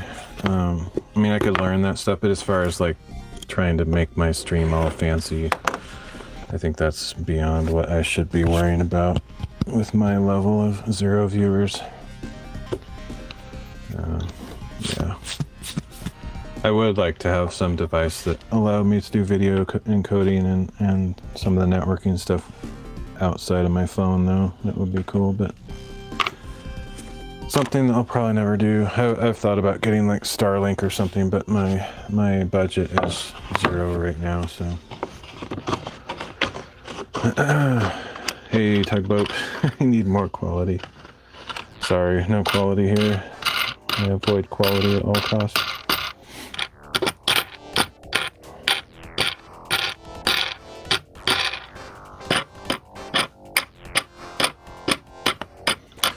I was actually really enjoying the 360 camera, though. I might, once I get money again, I might actually buy a new like Insta360, like maybe when the X5 or X6 comes out, because it'll probably be that long before I have money again. I would consider getting one of those again.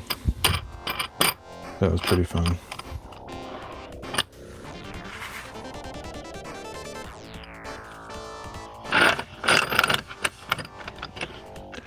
Yeah, no, I appreciate it. I wasn't complaining about the quality. I'm actually using my cell phone right now as the camera, and it's a Samsung S23 Ultra, so the camera's pretty good for being a cell phone. I'm more talking about, I like to do IRL hiking streams, and just using my phone doesn't always work. So I was talking about getting like a better setup for IRL, but I get like zero viewers on most of my hiking streams, so it's kind of goofy for me to have anything better than I have now.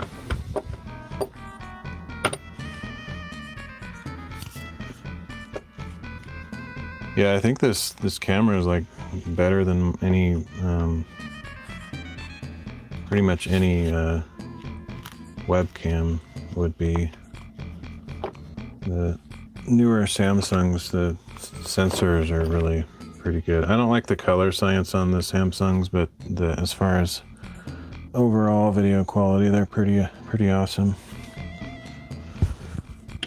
I use a Canon XA11 for streams, from the shop, but yeah, I would invest until you grow. Yeah, I have a Sony A6000, which is, you know, a mirrorless camera that's totally adequately good. But I'm not really the type of streamer that grows. I've been doing this for 6 years, and if I pull 3 viewers, that's kind of big time for me. So yeah, I'm not overly concerned about growing. I just kind of do it for fun.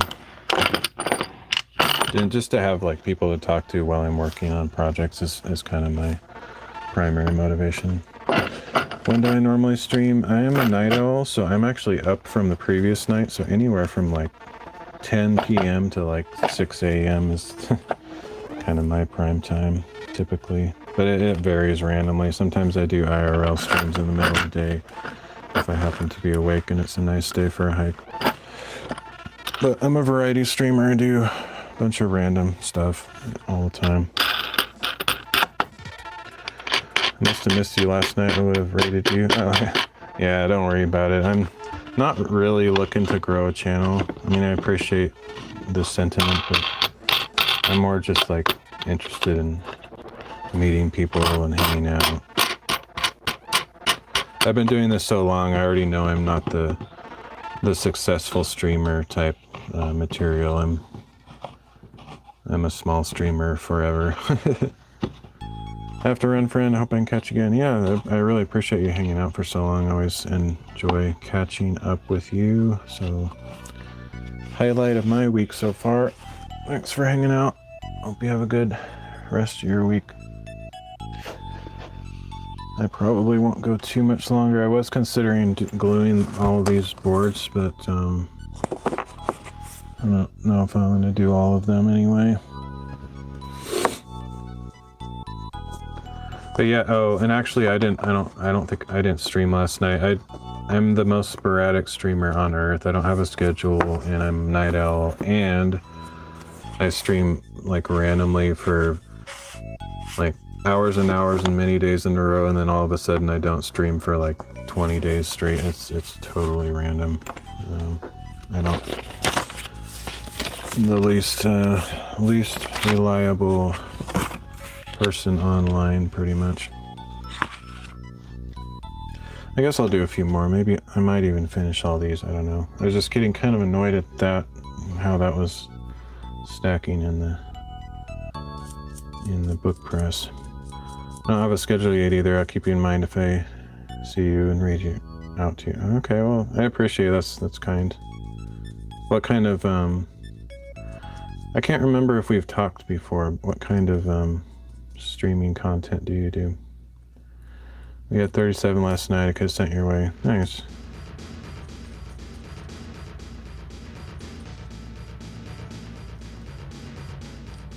But yeah, I mean, typically when I get rated, everyone just kind of disappears pretty quick. So I'm a pretty low energy, kind of boring kind of guy. And that's by design. I'm really not really seeking to be a big deal, if you know what I mean.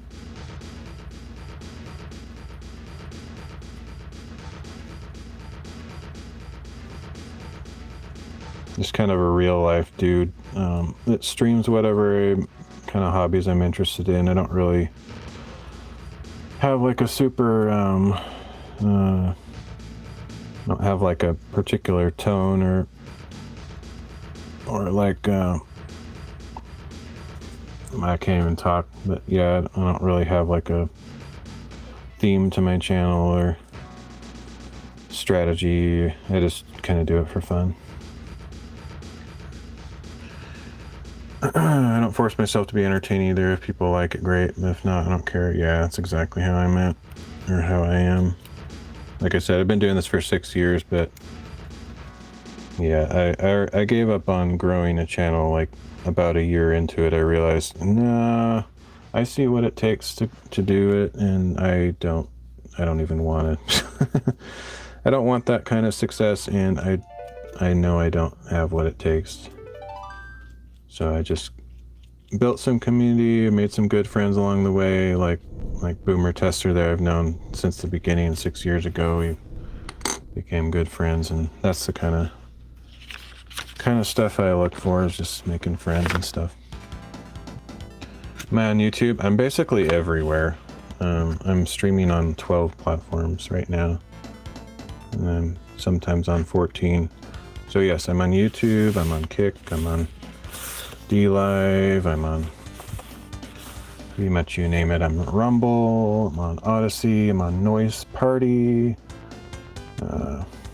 Carto, yeah, Trovo, Beam. The list goes on, pretty much everywhere. Wait a minute, did this one, I don't even know if this one needs, does it have magnets in it? I think it does. Okay, I couldn't even see the magnets.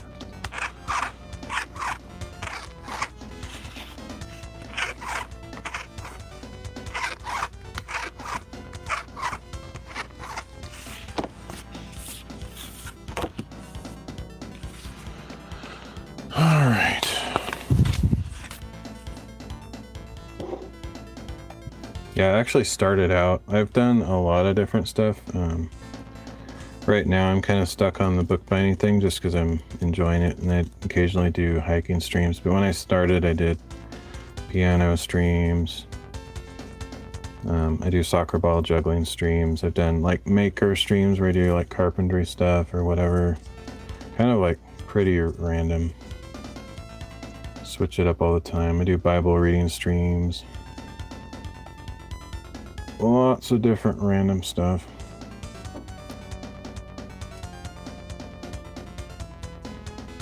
If I get too interesting to too many people, then I just switch it up to make sure I don't get too popular.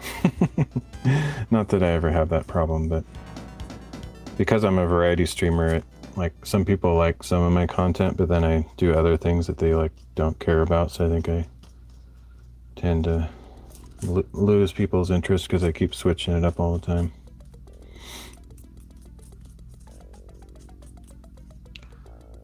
But that's how I like to do it, so I don't really care.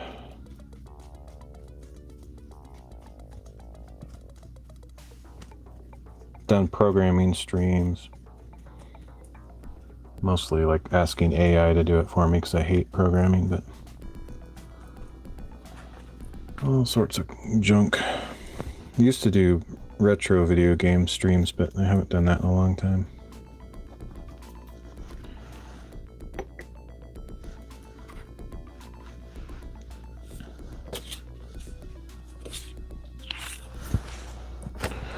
Well, it's light outside, so I've officially stayed up all night. I'm not sure if I'm going to try to stay up or if I'm going to go to sleep after I end the stream. I don't know.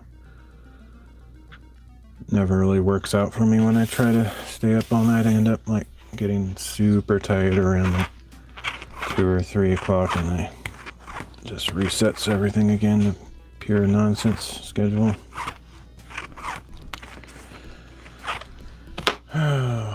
Such is my life.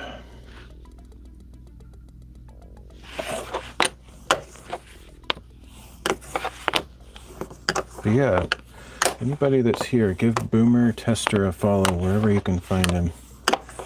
I don't know if he's streaming elsewhere, but he's a good friend and a great guy, and I'd love to see him succeed.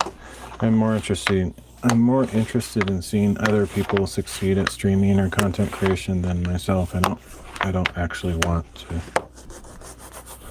to do it full time or anything. Let's see, I need another book press. Guess I didn't put this one together yet.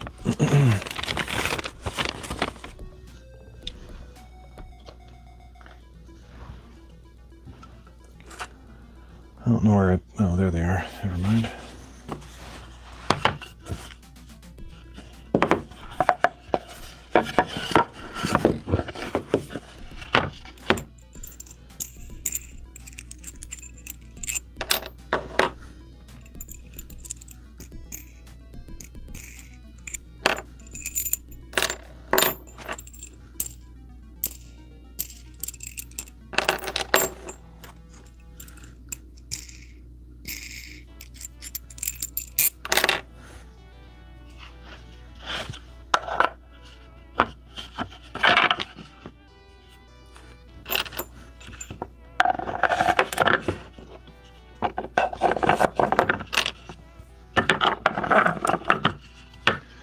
Okay. Let's get this one in there, and then I don't know if I'll do all of these, but keep going until I just decide I'm done. Is that the one I just did? Yeah.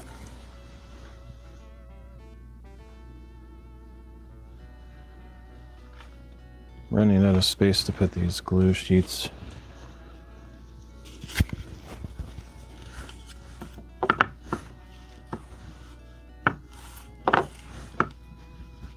Part of the reason I don't really want to grow a channel is because I don't like the constantly scrolling chat and stuff. I like having 1 or 2 people around here and there. I could probably handle up to 10 people, but I'm not really interested in having a channel that I couldn't keep up with chat or connect with people in a meaningful way. I don't really want to be a big streamer or whatever. Just like Marcus and I were just talking about, not really enjoying watching streamers with too many viewers. I don't want to be one of those either, so I don't generally seek to grow my channel like that. Let's see.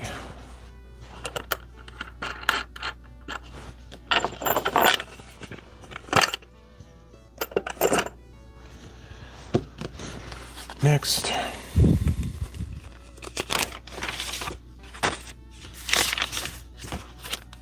This is getting globby. I'm gonna be right back. I might finish these just so I can move on to the next step once they're dry, but I definitely need to wash this or it's gonna get all dried and globby. I'm surprised my microphone hasn't died yet. It's crazy. I think that maybe that time that it died was sort of a fluke. Like, I think maybe the charger, the little case that it goes into, maybe it wasn't fully charged itself, so it wasn't passing its juice onto the wireless mic.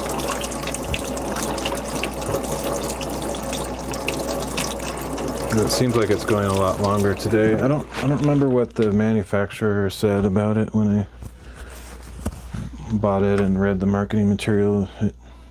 How many hours it is supposed to last, but it's definitely doing pretty well today.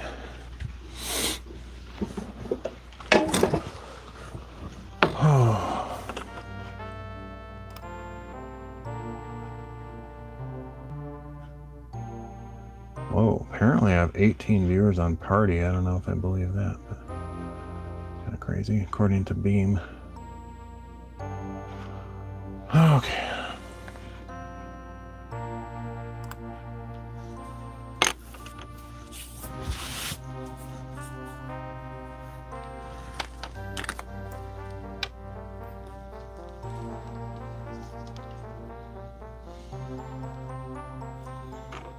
I feel like a lot of those kind of things are probably bots or whatever. Just have a hard time believing 18 people are actually watching this boring stuff.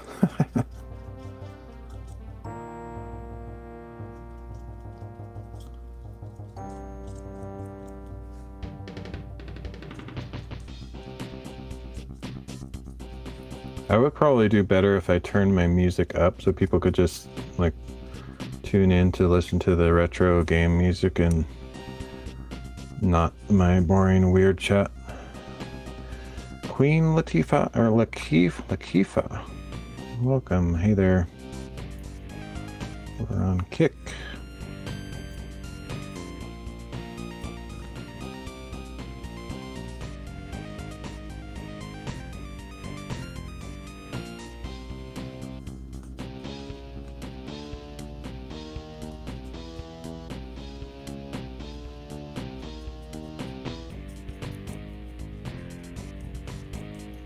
One of these days I should try a 24-hour stream. I've been doing this for 6 years and I've never done one, and I'm the kind of person that could probably easily do it because I'm up all night most of the time anyway.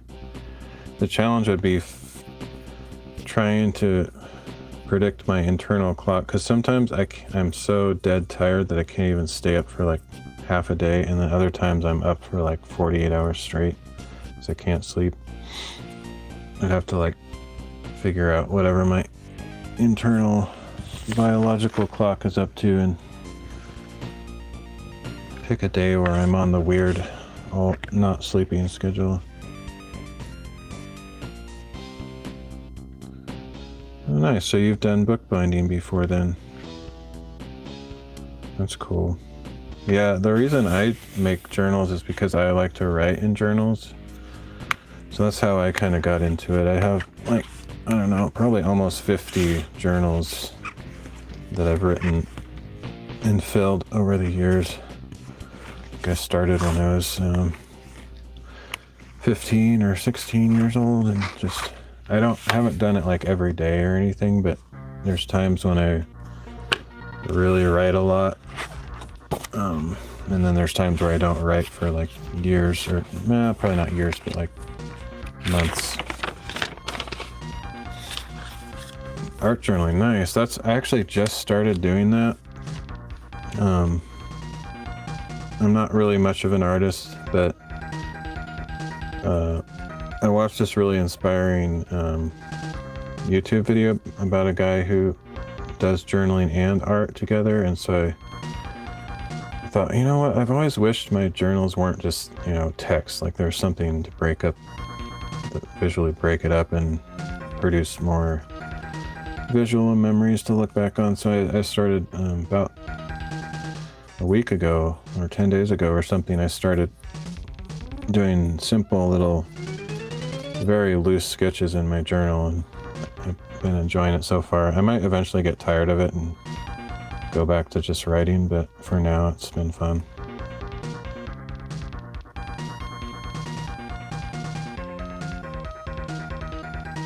I don't do good art, I just do really quick, super fast sketches just to capture a moment, just so that it makes my journal look more interesting, I guess. It's kind of the goal.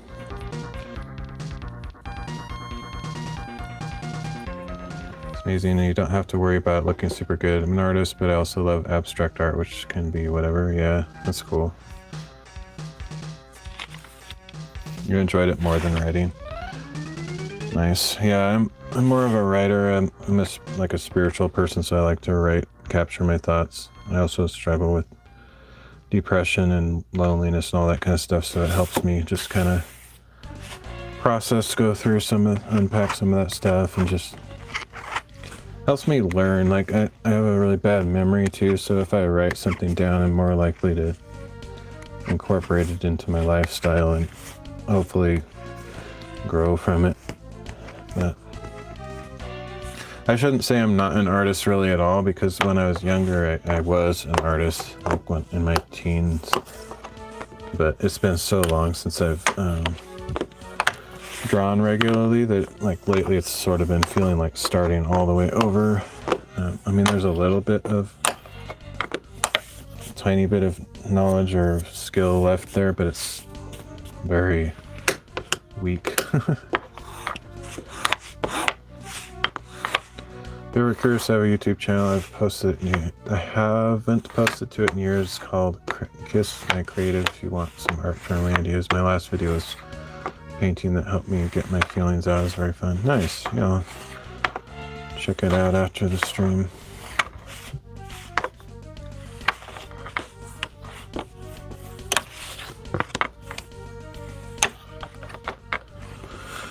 Okay, and anybody else, I'm not a no self-promotion kind of channel, because I don't want to grow a channel. I like having a small channel that I just kind of hang out with, so I don't mind at all people talking about their stuff. So anybody else that is interested in checking out her channel, please do.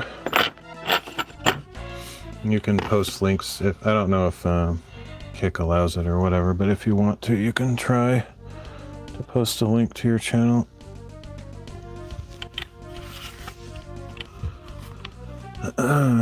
Made me feel great through the process and the layers. Nice. Yeah, painting has always been intimidating to me. I've always been more of a sketcher. I do mostly pen and ink and pencil, although lately I've been using Derwent Inktense pencils, which are cool because I can feel like I'm drawing, which is what I'm more comfortable with. But you can like get them wet with water and spread them around like watercolors. Basically like watercolor pencils, except instead it's ink, so once it's dry, it's like permanent. Really have liked those. But I've never been into painting.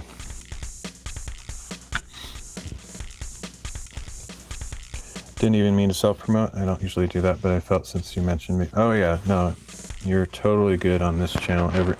Anybody can do that. As long as it's like relatively family friendly, because I am a family friendly channel. So if somebody linked to something that was kind of weird, I'd probably delete it. But generally, yeah, I don't care about that at all. You're totally good.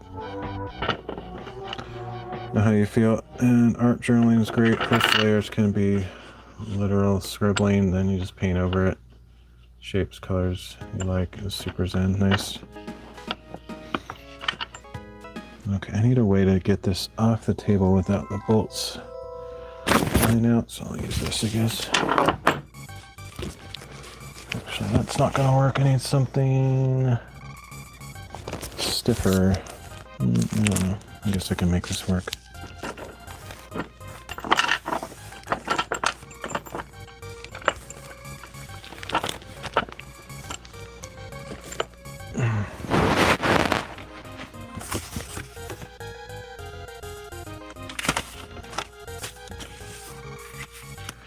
Yeah, I have a hard time being like spontaneously creative, so like most of what I've been doing so far is I literally just wherever I'm at look around and find some kind of abstract thing to draw, like either the negative space around some random object or whatever.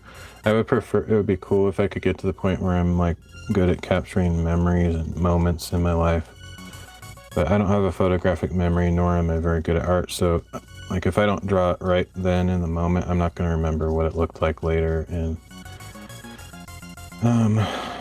so I might sort of get into the habit of taking my, because currently I'm using like a journal that's like this big. It's like a little pocket thing, so I could technically take it anywhere, but if I don't remember to do that, then and something happens that I wanted to draw, it's kind of like, oh well. So yeah, I might start carrying it around a bit more. Definitely making me miss bookbinding. Well, hey, what's stopping you from, getting back into it? Feel inspired enough to do it,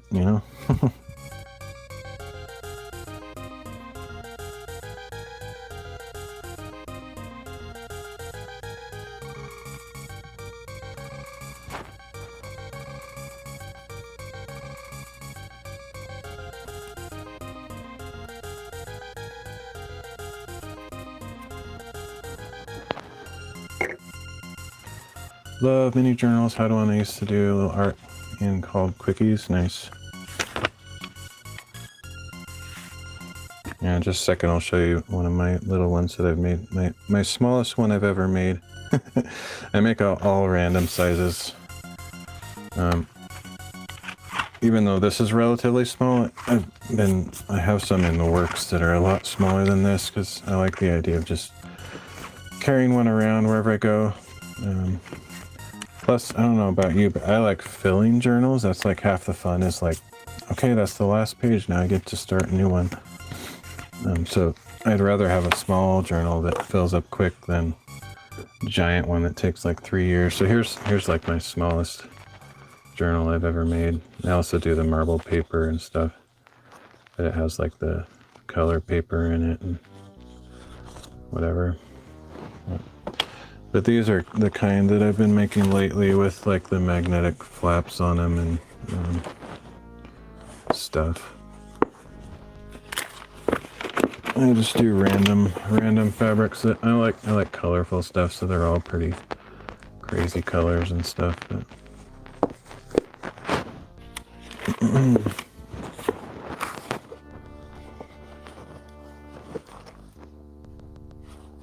But they're all blank. They just have blank paper in them.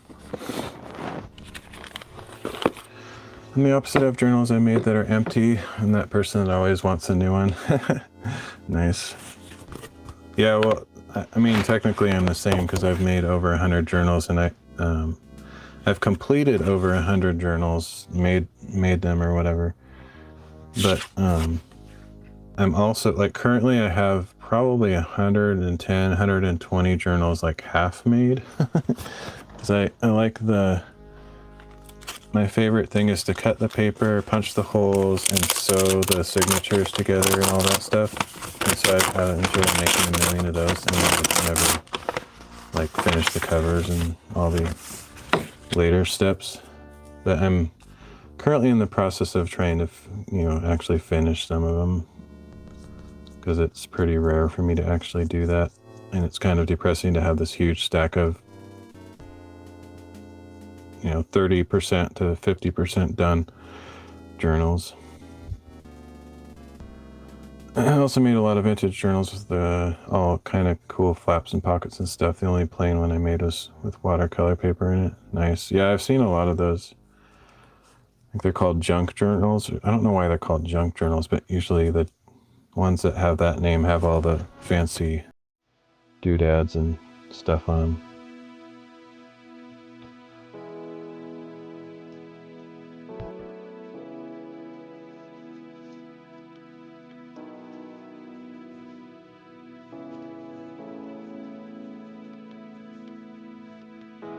Yeah, I met this other streamer on D Live. It's another platform, and she actually makes these crazy sculpture type journals. Like, she replicates the journal from Harry Potter, like the Book of Monsters, and crazy detailed, immaculate things. I've never done anything like that. I keep it pretty simple with mine.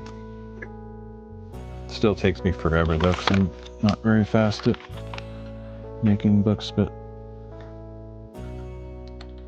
anyway. But definitely already come to the conclusion long ago that there's no way to make a business out of bookbinding, because it takes way too long to make each book. Never liked the junk journal name either. I don't understand why it's called that. When I go to Etsy and look at what other people are making, I just see a lot of those, and it seems like they're always called that for some reason. I don't really know what that means.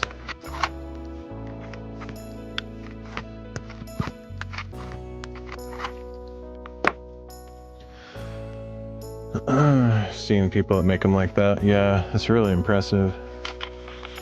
It's way beyond my skill level.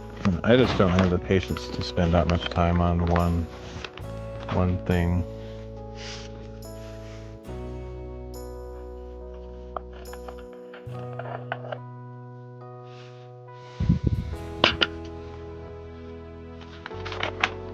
Even like leather stuff, I've never done any of that. I have some material I could use if I wanted to experiment, and I've certainly watched a bunch of videos on how to do it, but I don't know, it's never really interested me that much to get into leather bookbinding. It's a lot more expensive, and it's even more time consuming than what I'm currently doing, so it's just, I feel like I already spend massive time on the books, and I don't necessarily have interest in making them even more complicated than they are. So I kind of plateaued in my skill of learning. I watched a lady on YouTube who had a business in it. She charged like $800 per journal and would display them on YouTube each month, maybe like 5 a month, and they'd sell out immediately, but they were gorgeous.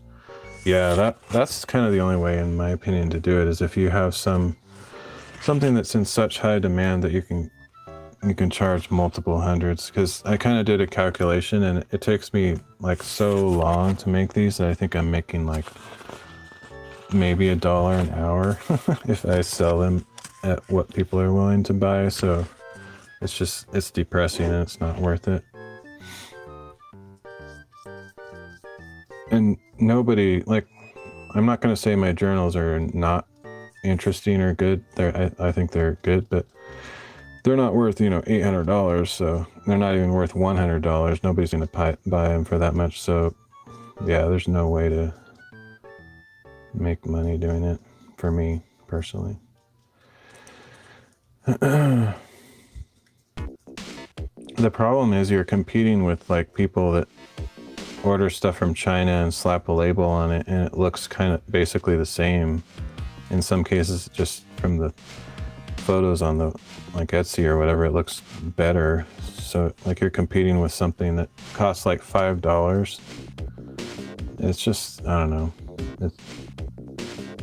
I guess if you're really good at marketing and selling yourself, you can make it work, but I don't have that kind of patience or confidence to try to convince people that my stuff is worth hundreds of dollars. It's just, to me, seems completely absurd, but yeah.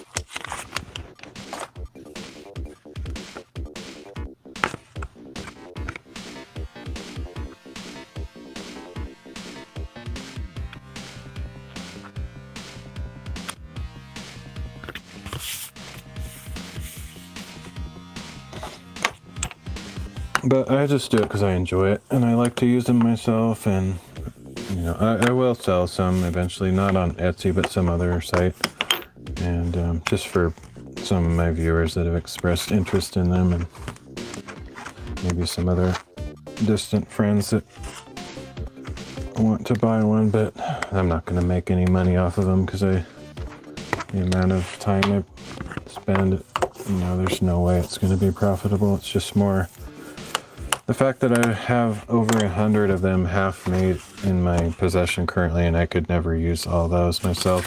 So I want somebody else to, you know, enjoy them.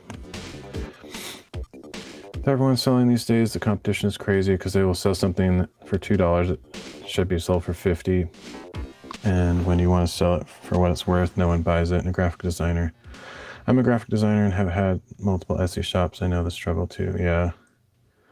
To me, it's just depressing. I'm just not the kind of person that likes marketing or sales. And I used to be a web developer, designer, and did graphic design and photography and all that creative stuff. And I got completely burned out with that entire field and had to step away. And I don't know. I don't like marketing anymore. I did social media management, you know, all that stuff, and just nothing wrong with that job. So, you know, if anyone's doing that, don't think I'm down playing. It's more just, it was not for me. I did it for like 15 years and had enough. I had to move on.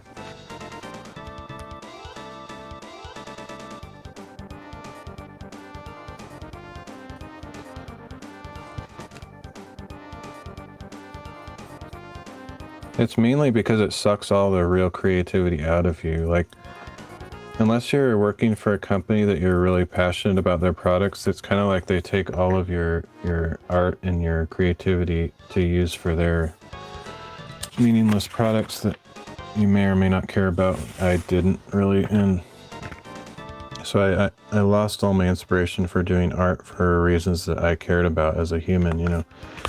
And I was just like selling random products that for some company that, you know, I'm just kind of a cog in the wheel, and just the whole thing just kind of got to me, and I started hating it.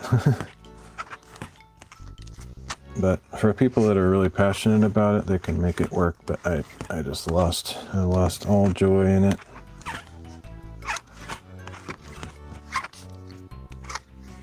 Like when I was a kid, I used to draw all the time, every day. Like I would bring a piece of paper and pencil and or a sketchbook wherever I was and draw constantly.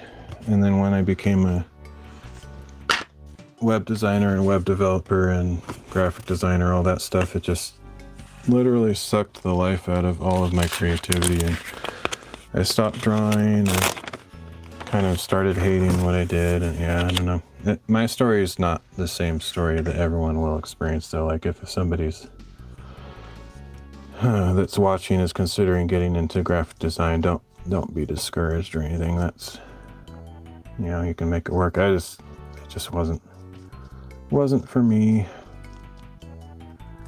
Or it worked for a time, you know. It was a blessing to have that job for that many years before I completely hated it.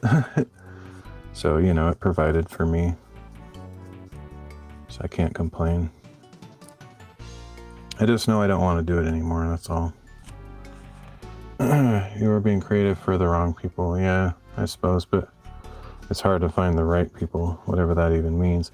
Because for me, art has to be exactly what I want. Like, even, for example, like these books that I make, if I had to make them to somebody else's design specifications, I would lose interest in it. I like making what I enjoy, but making art to order, like, it just kind of makes it not as interesting to me.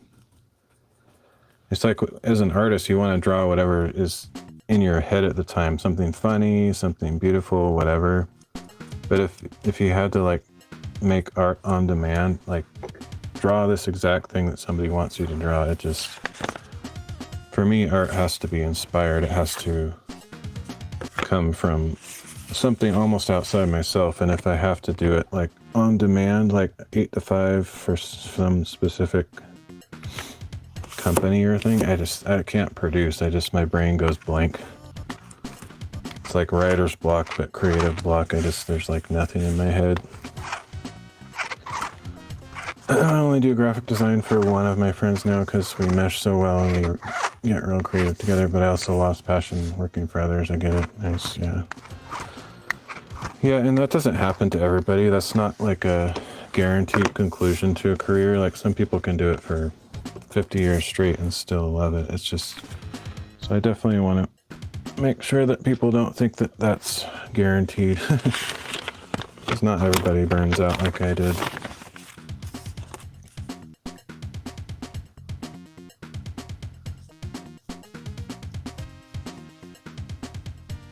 It's like you're sitting out in nature and enjoying the beauty around you, and you want to draw a tree or something, but then somebody steps in and says like, "Hey, can you draw this car engine for me? I need to sell this car." You're like, no. Just like not inspired. Or draw this bottle. I need to sell more Coke products. You know, it's just like, ew, it's not, I don't want to. Definitely don't enjoy doing artistic things that I'm not passionate about. Yeah, and if that's your 8 to 5 job, you kind of have to. Like, you're like, I just want to draw a tree.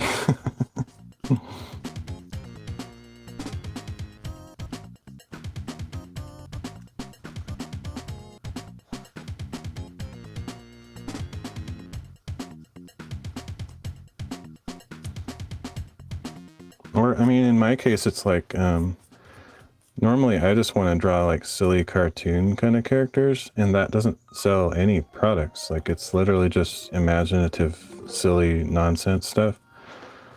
That's what drives me. I mean, that's what I enjoy doing, and that's fun. But that's not like a professional endeavor.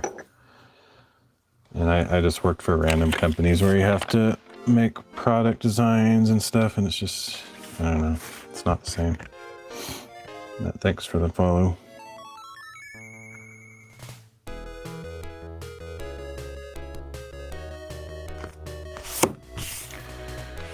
Yay, I'm about to finish though. My goal was to finish gluing all these papers on, and this is the last one. So I will put them in the press, and then I'll probably end the stream shortly.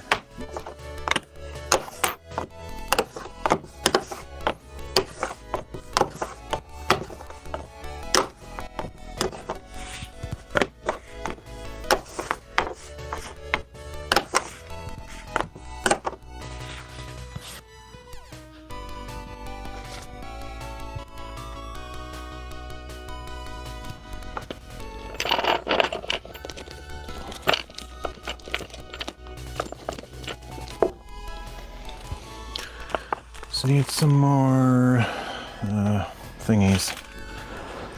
More, what do you call these things? Felt.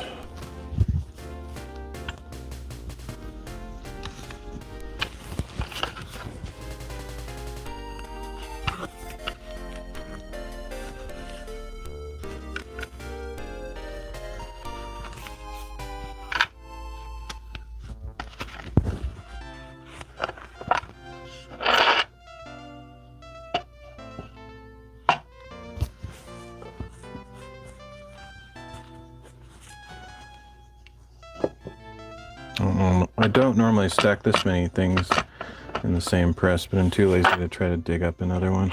I actually have about 35 of these book presses under my desk, but they're all kind of back in the corner. I don't really feel like digging them out, so I'll just put all these together.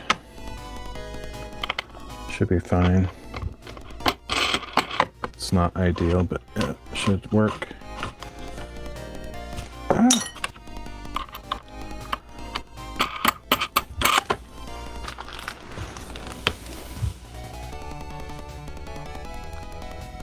Don't know where that thing went. Somewhere under there.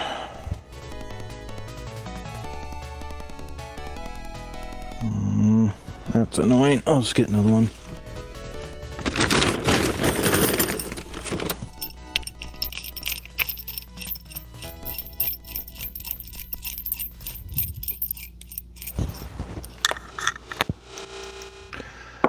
I've actually never done a book like that. The ones I've made mostly have been sewn. Yeah, mine are sewn too, but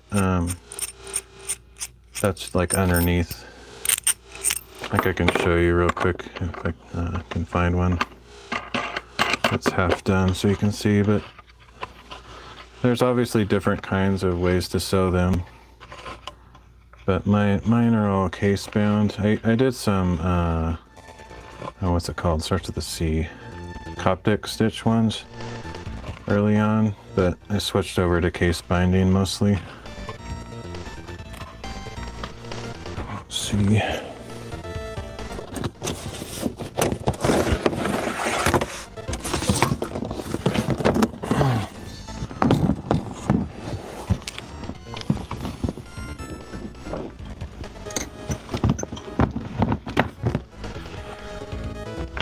Here's one of I have another bin that's full of other books that I've never finished, but these are a bunch of them that I'm working on.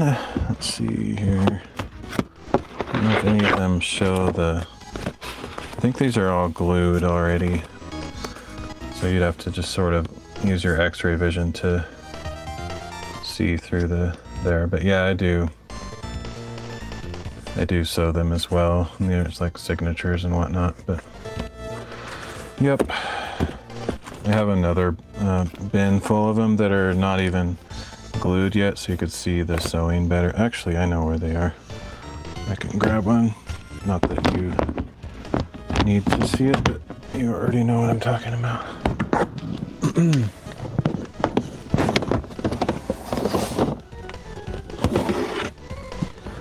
This is my favorite thing to do here. It's just the sewing, you know, just this kind of thing. I'm sure you've seen or done this kind before. But I like just making a bunch of these. It's like my favorite thing. I think there's 25 in this little box here, and I did those in the course of like 2 days just because it's kind of like my knitting or crocheting. I just sit down and make a bunch of these, just enjoy it. It's fun.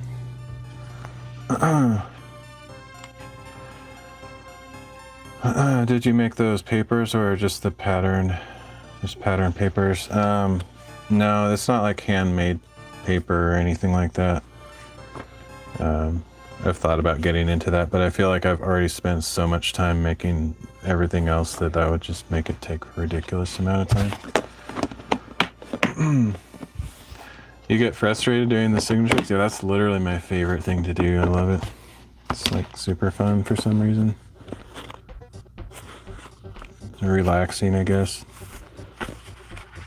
I don't use a sewing frame. I just hold them. Like I just hold it in my hand and sew it that way. I find that to be easier. Like everybody on YouTube is like using these big old sewing frames. I tried that and I was like, this is dumb. And then I just do it in my hand. It's way easier. But yeah, I have another humongous box under there that has like even more. Kind of ridiculous, actually. But yeah. Anyway, I tried making botanical papers with flowers from outside. It was actually pretty fun. Turned out okay.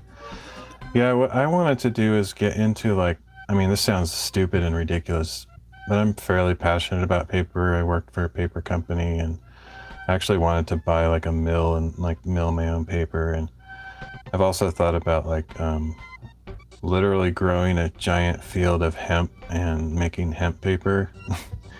But I'm not gonna do any of this stuff. It's all just like fantasy. But I wish I could do that because it's annoying to me how inaccessible hemp paper is. It's literally the best paper ever, and because of all the stupid regulations in the United States, it got basically outlawed. So anyway, that would be one of my dreams. Like if I could live a million years, that would be one of the things that I would pursue as just a random adventure. But yeah, life just kind of flies by and you never end up doing the things that you want to. You just gotta survive somehow. But at least that's been my story. Some people get to do like live out their dreams, and I'm really happy to see that when somebody gets to, but I don't think that's my story. So I'll just keep plugging along and get just enough money to survive. That's about all I can hope for. But anyway, I'm probably gonna head out. I appreciate you hanging out.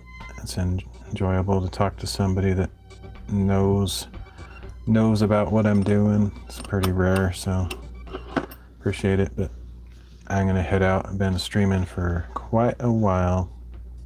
Can still do it. You never know. Yeah, you never know. But I'm not an ambitious person, so I'm not about to start some huge company or something. So, but yeah, I'm pretty simple-minded too. I like keeping things pretty basic. So, anyway, I will catch you later. Thanks again. I will see anybody else that was lurking or whatever. See you around. Thanks for joining. I'll catch you next time.